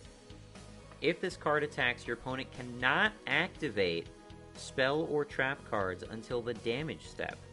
When this card is destroyed by battle and sent to the graveyard, while you control no other monsters, you can discard 1 card to special summon this card from your grave.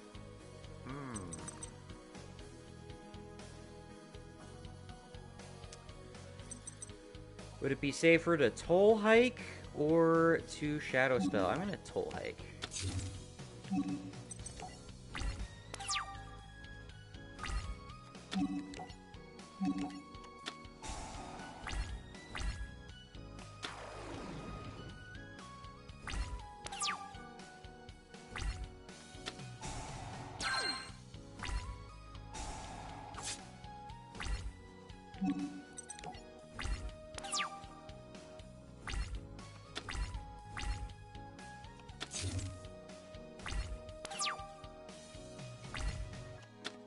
Do they just play card games on their motorcycles so fast that they hit 88 miles per hour?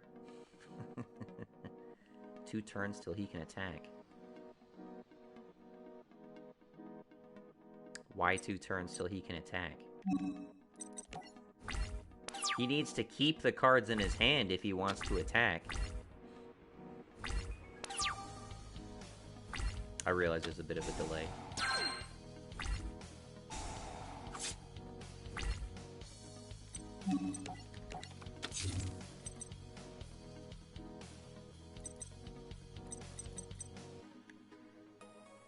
Opponent cannot activate spell trap cards. It doesn't negate the effects that are already in play, so get fucked.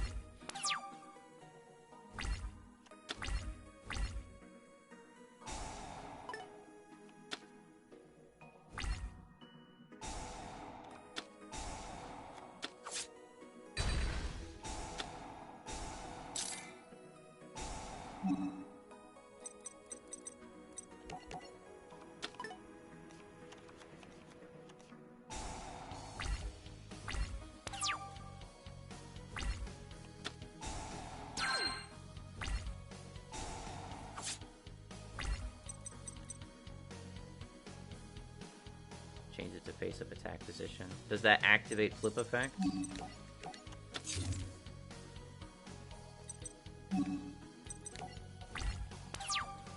I could probably try swinging, but I gotta keep a monster on the field so I can monster gate it.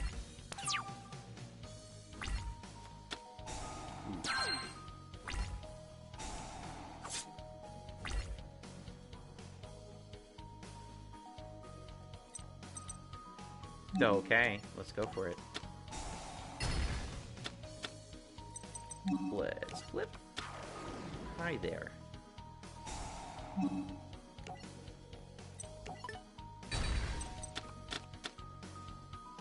The end of the damage step, change that monster face down defense position.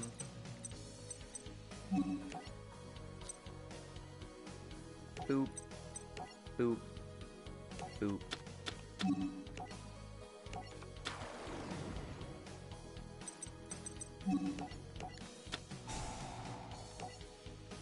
Monster gate.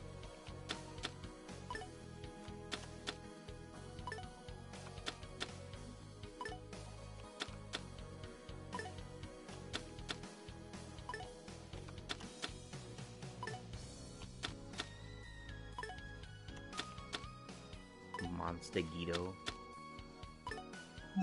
There you go.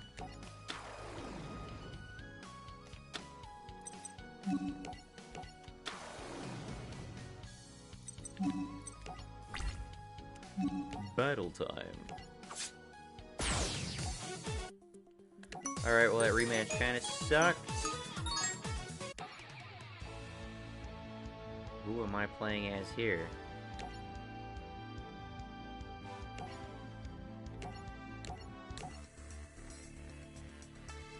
Do you have Witch of the Dark Forest? No, I do not have Witch of the Dark Forest. Greiger. I don't even want Sangan in my deck. I think she can search. Oh yeah, she can search Uria. I don't want either of them in my deck though. I wish I had a different way of actually fetching Uria. So I don't know what cards you play. So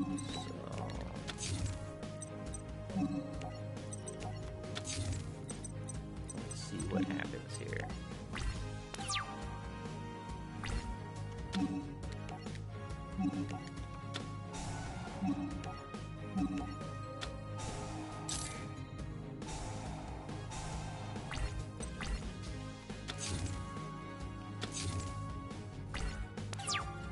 no monsters. 2 face down, huh?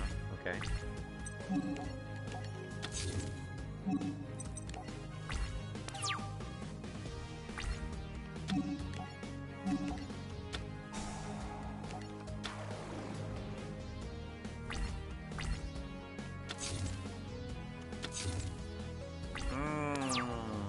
I wonder what is going on here. Let's rip that field spell right away. I don't know what it is, but this will give me a clue. Morphtronic Trap. So you play Morphtronics. Each time a monster's battle position is changed, place a morph counter on this card. All Morphtronic monsters gain 300 attack for each morph counter on this card. When this card is destroyed and sent from the field to the graveyard, you can special summon 1 Morphtronic Oops! Too bad that was the first card I destroyed.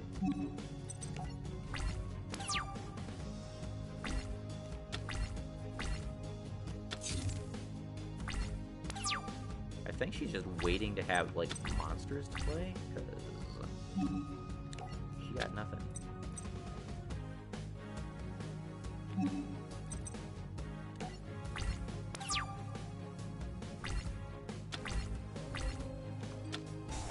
Magical Mallet. Getting rid of her entire hand. Almost. Now she's got a monster. And now you suffer for it.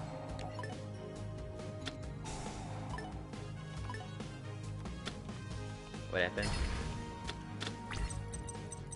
She Morphtronic something off the field. Oh no.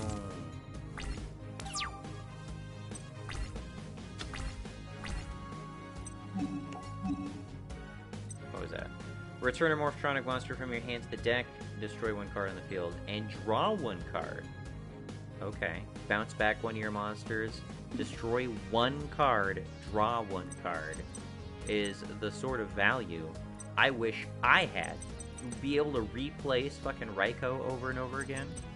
There's a Lightsworn version of that card. I mean, I'd be open to negotiations.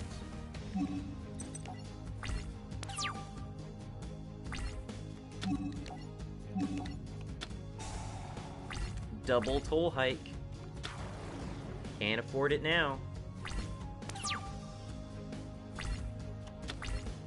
Alright, let's actually read these cards. While in attack position, this card can attack twice during each battle phase. Once per turn while in defense position. When a face-up Morphtronic monster you control is targeted for an attack, you can negate the attack. While in attack position, once per turn, you contribute 1 monster to inflict 600 damage to your opponent. While in defense position per turn, you can inflict 300 damage to your opponent. So he can burn me with that card. Worth keeping in mind.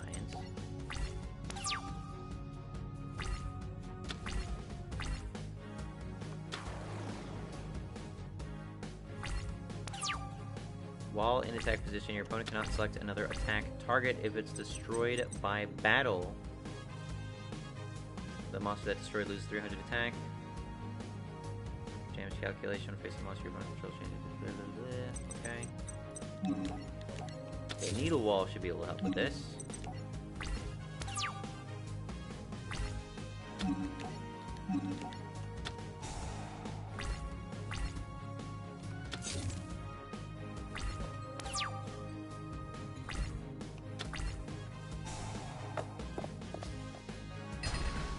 That guy is the one I was most concerned about. You being able to attack twice is not terribly concerning when you're 1200 attack. If that field spell was out, they could build themselves up pretty rapidly if they wanted to. Bye-bye again.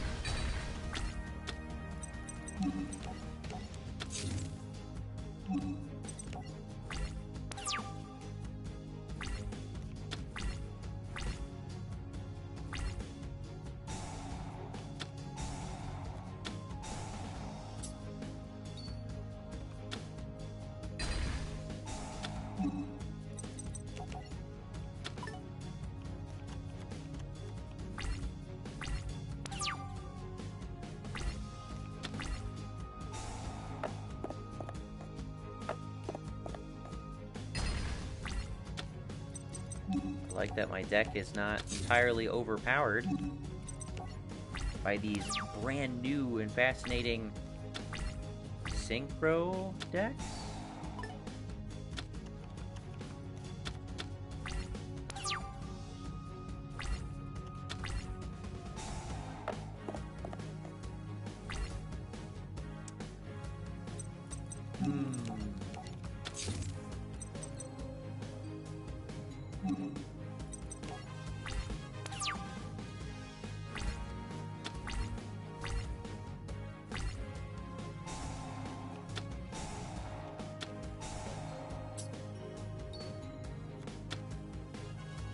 Womp.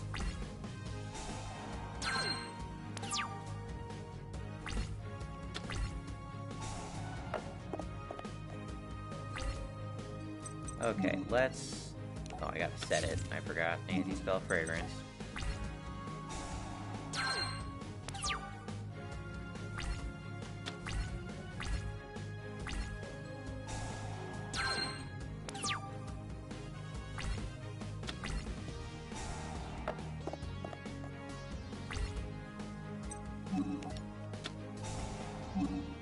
Harpy's Feather Duster. Preparing for the sweep.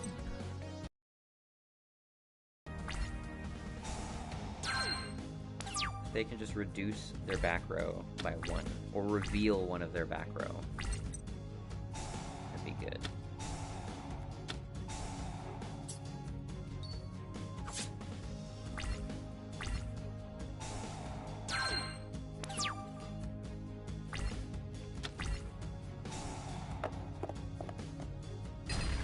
Nice. Very nice.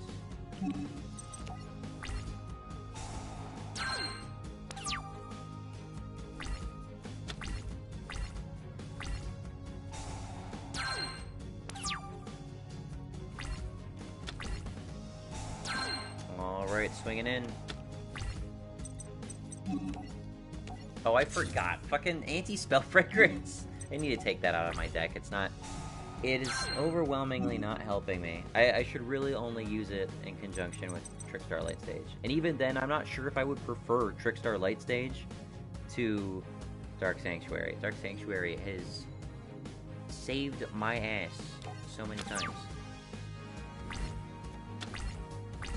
You don't need to. I feel like I need to, because that's just a really good combination of 2 cards. And, I mean, it goes both ways. If I have Anti-Spell Fragrance on the field, it's affecting me too. You can sack the Anti-Spell? I know I can sack the Anti-Spell, but I'd have to summon Uria to sack the Anti-Spell.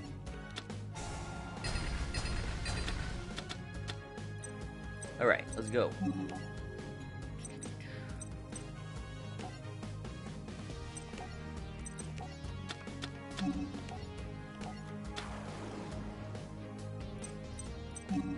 I can't play Monster Gate because there are no more monsters in my grave. I am not swinging for game? What? Okay.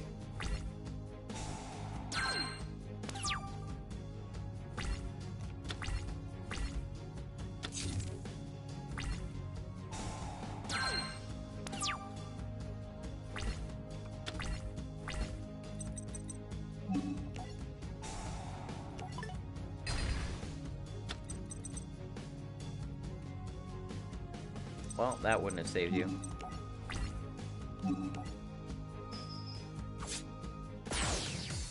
Yeah. Oh, I got the booster pack! Yeah! Okay, we gotta go. Booster pack time, I was saying like a Zinski or some stupid shit.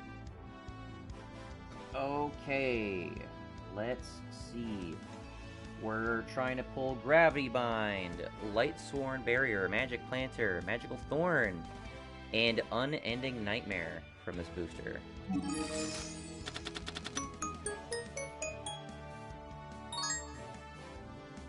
Lightsworn Sorceress. Botanical Girl, Mystical Cards of Light. cannot use one of your spell and trap card zones. During your main phase, if you control another mystical cards of light, you can draw 2 cards instead of... What? You cannot use one of your spell and trap card zones. During your draw phase, if you control another mystical cards of light, you can draw 2. So if you basically reduce your playable spell and trap card zones to 1, you can draw 2 cards every draw. Interesting. Cupid Volley. You can choose a number from 1 to 3 and send that many cards from the top of your deck to the graveyard. Increase this card's level by the number of cards sent to the graveyard this way until the end of this turn. If this card you control is destroyed by an opponent's card and sent to the graveyard, you gain 1,500 life points.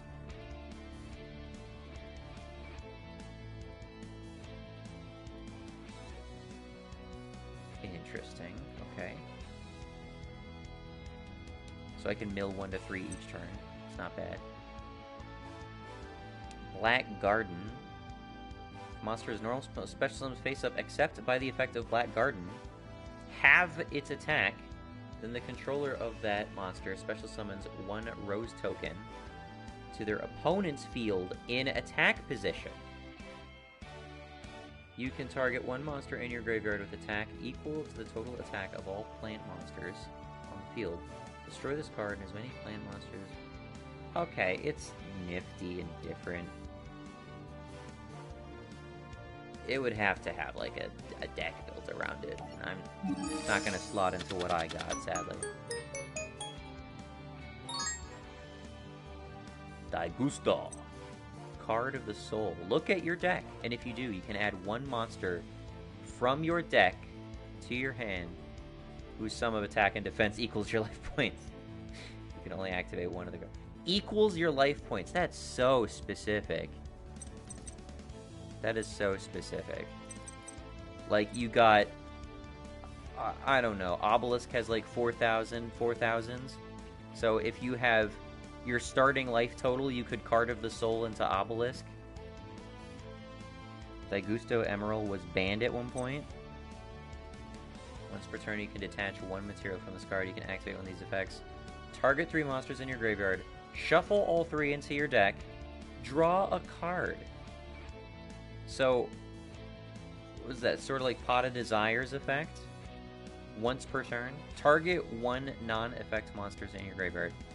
Special summon that target. So once per turn, you could bring Blue Eyes back into play. Or you could Pot of Desires. I'm not terribly surprised that that was banned. When control of the equipped monster changes. Oh, whatever. Sort of like Avarice. Maybe I'm thinking of Avarice. I mix up the pots. Magical Thorn! Right, when your opponent's card in this hand are discarded to the graveyard, inflict 500 damage to their life points. So I got another source of burn. Excellent. I'm going to put that in instead of a Shadow Spell. Is that Mystical Thorn or Magical Thorn? Just search Thorn. Boom. Excellent.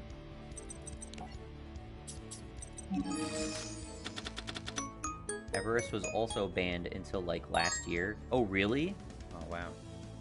Daigusto Freeze. When this card is Synchro Summoned, you can target 1 Gusto monster in your graveyard. Add that target to your hands. Your opponent takes any battle damage you would have taken for battles involving face of its money. Oh, wow, okay. Past Image. It's a very interesting past image that they chose for this card.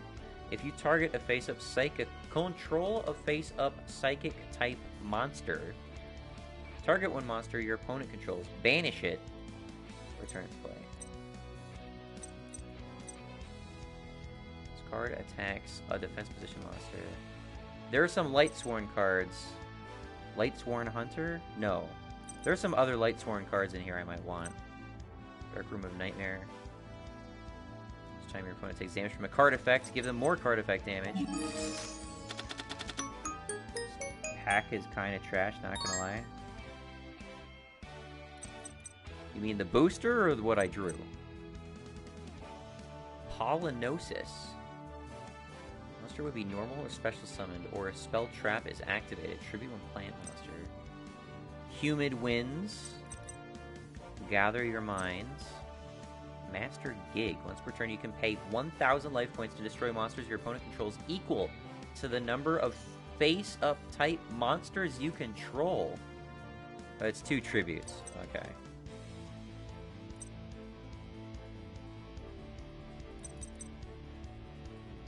Time Lord. Gather Your Mind. I like Gather Your Mind, but there are strictly better versions of Gather Your Mind for, like, spell counter deck. Both? Well, of all the boosters in this game that has cards that I want in it, this has the most. So, I'm looking for those cards right now. Psychic Snail. Pay 800 life points, select one other face-up psychic monster you control. Can attack twice. Sweet Corn. Once per turn, during your main phase, you may pay 500 life points to special summon a Waze token. Rose Lover. You can banish this card from your graveyard, special summon one plant monster from your hands, and if you do, it's unaffected by your opponent's trap effects this turn. You can only use it. Cool, cool. I like that. Roma cards.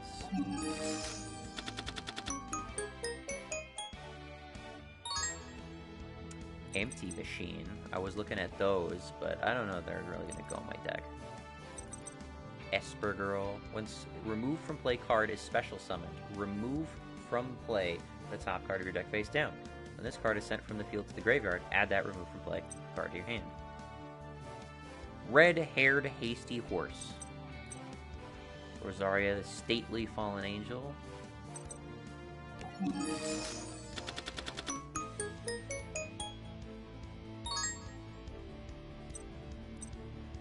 Seal of the Ancients. Pay 1,000 life points, pick up and see all face-down cards your opponent's side of the field, then return them to their original positions. So 1,000 life points for a peek? Bergamot is insane. I've already had this thing beat me to shit several times, so I know the value of this card. During this turn, any effect activated by your opponent that would inflict damage becomes an effect that inflicts damage to their life points. Cool.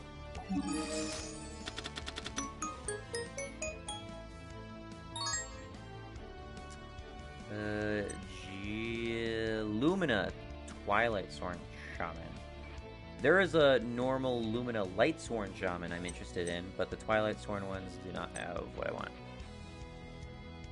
Send from your deck to the graveyard by the effect of a Light-Sworn card, inflict 500 damage to your opponent, and if you do, you gain 500 life points. Ah, okay. Let's do another battle line.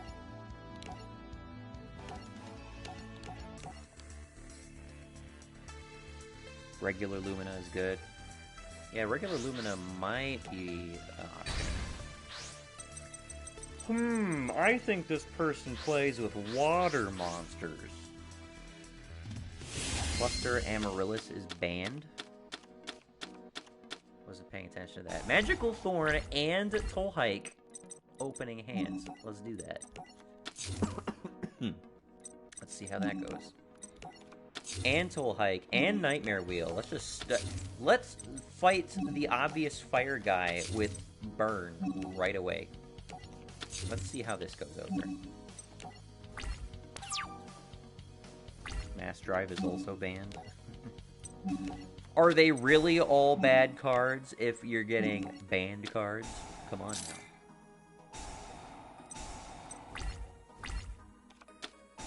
Call of the Mummy. Fire Zombies. Burning Skullhead. Conduct your battle phase. During the turn you activate this effect, you can add one Burning Skullhead from your graveyard to your hand instead of conducting your normal draw phrase. What is this dredge crap?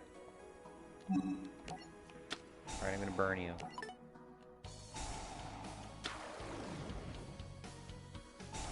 I'm gonna burn your Burning Skullhead.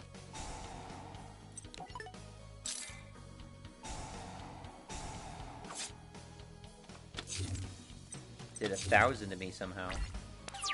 Oh, because you special summoned it. Okay.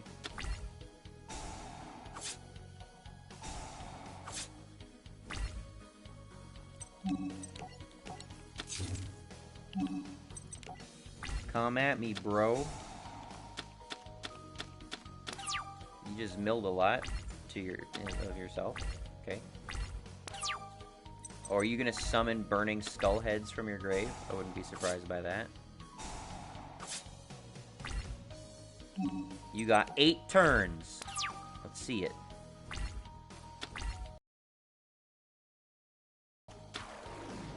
Gonna take 1,000 here.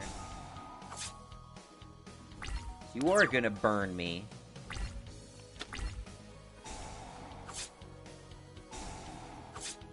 But can I burn you faster?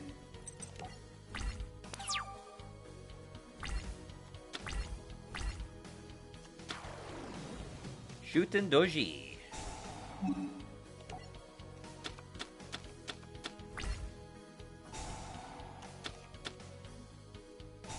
We'll destroy this.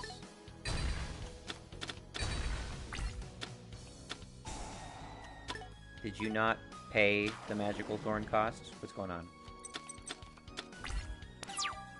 When your opponent's cards in their hand are discarded to the graveyard, inflict 500 for each card that was discarded. Did you not pay? Did I miss it? Did he not just get burned for a magical thorn cost? I feel like I missed that. I'm just gonna put up Solemn Wishes. And I'm just gonna trust this all to waggle out.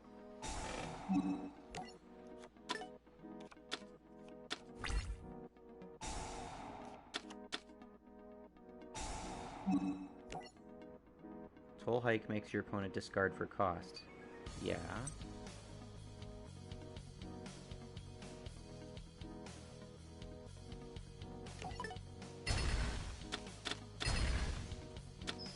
He has to discard. Why is this not burning him? Costs cannot trigger other... Really? That seems like such an obvious combo. That's so stupid. So Magical Thorn is worthless then. That's so trash. Each player must send 1 card from their hand to the graveyard to declare an attack. Does that not count as a discard? It'd be a discard in Magic. It would work in Magic, therefore it should work in Yu-Gi-Oh! Whatever, I'm still burning him. Taking Magical Thorn right back out. If it doesn't work with Toll Hike, then...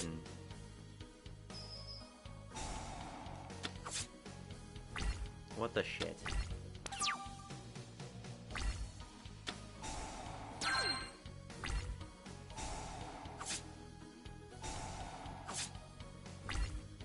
Can I hit you for 3,000? I think that I can. Let's sacrifice Magical Thorn.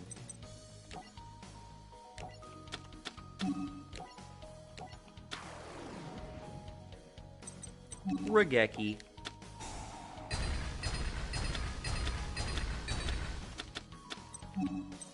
Eat shit, dickhead. Nice.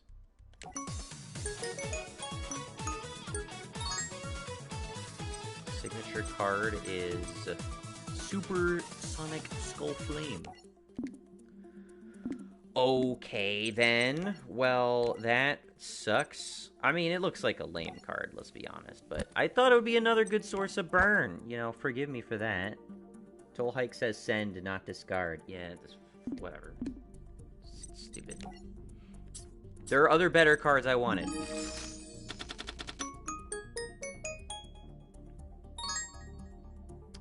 Light of Redemption. Pay 800 life points, then target one of your banished light monsters. Add that target to your hands. Oh, that seems amazing for a DD deck. Holy shit. Light of Redemption. Am I wrong? Aren't there a bunch of, like, light DD monsters that would love that card, like masturbate with that card furiously. Overdrive Teleporter. This card cannot be special summoned. You can pay 2,000 life points to special summon 2 level 3 psychic type monsters from your deck. This effect can only be used once while this card is face up on the field. Okay. 6 Scrolls of the Samurai.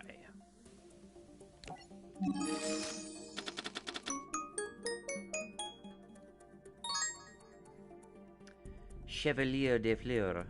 Once during each of your turns, when your opponent activates a spell trap card, you can negate the activation and destroy that card. 1 Fleur Synchron, plus 1 more non-tuner monster. It seems like a good card, but I don't know what Fleur Synchron is. It might not even be good on its own. During each player's turn, when your opponent activates a trap card, you control a plant monster. Blah, blah, blah, blah, blah. Thorn of Malice, equip only to Black Rose Dragon. Does some cool stuff, okay. Half counter. Okay.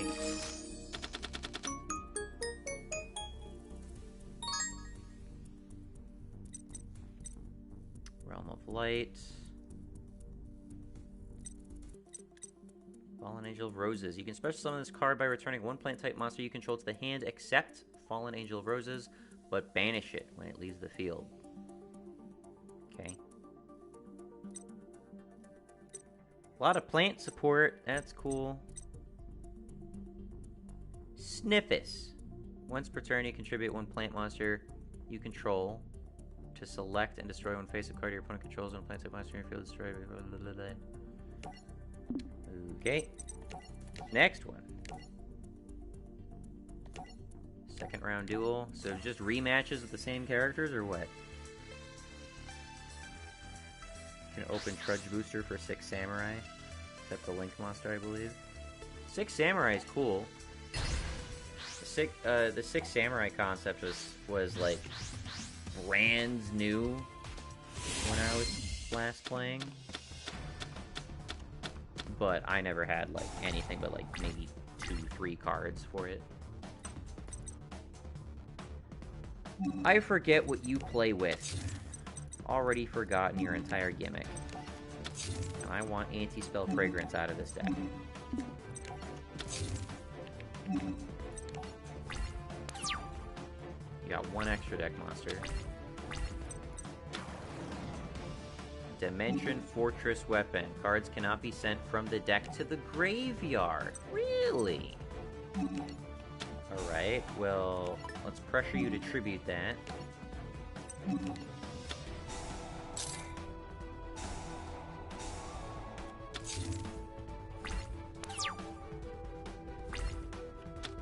don't know what he has. Was I playing as him last time? Because he was in one of the previous duels, right? Because you were playing as... Yeah, okay, yeah. Gotcha. Oh, he's got 1 lockdown card. Oh, Black Salvo. Okay, I know that. Dark Strike Fighter. Hold the shit up. Shadow Spell.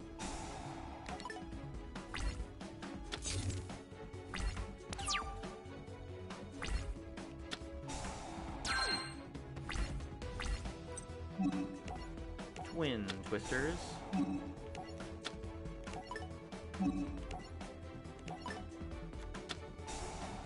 Oh no, I can't attack! This card got banned and errated. Dark Strike Fighter? What is it with all the new extra deck monsters getting banned? Why are they making gross OP shit? I guess they've always made gross OP shit, haven't they?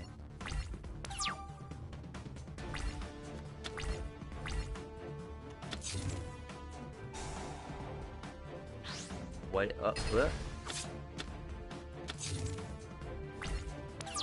He just did something.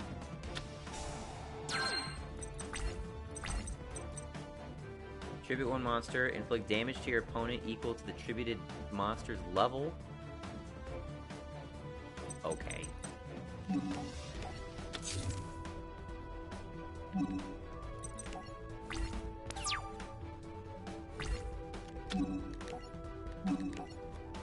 I'm not looking forward to the pendulum shit. Pendulum is... I'm still not convinced that pendulum isn't fucking clown shoes.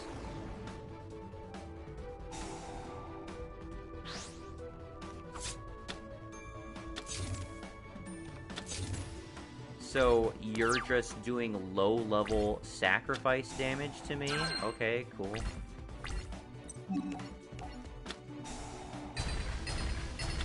Bye. Dark Strike Fighter not only wasn't once per turn, but you could tribute after battle phase. Okay. Summon Reactor SK.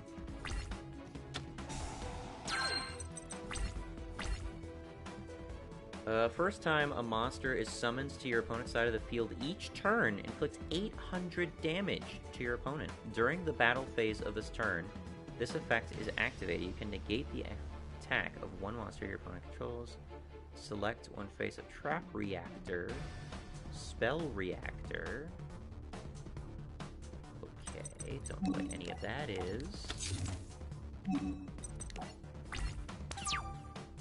It was also 2600 attack. They changed the card that much? You know, if you gotta change that much about the card, just ban it. Like, what the fuck? What is the point in having old cards floating around with different attack values? I mean, I still have, like, the old copy of fucking Sangan, right? It doesn't say any of this shit on it. If you need to basically entirely rewrite the rules of the card and the stats of the card, just ban it. I don't understand. Like, that is way liberal with errata. That is super liberal with errata.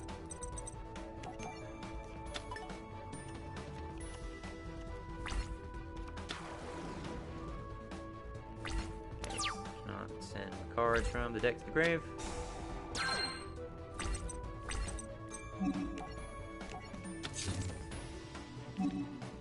That is the new Sangan. I'm talking about the one in the game, because I know it is.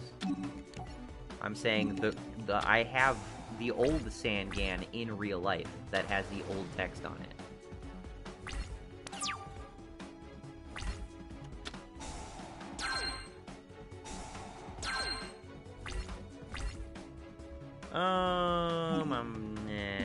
I'm not gonna swing into you. Yet. That was his one extra deck monster? Well, we're short-lived. Dark Sanctuary.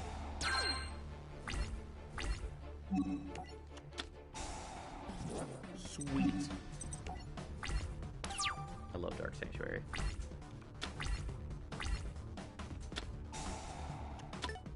Oh, now he's back.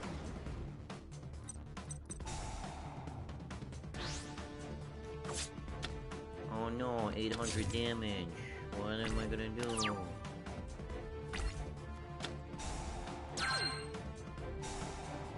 Would be a shame if your Call of the Haunted got twin twistered.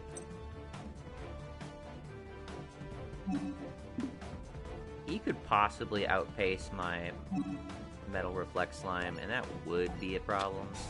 So I'll do it.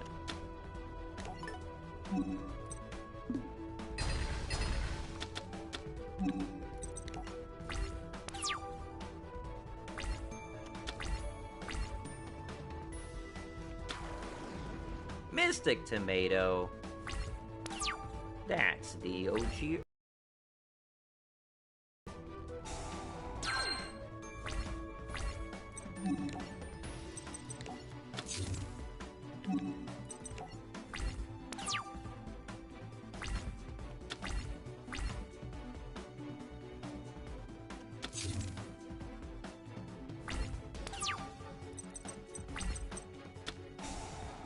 Just reasoning, bro.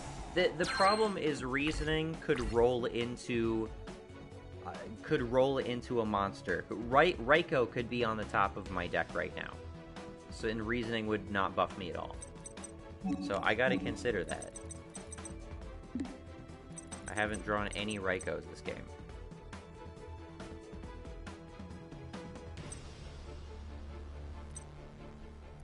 Not only that, cards cannot be sent from the deck to the graveyard, so I can't even reasoning. I cannot reasoning. Cannot reasoning.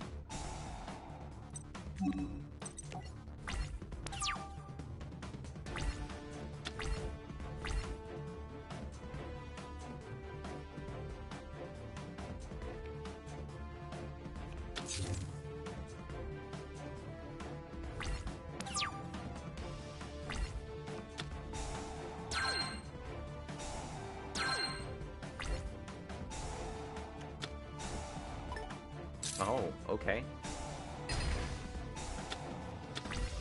Okay.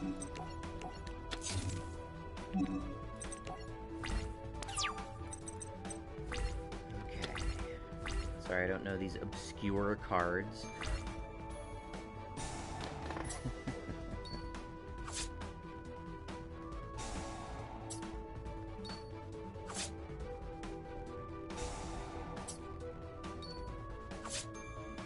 I'll soften you up for me.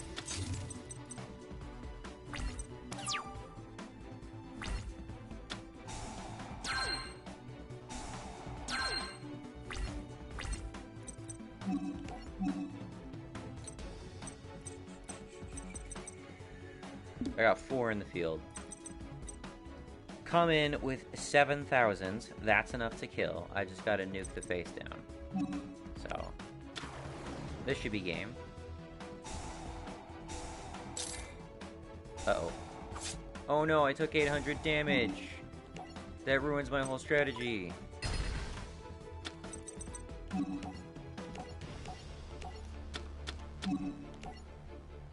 I'm even gonna swing into the Dimension Fortress weapon. Just out of spite.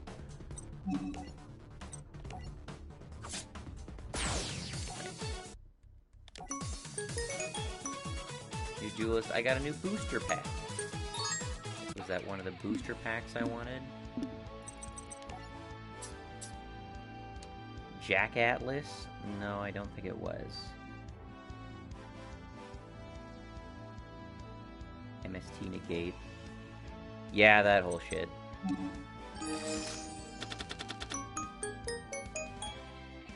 Pisto.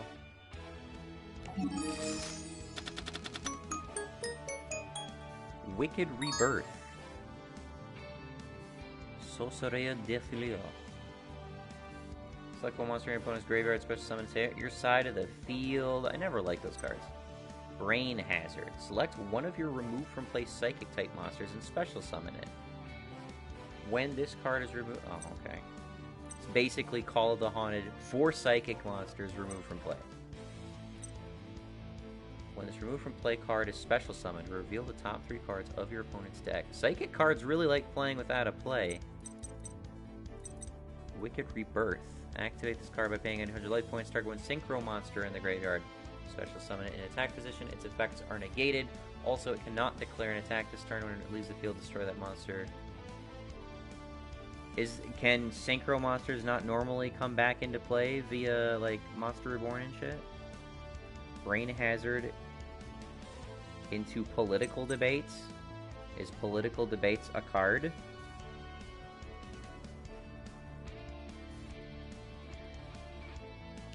I've not heard of that card. I know that one. Bamboo Scrap. Seed of Flame. Activate only your opponent's monster declares an attack. Instead of you, your opponent takes the battle damage you would have taken from this battle. Is that not just Magic Cylinder? Magic Cylinder is probably worded like negate the attack and inflict that amount of damage to your opponent. As long as the card remains face up on your side of the field, increase your life points by 800. every turn. Pretty good. D-Wall is a pretty good card. Magic Lantern, Gravity Bind! Yeah, Gravity Bind. Gravity Bind. Love you. World Carrot Weight Champion. This card is in your graveyard. You can send one plant-type monster from your hands or face-up from your field to the graveyard, except World Carrot Weight Champion. Special summon this card. You can only use this effective World Carrot Weight Champion once per turn. That's fucking weird.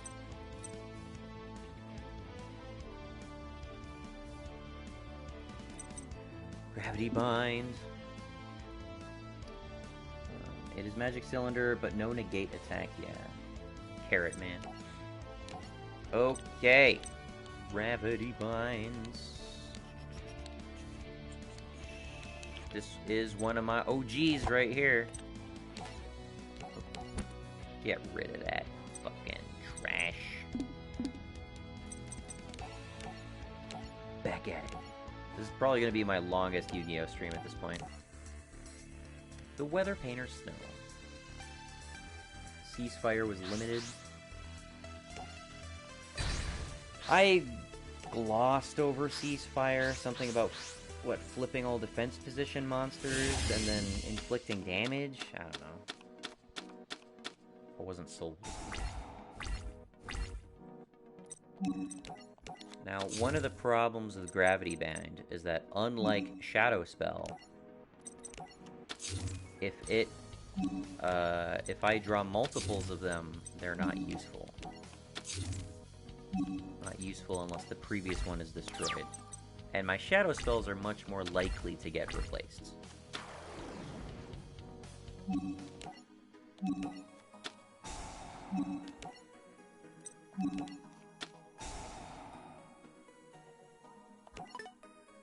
Hold the fuck up. Oh, that's right, you said she had a plant deck. Well, there goes that. Giga Plant! That was mentioned in the band video. What does this guy do again? Can special summon shit? Yeah, once per turn you can special summon one insect or plant monster from your hand or graveyard. Gravity Bind.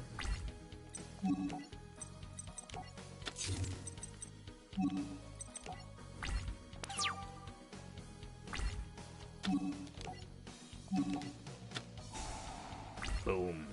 The fuck you gonna do?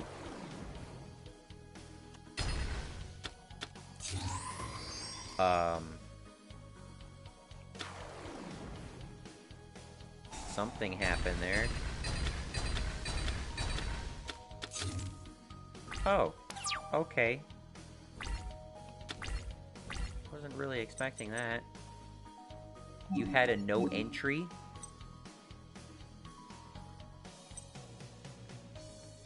Once per turn, you can banish one plant monster from your graveyard, then target one defense position monster. What happened? When this card is synchro summoned, you can destroy all cards on the field. So you have the option to wipe the board, including it. Okay. Well, you jacked me Gravity Bind. I'm not super fond of that.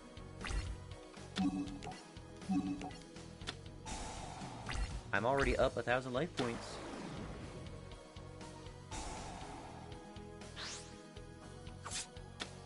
Oh no.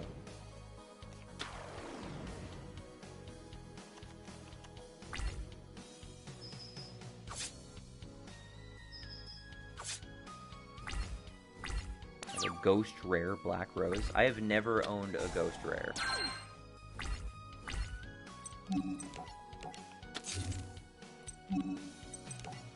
I have literally only seen a Ghost Rare in person for the first time last week.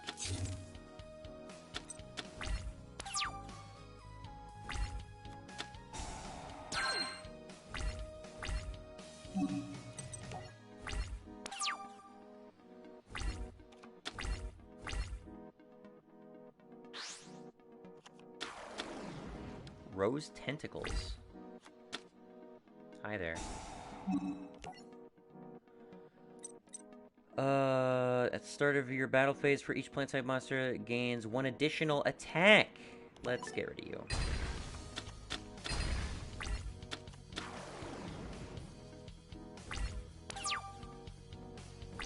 This is a weird kind of deck.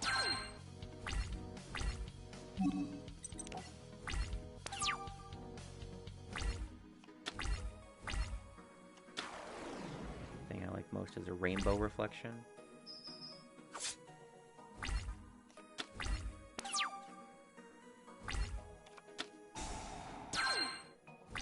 There we go. Toll Hike will help a lot.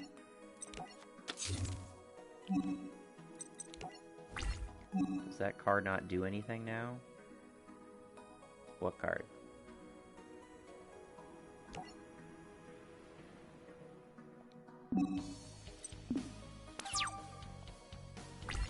Says tribute this to summon Cluster Amaryllis.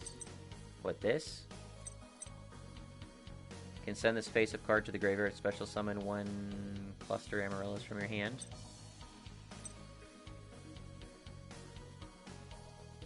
Says tribute this, and that thing is banned. Oh, well, the AI plays with banned cards. That's nothing new here.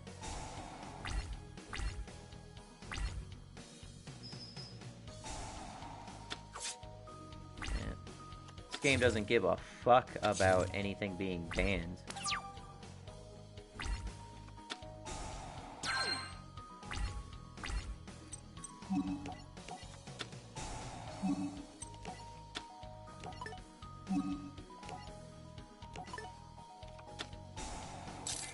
Oh no, you no-entry'd me.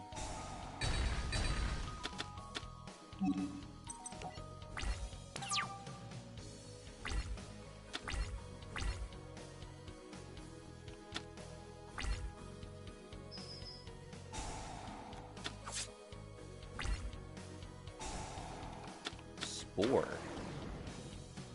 Hi. Wall of Ivy. Uh-oh.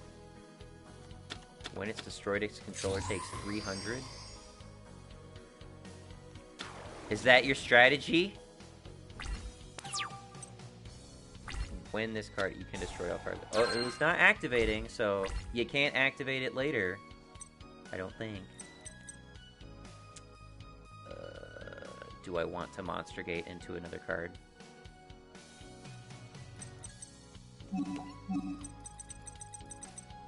Yeah, I'll do that.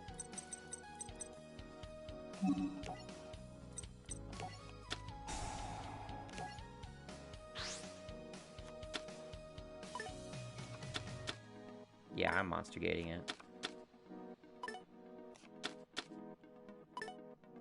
Sadly, no effect by Raikou, but... Turn banish when plant monster, then target 1 defense position monster your opponent controls. Change it to a face-up attack position, and if you do, its attack becomes 0. Okay, well that's not... It's gonna net you a lot more damage, to be honest. And you have to banish one of your monsters to do it, so... You get 1 attack. Didn't do it. Alright.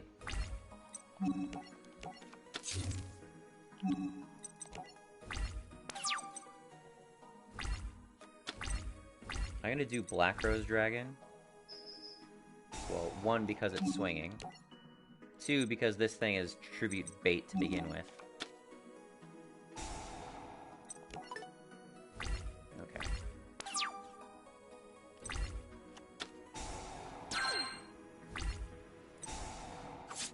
Okay. Let's try it swinging it.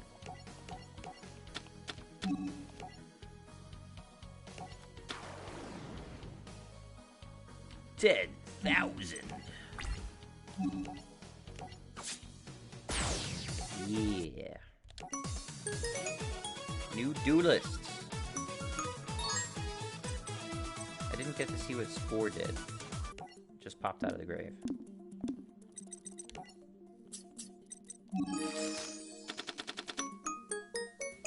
The World Tree is a cool card. I saw this card earlier and I read it. That's really cool. Each time a face-up plant-type monster on the field is destroyed, place a flower counter on this card. You can remove any number of flower counters on this card to activate these effects. One counter, target one plant-type monster on the field, it gains 400 attack defense. One card on the field, destroy that target. One plant-type monster in the graveyard, special summon that target. It is one card field removal. And the worst part about this card is that it's not a field spell. That would have been an amazing field spell. I would put plant monsters in my deck to run that if it was a field spell, but Witch of the Black Rose cannot be special summoned. If this card is normal summoned and you control no other monsters, draw a card and show it. Then if it is not a monster, send it to the graveyard. Also destroy this card. Okay.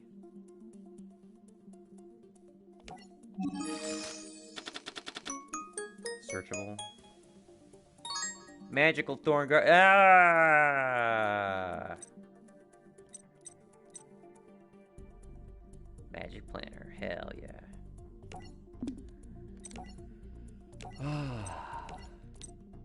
I feel refreshed.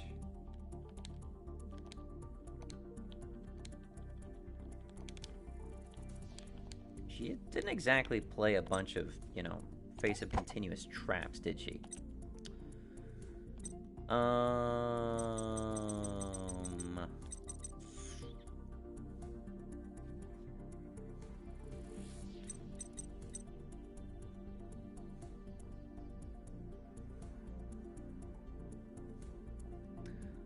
wondering what I should replace.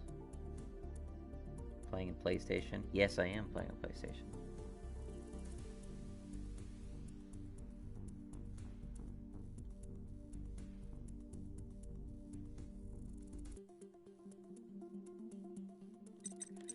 I'll replace... I don't really want to.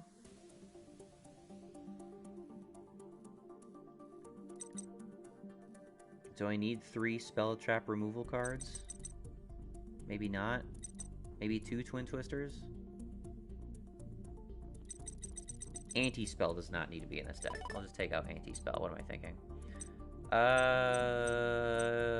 Curry Bandit, you're banned. Anti-spell fragrance. Yes. Shadow spell is better than Econ.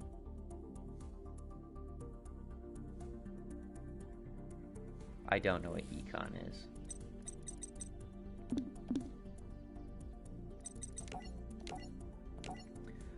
I now have my Pot of Greed.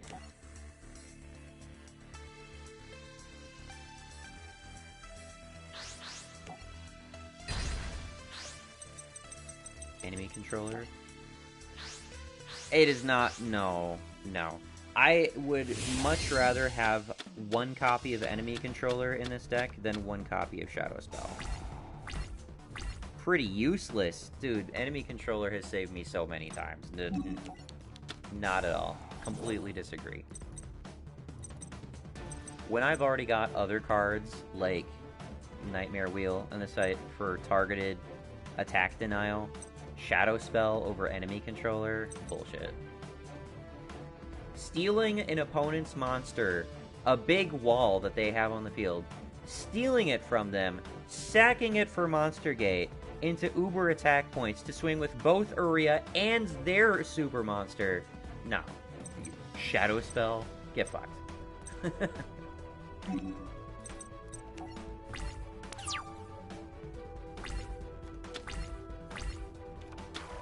Anecdotal evidence, lol, you know that's bullshit. The number of times Shadow Spell has swung a game, in my experience, is far less than enemy controller. You can call that... You can call that... friggin'...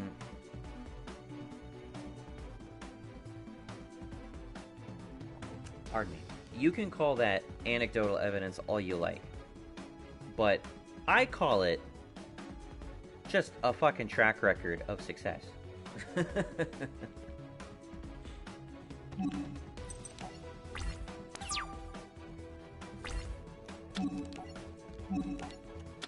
The Shadow Spell is part of the strategy.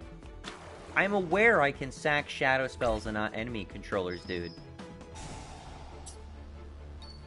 Because Uria needs I'm not short on continuous traps, in case you hadn't noticed. Half the deck is continuous traps. Why do you think that, given a choice between enemy controller and Shadow Spell, that because Uria needs continuous traps, I need to take Shadow Spell? Keep Shadow Spell. That doesn't make any sense. Anyway, what the fuck is this guy even playing with? Powered Tuner.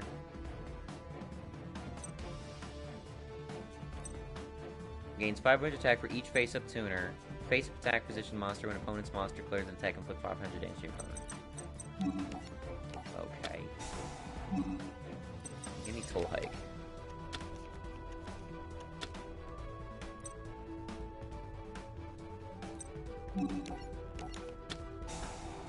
I am not hurting for continuous traps.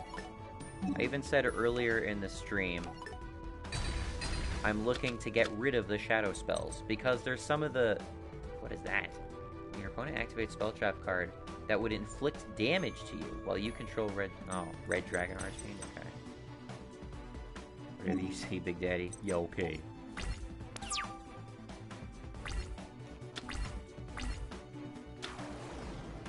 Sinister Sprockets, that's a problem.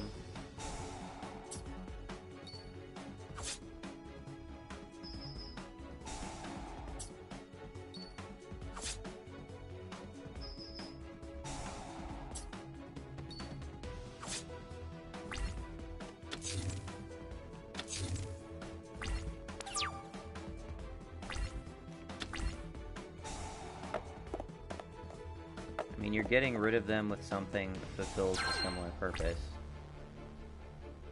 Getting rid of them with something. Okay, Gravity Bind, Phoenix Chain. You mean replacing them with something that fulfills a similar purpose?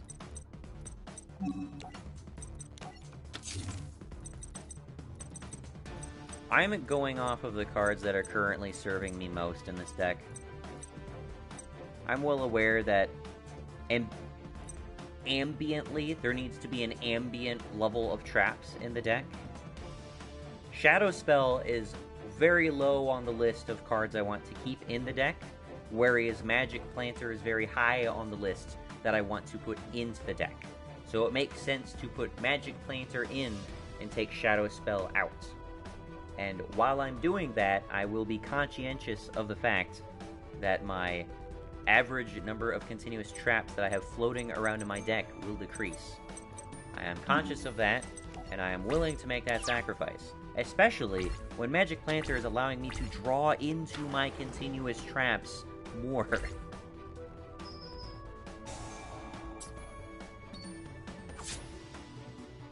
Econ is useless. It's not useless! It is so helpful! Holy shit, dude. Also only at 1. What do you mean it's also only at 1?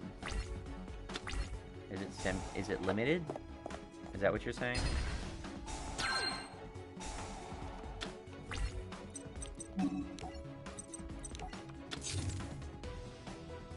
Or are you pulling the card advantage thing on me again?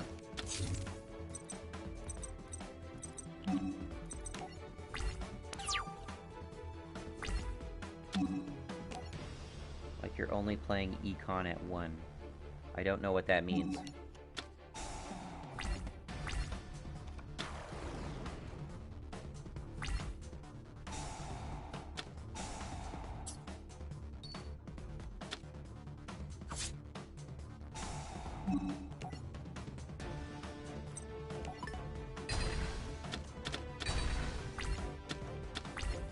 Meaning that you'll see it once in a blue moon and only really have a need for it like once every 6 times you see it.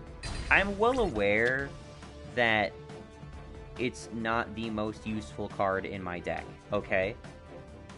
Not having a use for... whereas you use every single Shadow Spell you've seen. That is not true. I often keep Shadow Spell in my hands. If I have other continuous traps I can put into play, I often will. I don't want to double up on Shadow Spells if I can help it.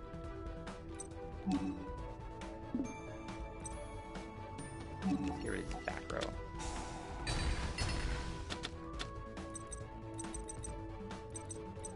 Here's the thing. If I put out a Shadow Spell and it inhibits one person from attacking, bear in mind, more often than not, I'm putting Shadow Spell into play, not necessarily... Okay, maybe not more often than not, but if I put a Shadow Spell into play, it's often to keep that monster not just from attacking, but to keep them fixed in an attack position. So that Uria, when it comes into play, there's an attack position target I can deal difference damage to. Done arguing, do as you please. You're just an asshole, man. You just make broad sweeping claims like, fucking enemy controller is useless. No, it's not. It has made the difference between winning and losing a game for me many, many, many, many times on stream, uploaded to this channel, which you can find yourself.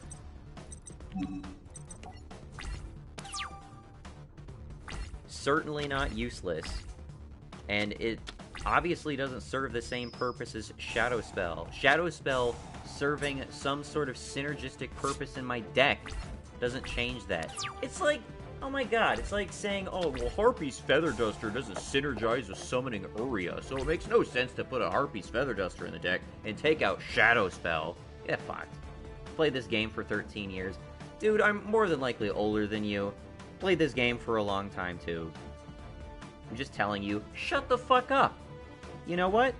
Shut the fuck up. You playing this game for 13 years tells me jack shit.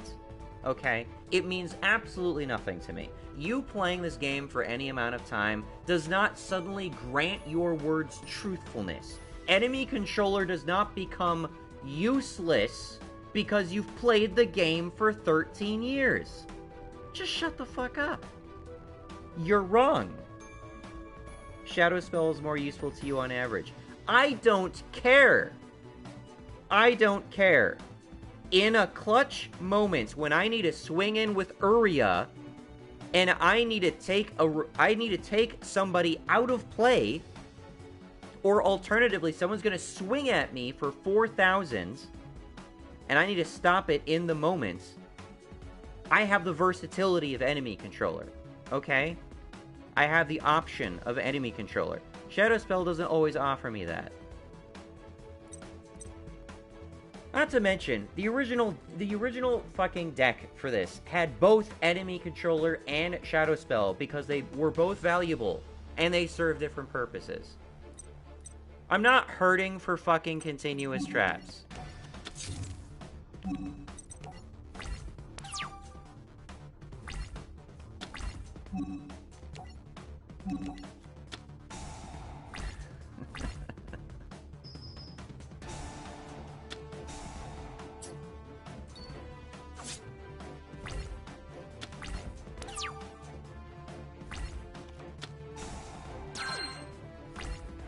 Oh wow, I pulled a Shadow Spell.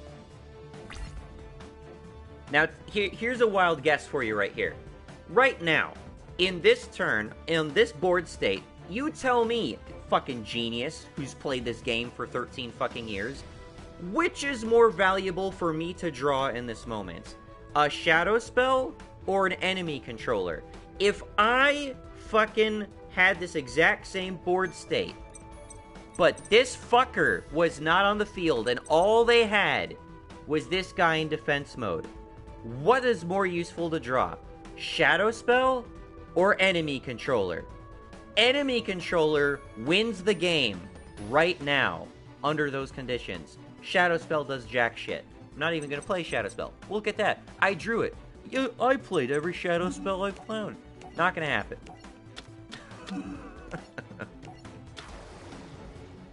Both are useless since you've already won.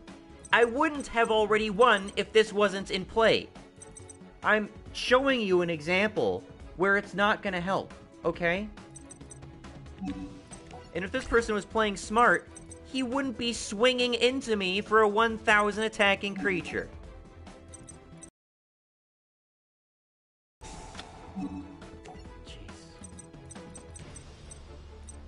Oh, look at that. I didn't actually win. How about that? I haven't already won.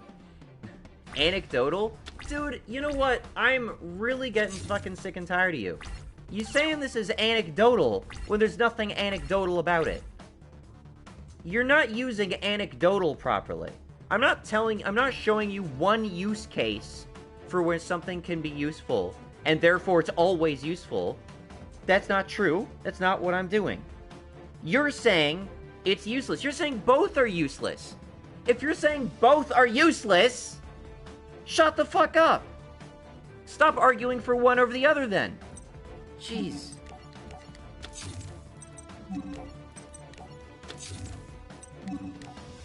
Just kicking up a fuss for no fucking reason, dude.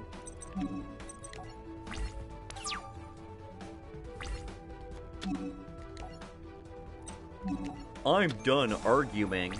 Anecdotal, Lamau. Turn 2!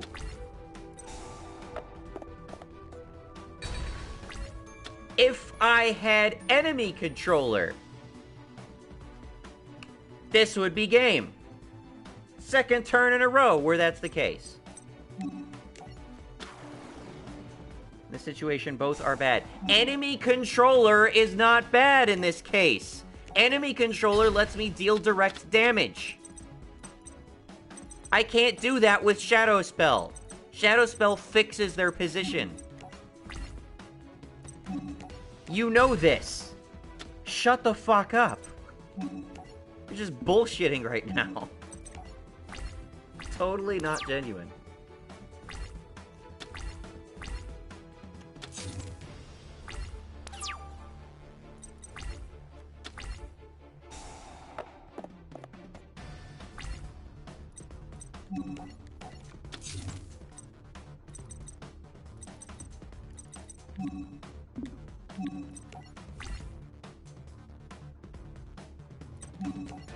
Correct? Correct about what?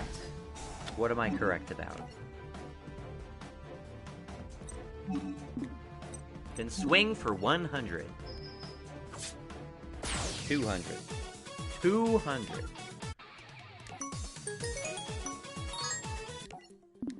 Ugh.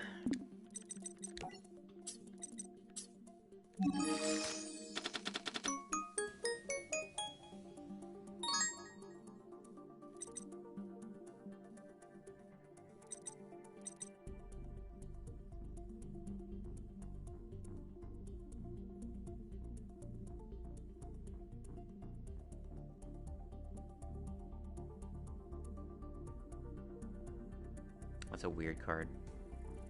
Shadow Spell would have won you the game 2 turns earlier. How exactly would that have done that?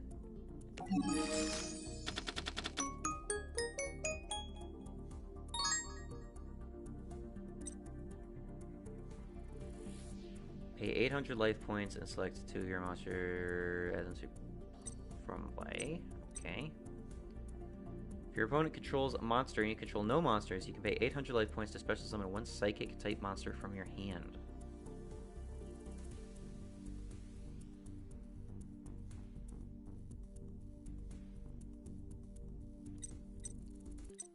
I don't think I need to defend enemy controller when 2 turns go by and I do not draw enemy controller, where in such case it would have won me the game. If you control no monsters, you can special summon this card from your hand. This card can be treated as 2 tributes for the summon of a Time Lord monster.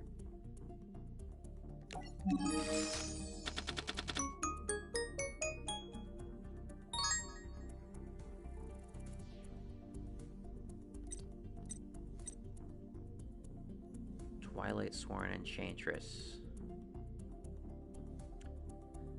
Once per turn, when a spell trap card effect is activated, you can banish 1 Lightsworn monster from your hand or graveyard, then target 1 face-up spell trap card on the field.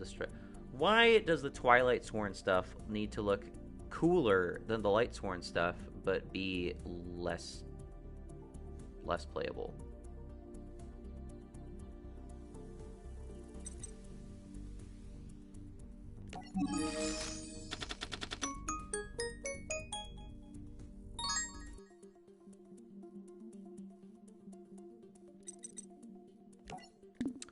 Okay. Judgment Dragon is busted.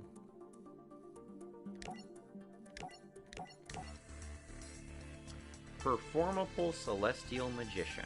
Looks pretty extreme. I am playing a Sayer with a Quaff.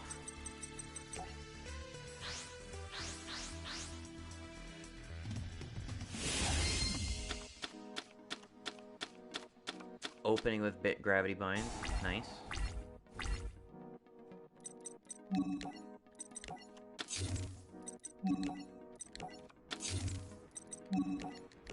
Gravity Binds and Metal Reflect Slime seems like a good combo.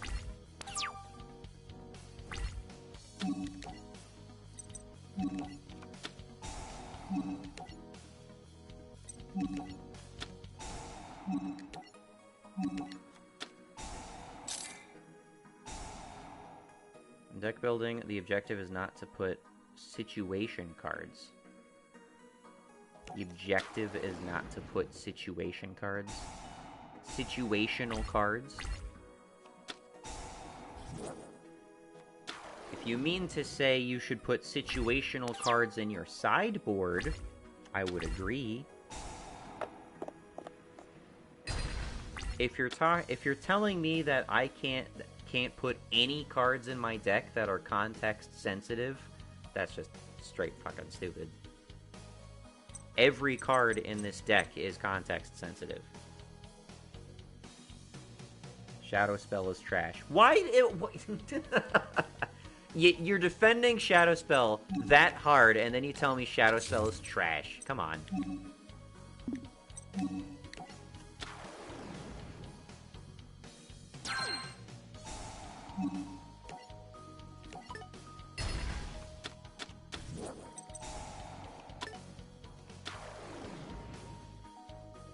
Okay.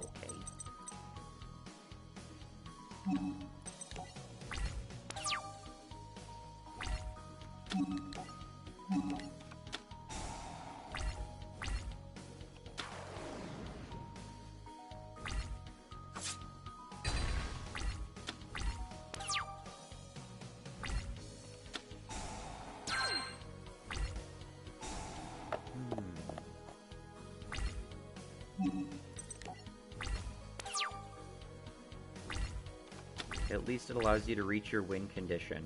Dude, I don't care. Saying Shadow Spell... But at least Shadow Spell allows me to reach my win condition is a very, very weak argument. Very weak argument. Honestly. The overall cohesion and consistency of this deck is much more important than being able to give Uria 1,000 more attack points and be one draw closer to have a playable card in my deck. Any other continuous trap does that. Yes, that's why, it's my point. It's a very low bar to clear. There's a lot of trash that lets me do that. And Shadow Spell is very limited in its usefulness as opposed to so many other cards in this deck.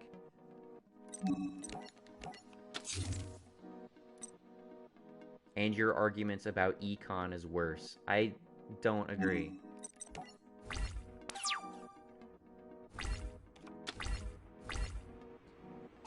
Free advice, don't say that you're done arguing and then continue arguing. I've done it myself. It looks dumb and contradictory, because it is. What am I selecting here?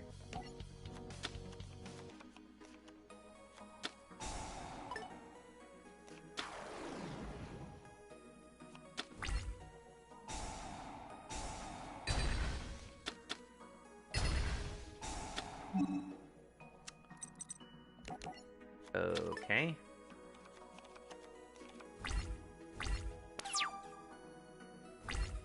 It allows you to summon the thing. Econ doesn't. That's just the gist of it.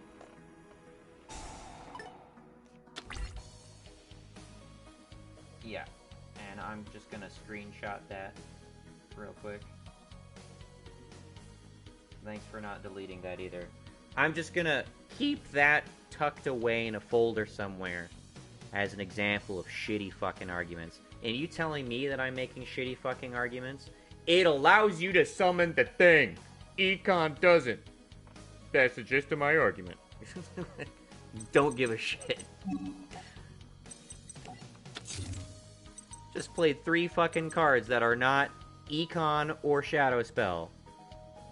I do not struggle to summon Uria, Lord of Searing Flames.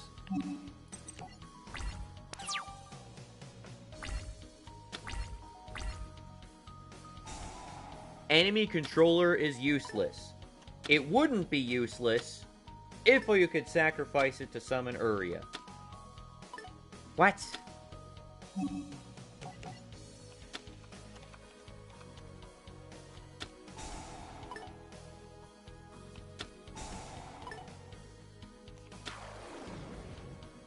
Just stacking all the equips on this one monster.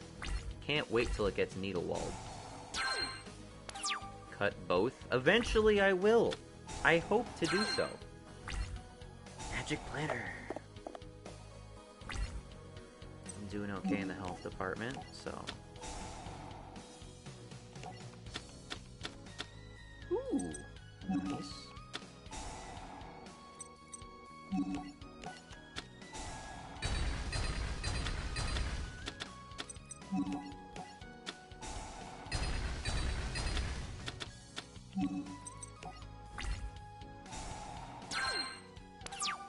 They're both trash. Shadow Spell is better. I don't agree that by virtue of the fact that it allows me to summon Uria, that Shadow Spell is better. So, no.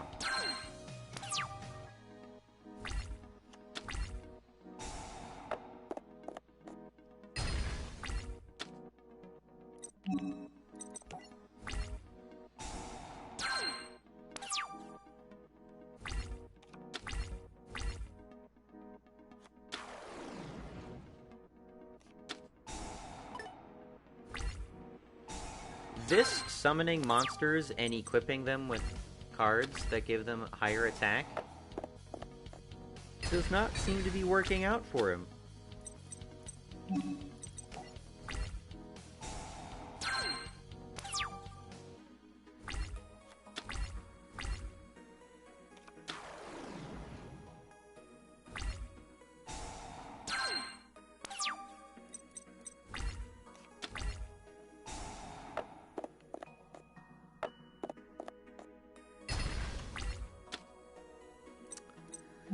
This is just not going well for them at all, is it?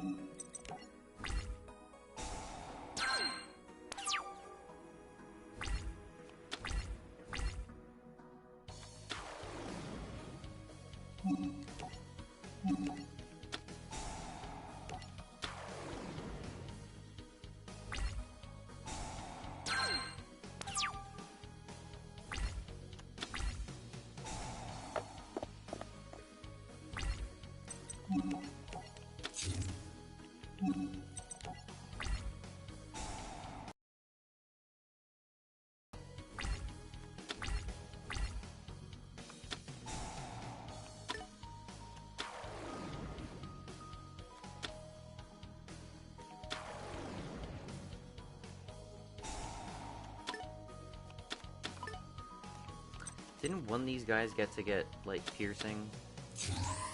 Oh. Power Tool Dragon. Equips.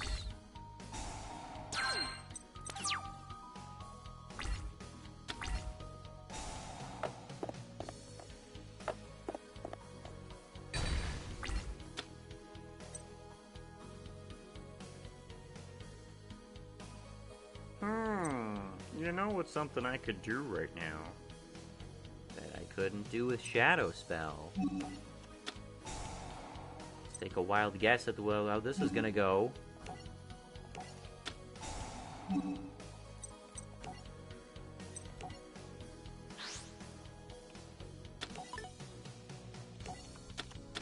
Yoink.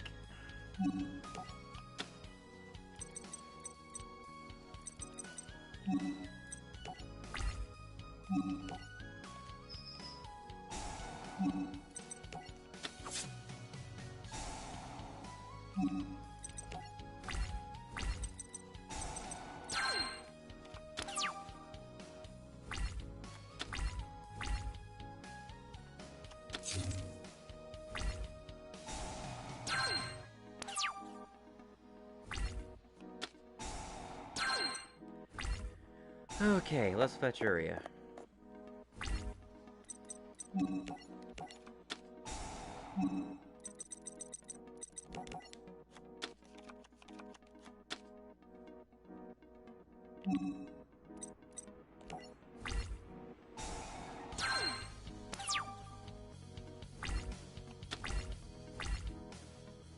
Nice tribute, nerd.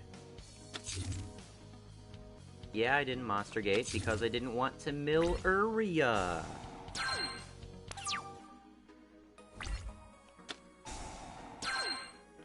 Context, my friend. Uh-oh. Oh, just nightmare. My needle wall! Oh no!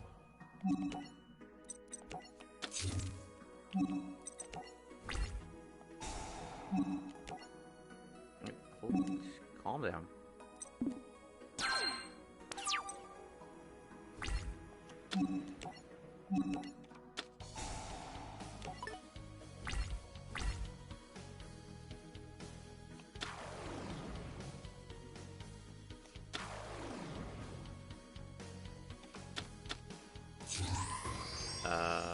Second one.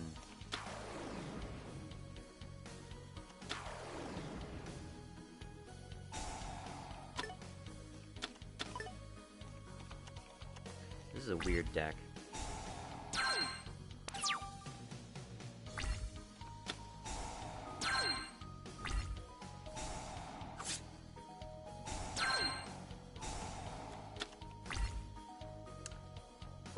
I think I can swing in for the win here.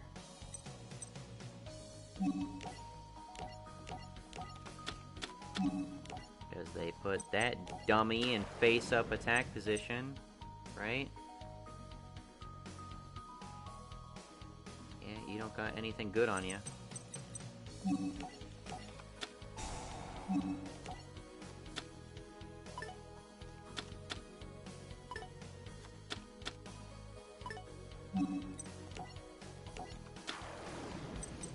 It'd be excessive to mill at this point.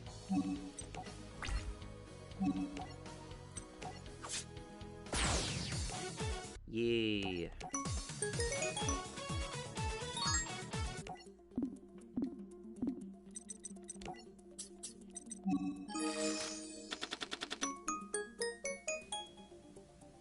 Shadow spell in hand, Pog. Oh yeah.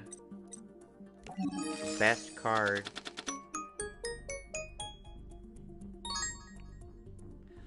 Magic Planner! Yes.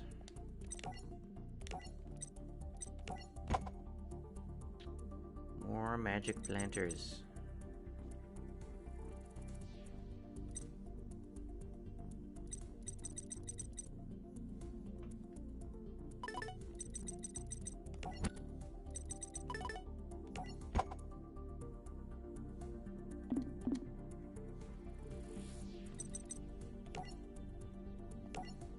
No.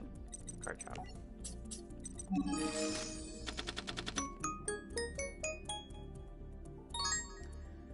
Can you see if you have better continuous traps?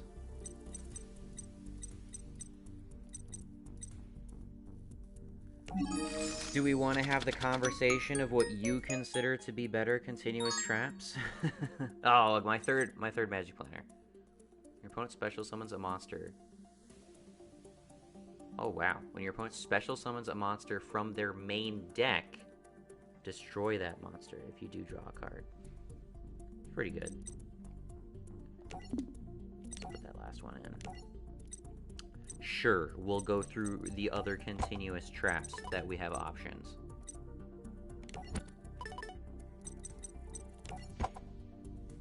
Okay. So these are the ones that are in my sideboard right now. Got a Shadow Spell, Ordeal of a Traveler, which I just consider to be clunky. It's very useful, but I have replaced it with Dark Sanctuary, which does not allow me to summon Uria, Shock of Shocks, but it does not consume one of my continuous trap spaces, and it is not clunky and at times predictable like Dark Sanctuary is. Dark Sanctuary is a straight coin flip, Ordeal of a Traveler. If you already know it's in your opponent's hands, it doesn't do anything. Magician's Defense would be great if I had some spellcasters in the deck. In my IRL version of this deck, I do have a spellcaster, so this would be better in that respect. Not great at the moment. Dried Winds in combination with Aroma Jar and Solemn Wishes is great removal, but it's super situational. Des Counterblow is useless as long as I got a tanky blocker in play that is not being killed. There's also Spirit Barrier, which is also useless if I'm taking direct attacks. Cloak and Dagger, also, that's probably like a dedicated sideboard card right there.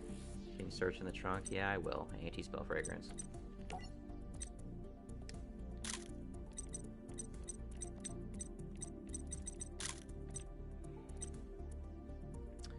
Regis of Gaia, All Out Attack, Amazonas, blah, blah, blah, blah, blah, blah, blah. Battle Scarred, Bad Reaction to Samochi,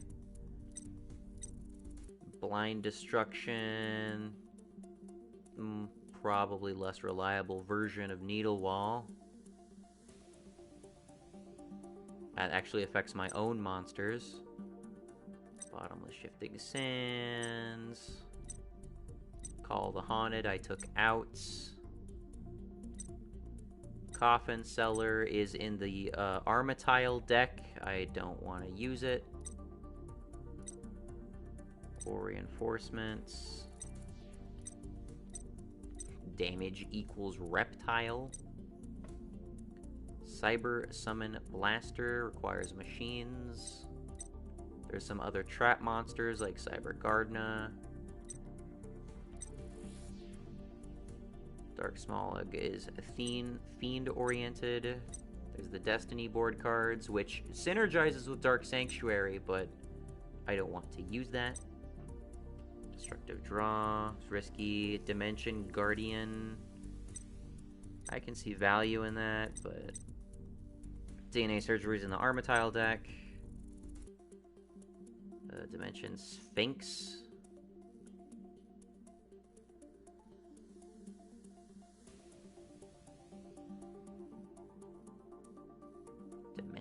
Activate this card by targeting one face-up attack position monster you control once per turn during the battle step. If attacked by an opponent's monster with higher attack, you can inflict damage to your opponent equal to the difference the attacking monster's attack and the monster's targeted monsters. If the targeted monster leaves the field, destroy this card. Yeah, I wouldn't really want that. Destiny boards are spells. Yeah, Spirit Messages are spells. Yeah, that's a problem too. That's all about clogging up your board without those specific cards. I don't want that. Reflector, Double Payback. Double Payback is it's a thought. Dried Winds, Enervating Mist. Doesn't really synergize well. Empty Machine, I looked at that. I looked at the whole series, and Embodiments of Apophis is what I used to have in this deck. It's totally been replaced by Metal Reflect Slime, and if I can eventually get Egyptian God Slime, not in this game, but in IRL, then, you know, Embodiments of Apophis certainly doesn't accomplish that. Elemental Training, Elemental Absorber.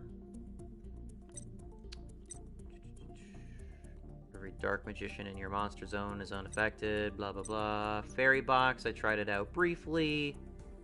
I mean, it's attack damage denial, essentially, 50% of the time, but I pay 500 life points every turn. So it's a continuous trap version of Dark Sanctuary, except it has a life cost and it doesn't reflect damage back, essentially. Extra buck, which is about spells. Fiendish Chain.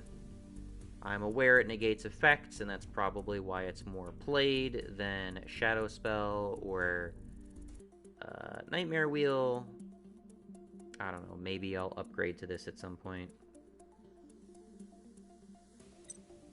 Final Attack Orders is in the OG deck, but that is extremely situational. It's really only useful for when I'm summoning Uria. Every other turn of the game, I kind of don't want it. Firewall, I need to banish my only Pyro monster from the grave, and I pay life points. Forced Requisition. Each time you discard from your hand, your opponent must also discard from their hands. I prefer Toll Hike. Forgotten Temple of the Deep, that would synergize with a couple other cards I'm aware of. One of those cards is not in this game. Fiendish Chain is better Shadow Spell. Fiendish Chain will not grant me the extra 700 points of damage, to be fair. But that's pretty measly in the grand scheme of things. Ultimately, I kind of don't want... Let me see Fiendish Chain one more time. Okay, so yeah, here's my problem with Fiendish Chain, right? It's its wording. It says, when it is destroyed, destroy this card. Well, that card can be tributed or otherwise bounced back to the hand, right?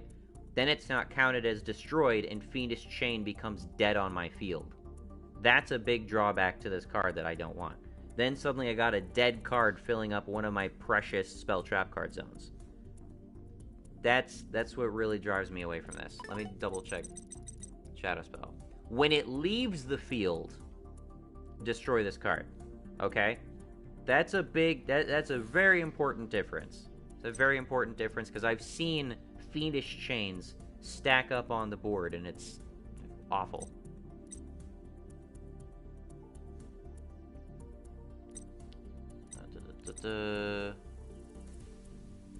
Can special summon my Lightsworn monsters back into play, but I would only do that with Raikou, and Raikou is a flip effect monster. Definitely want more Gravity Binds. Greed. Every time a player draws cards because of a card effect, they take 500 damage during the end phase. I wouldn't want that to affect me. Hard selling Zombie. Battle damage. Battle damage. Neither player can banish cards. That would probably be situational. You know what? Maybe I'll put one of these in my sideboard. You know what? How about that? I'll put one of these in the sideboard. What should I take out? Take up one of the Shadow Spells. I'll put one of the Imperial Iron Walls in the sideboard. Stability Barrier, Infinite Dismissal, level 3 or lower monsters are destroyed during the end phase of the turn. That would affect me. Imperial Order, I know this is considered a good card. Negate all spell effects on the field. Once per turn during the standby phase, you must pay 700 life points or this card is destroyed. So I can optionally destroy this at any time. So there is that. But I don't know. Maybe I should keep one in the sideboard. It's possible. My issue is that it affects me too, and I have spells I want to play as well. So I'm not super keen on it. Swim to the Desert, Crystal Avatar, level limit area A. Life Absorbing Machine. That would probably work with certain cards. Should be banned, to be honest. Really. Well, here's the thing. Imperial Order costs a life total. Imperial Order costs life points every turn. But Royal Decree doesn't, and Royal Decree shuts down most of my deck. What gives? it's worse anti-spell for you. It's compulsory to pay. It's worse anti-spell for you. That was the old effect? What was the old effect? What are you talking about? Night Spiral. Light of Intervention has some potential value. But only with certain cards. Spirit Reaper can be gone now. Magical Thorn. Turns out, garbage. Lucky Chance, once per chain. If a monster effect is activated, that tosses a coin. See, the problem is it says monster effect. This would be great if it was just card effects. No one plays traps nowadays. You know, I've picked up on that. Mask of Restrict is strictly worse than what it used to be. This used to say neither player contribute monsters. But now it's neither player contribute cards, which means I can't use it to summon Uria. So this used to be in my deck, but is no longer in my deck. Imperial Order allowed you to choose to pay or not.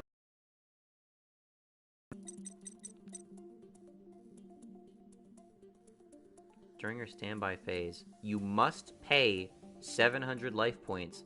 This is not optional, or this card is destroyed. What is the point of saying, or this card is destroyed, then? If it's not optional, if you can't pay the life, then the game is over.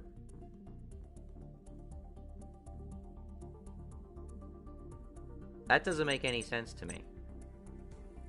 Miniaturize. Targeting one face a monster in the field with more than 1,000 original attack. Its level is reduced to 1. Also, it loses 1,000 attack. Okay. I played around with Mirror Force Launcher. It takes up 20 card slots for limited value. Mirror Wall is a huge life cost. Necro Valley. Natural Disasters Cloudian. Narrow Pass affects me too, and I'd rather not affect me too. Traveler, Blue Line, spells. If you are at 699 life points or less, the card is destroyed. So it can't kill you. That's a very significant difference to how that card is played. And it's like they're drawing the line at, we don't want it to kill you, we just want it to almost kill you. I'm not even really understanding the point of that. It's like they tried to change as few words as possible but still wrecking it. Pixie Ring is interesting. Pyramid of Lights. Quantum Cat has some definite potential value when we get into Tuner and... or not Tuner, but, well, maybe Tuner, but... Is it a Tuner monster? No. When we get into... XYZ and Link monsters, that's it. That's what I'm thinking of. Rivalry of Warlords. Rollicree, obviously not. Roaring Earth. Beasts. Sea Attack. Ninja stuff. Dark monsters. Shadow monsters. Dinosaur monsters. More ninja stuff. Spirit monsters. Fiend monsters. Skill Drain negates all effects. I don't want to do that. I know it's limited. I would personally just play trap monsters. Yeah, I'm sure you would. And honestly, I keep seeing deck lists for Uria with basically just trap monsters, and it's fucking boring. Looks really lame. I would just play trap monsters and summon XYZs and Links. Then you don't have the trap monsters on the field. What purpose do the XYZs and links serve? Each time a card is sent to the graveyard, inflict damage to its owners for each card sent. I mean, not that this isn't potentially useful, but it's very small payoff, it seems. Spatial Collapse, Spirit Barrier. Limits usefulness, this has a life point cost. Gadgets. Tombs, Dragon Bead, Talisman, Regulation of Tribe, monster type thing. This is also a monster type thing. A lot of people said this is a good card. I've tried it. It's not bad, but it's also restrictive. I mean, your turns go to 26. Your problem is... Oh, I would play nothing but 3 copies of Tiki Curse and 3 copies of Tiki Soul, and I have 3 embodiments of Apophysis and 2 Quantum Cats and these angel statues. We also have the Anguished Statue, or whatever the fuck that's called. We basically only have 1 line of play. Dude, I'm getting more cards for this deck. Dude, I have a long list of a long wish list of cards right in front of me now. And some of them include Link monsters and XYZ monsters. For example, I don't have any XYZ monsters, but supposedly I can get Super Dreadnought Rail Cannon Gustav Max from the Panic Challenge. Do you want me to try to get Gustav Max from the Panic Challenge? Because I could do that right now.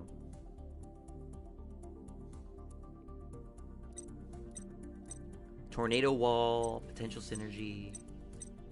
All the Tyrant cards, I have looked at all of them. Zoma the Spirit, 3 copies. Ultimate Offering. Yeah, that's all. That's everything I got right now. There aren't a lot of options for specifically what I want to do that are better than what I have.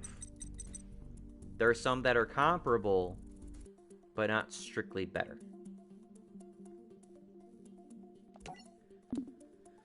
Okay, let's do the challenge thing. Where's Panic? Tricks of Pum Princess. I know the Pum Princess card. It's not going to be super useful against me.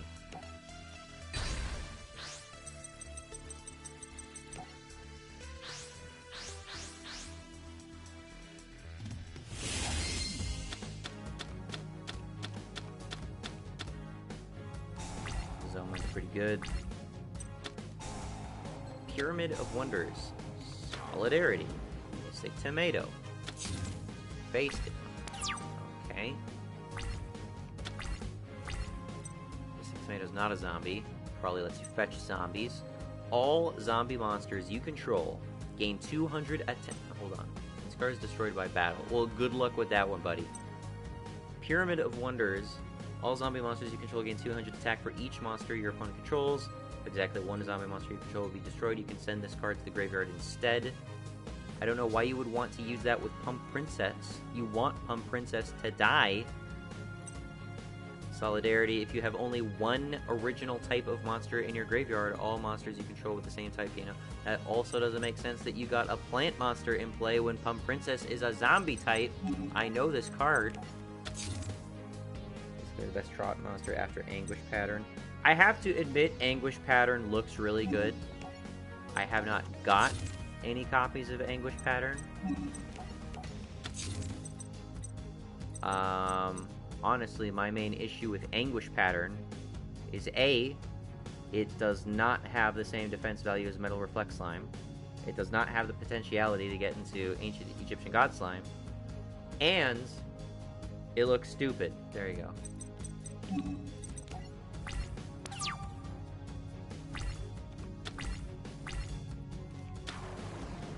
Pyramid Turtle. Bunch of cards that require being destroyed by battle. Unfortunately for you, I do not plan on battling you. Fuck! God damn it. Ragna Zero. Hi there. During...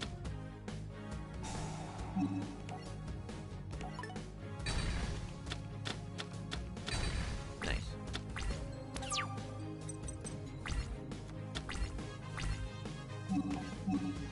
What did that do? Once per turn, during each player's turn, you can detach an XYZ material, then target one face-up, attack, position monster your opponent controls, whose current attack is different from its original attack. Destroy it, and if you do, draw one card. Okay, so this could rip Uria, potentially. That's a thought. Abyss Stingray is also up there. I remember seeing Abyss Stingray. I don't remember what I had an issue with about it. Can't be destroyed by battle. Really? Somehow I don't recall that. I'll look it up later. Shard of Greed, good card, good card. I like it. Especially if you have some sort of synergy with continuous spell cards. Hammond, Lord of Striking Thunder. Well, these are useless. So, thank God I have Magic Planner. God, I love Magic Planner. It's just the best. That should have been activated.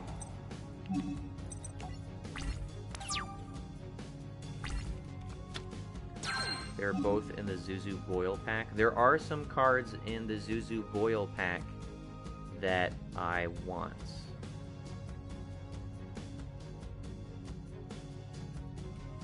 Oh, so there are more trap monsters in the Zuzu Boil pack. Well, that's interesting, because there's actually some other cards in the Zuzu Boil pack that I am interested in getting. One of them I already got, which is Twin Twisters. Oh, hold the fuck up. What is that card? It is Hammond, Lord of Striking Thunder. How would I miss this? Give me Uria. I need Uria for this. Stat. Magic Planner is probably the best card in the deck. Alright, let's not go that far.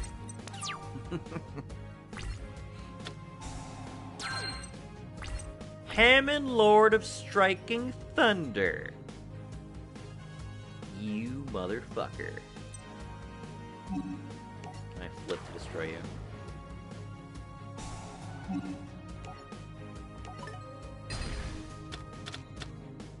Nice.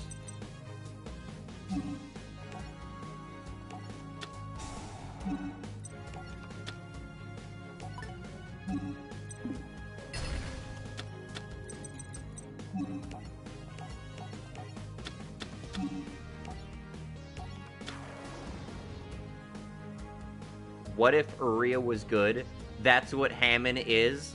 As I just pull this fucking shit? Yeah, okay. Bye. I could have swung for 200, but I don't know. I thought it'd be a little bit reasonable.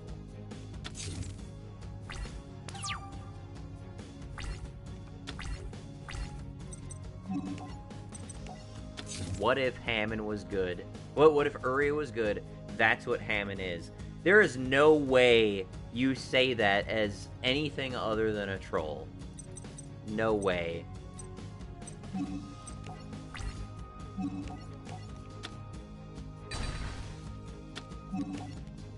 Alright, well if you're just gonna put up the chump blockers, I guess I'll just start poking you with Raikou.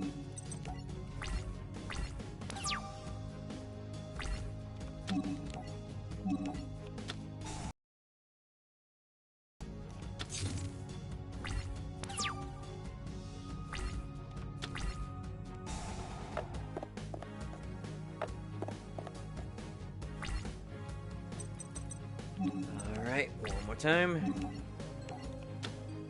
Pump Princess! Oh no, every turn she's going to reduce my attack by 100! Whatever will I do? Soon my Raikou will be worthless.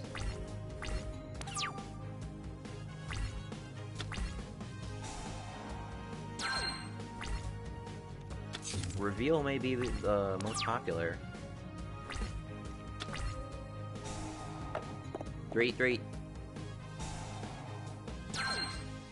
I actually really do like Pum Princess. If Pum Princess was treated as a continuous trap, I would love this card. I would want this card in my deck. But sadly, she is not.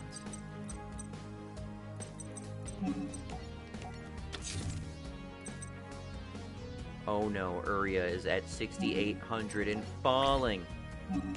Suffering from aging. Uh-oh. Womp womp.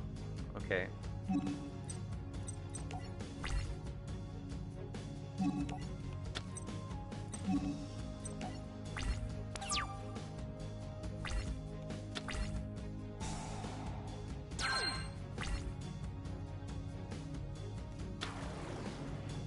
Goblin zombie.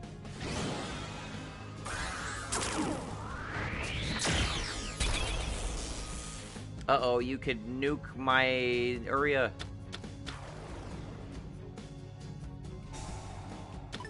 Yep.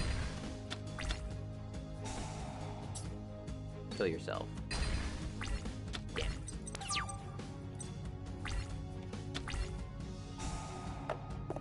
You're opening your Legacy of the Duelist.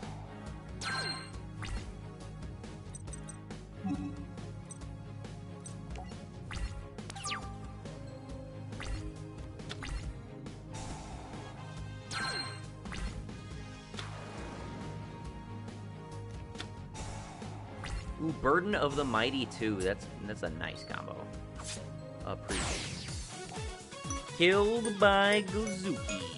Oh, I got Gustav Max. How about that? Got it. That will go in my deck.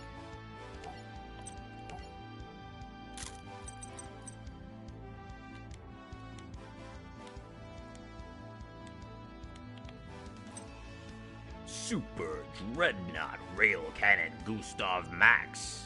The artwork kind of sucks. But it is playable in this deck. Because I can summon it with both Uria after the swing, and if I have 2 Metal Reflect Slimes. Totally playable.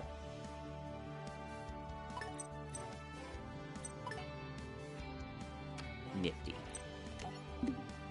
Let's see how that helps me out in the future. Okay, what do I still need from Akiza? So, Magic Thorn was a complete fucking waste. I still want copies of Gravity Binds. I can get Lightsworn Barrier. And I can also pull Unending Nightmare.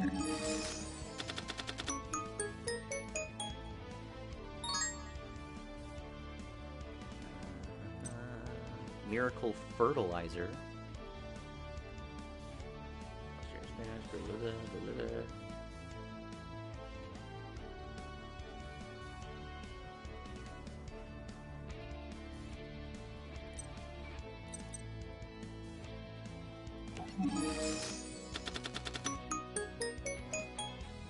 Curse of Darkness. Each time a spell card is activated immediately after it resolves, the player that activated it takes 1,000 damage. That's playable.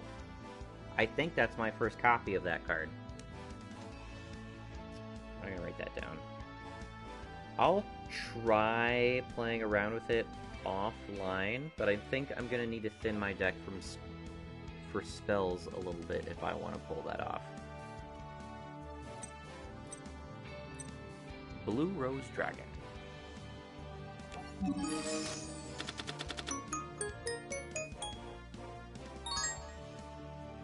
Graceful Tear.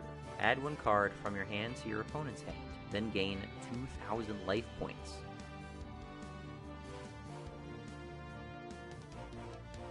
Interesting.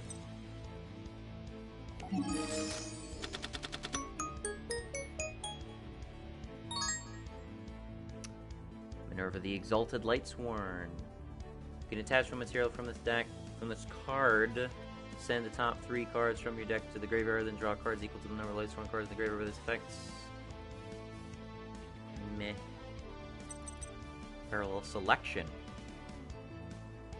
Activate only when a synchro monster you control is destroyed. Select one of your removed from play spell cards as your hands. That's the deck you made back then for Uria. What, do you still talk about the trap monsters? Raiko, Twilight Sworn Fighter. This card is normal summoned or flip face up. You can banish one Light Sworn monster from your hand or graveyard. Banish one card on the field once per turn. If your other Light Sworn monster's effect is activated, send the top 3 cards of your deck to the graveyard. Necrolinker.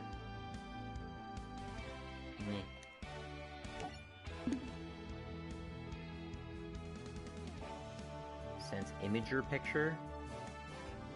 What, on Discord?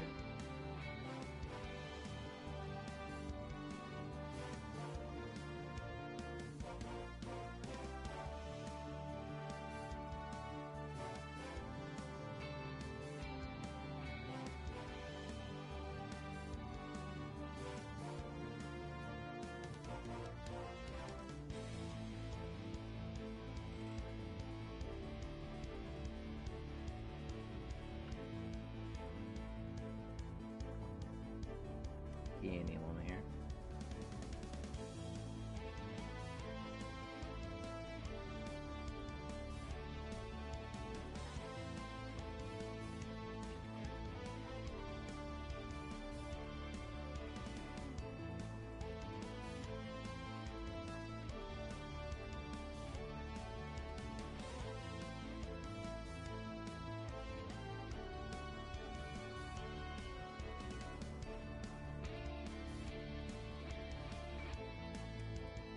I don't know where you sent an Imager picture. So, I can't see it, whatever that is. Whatever it is you're talking about.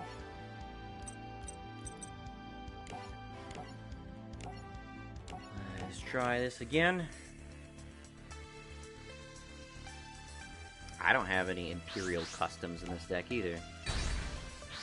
I would like an Imperial Custom.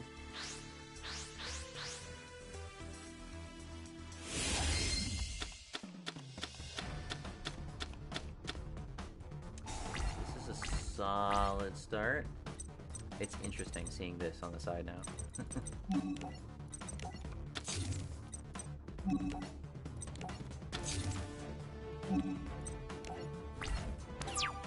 Chat and Link. Link in chat.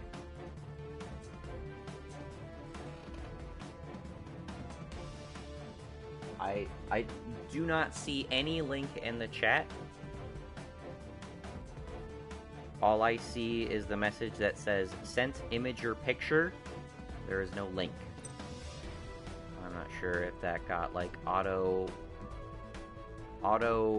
filtered by YouTube, but there is no link in the chat.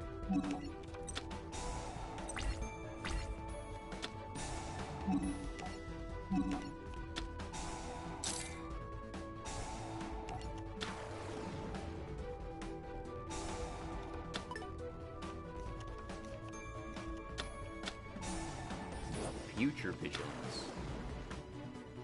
Solitaire Magician. Swords of Revealing Light.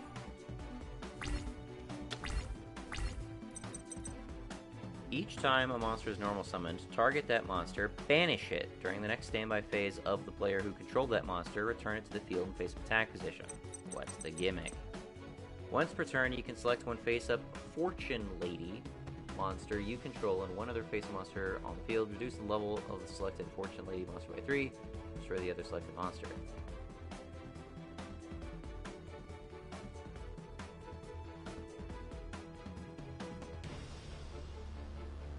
Reduce the level of the selected... What? I'm not really understanding the purpose of all that. Creature removal I understand, but I'm not sure if I'm even gleaning that.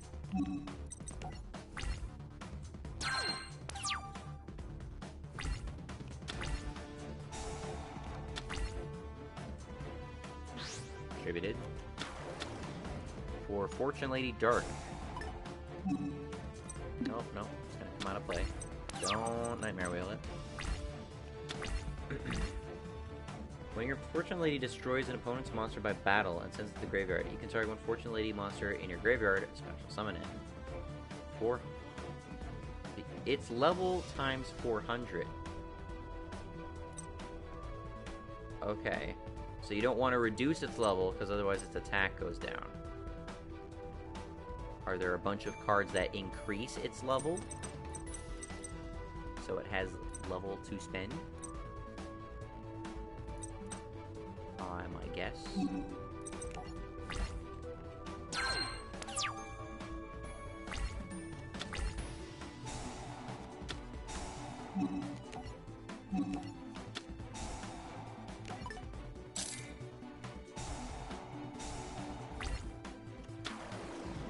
Uh-oh. Out of play. Future Visions does not seem to be assisting you right now.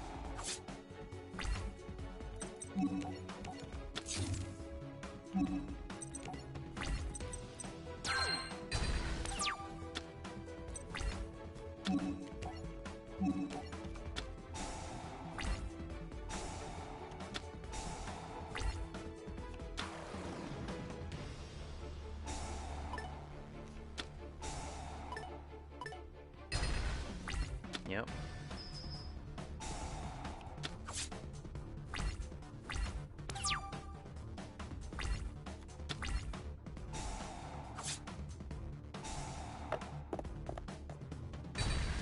Bye-bye.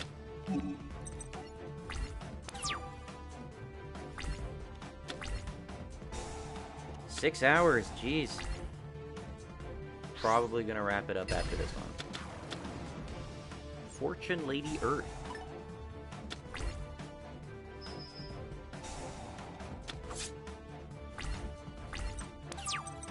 Add a torrential tribute.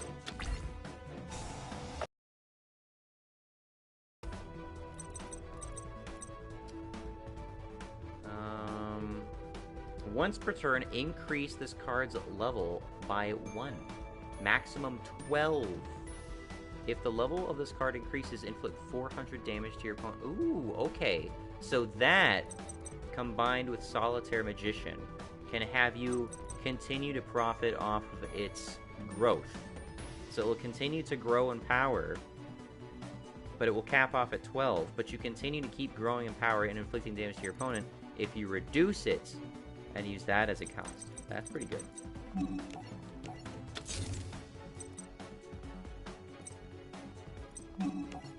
I kind of don't like you, though, so go away.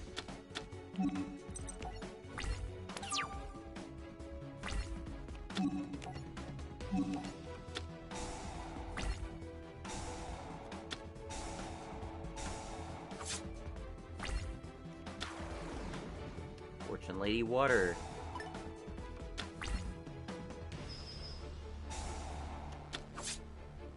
At the moment, I'm still not understanding how Future Visions is assisting in any way.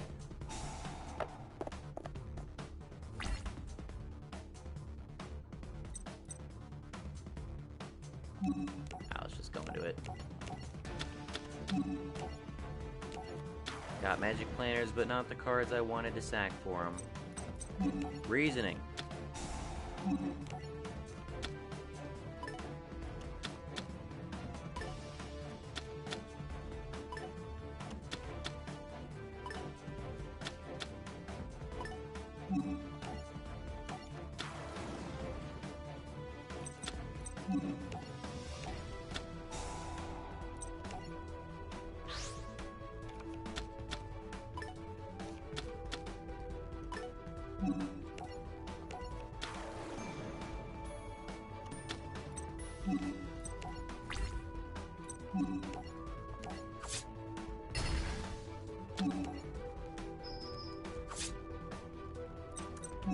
Alright, let's see what you can do.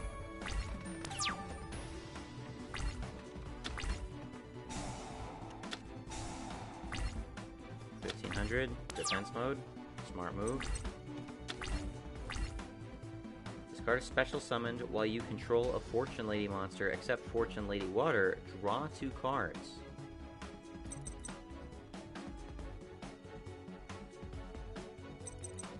says return it to the field. It doesn't count as a special summon if it comes from exile into play.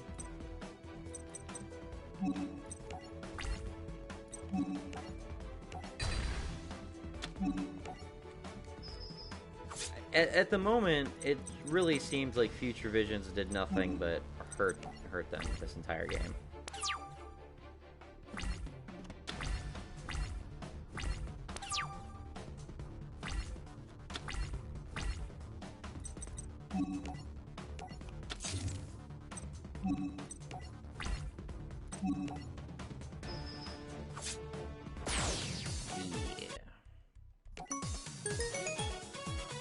New duelists.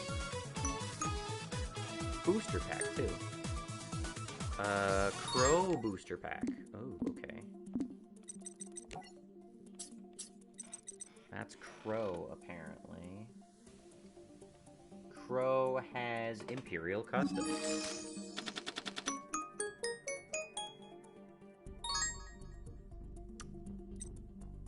Swarm of Crows. Cannot be special summoned from the deck. Once per turn, you can change this card to face down defense position. When this card is flip summoned, discard one random card from your opponent's hands. And it's a tribute summon. Atria Ladybug. Tribute one monster, then target one monster your opponent controls, destroy it. Cards for Black Feathers. It's the Shard of Greed for that deck, whatever that deck is. Blackwing. Odin's Eye. Once per turn during each player's standby phase, Acer monsters, blah blah blah blah. Laval Volcano Handmaiden. Barkion's Bark. I'm gonna go back to a whatever.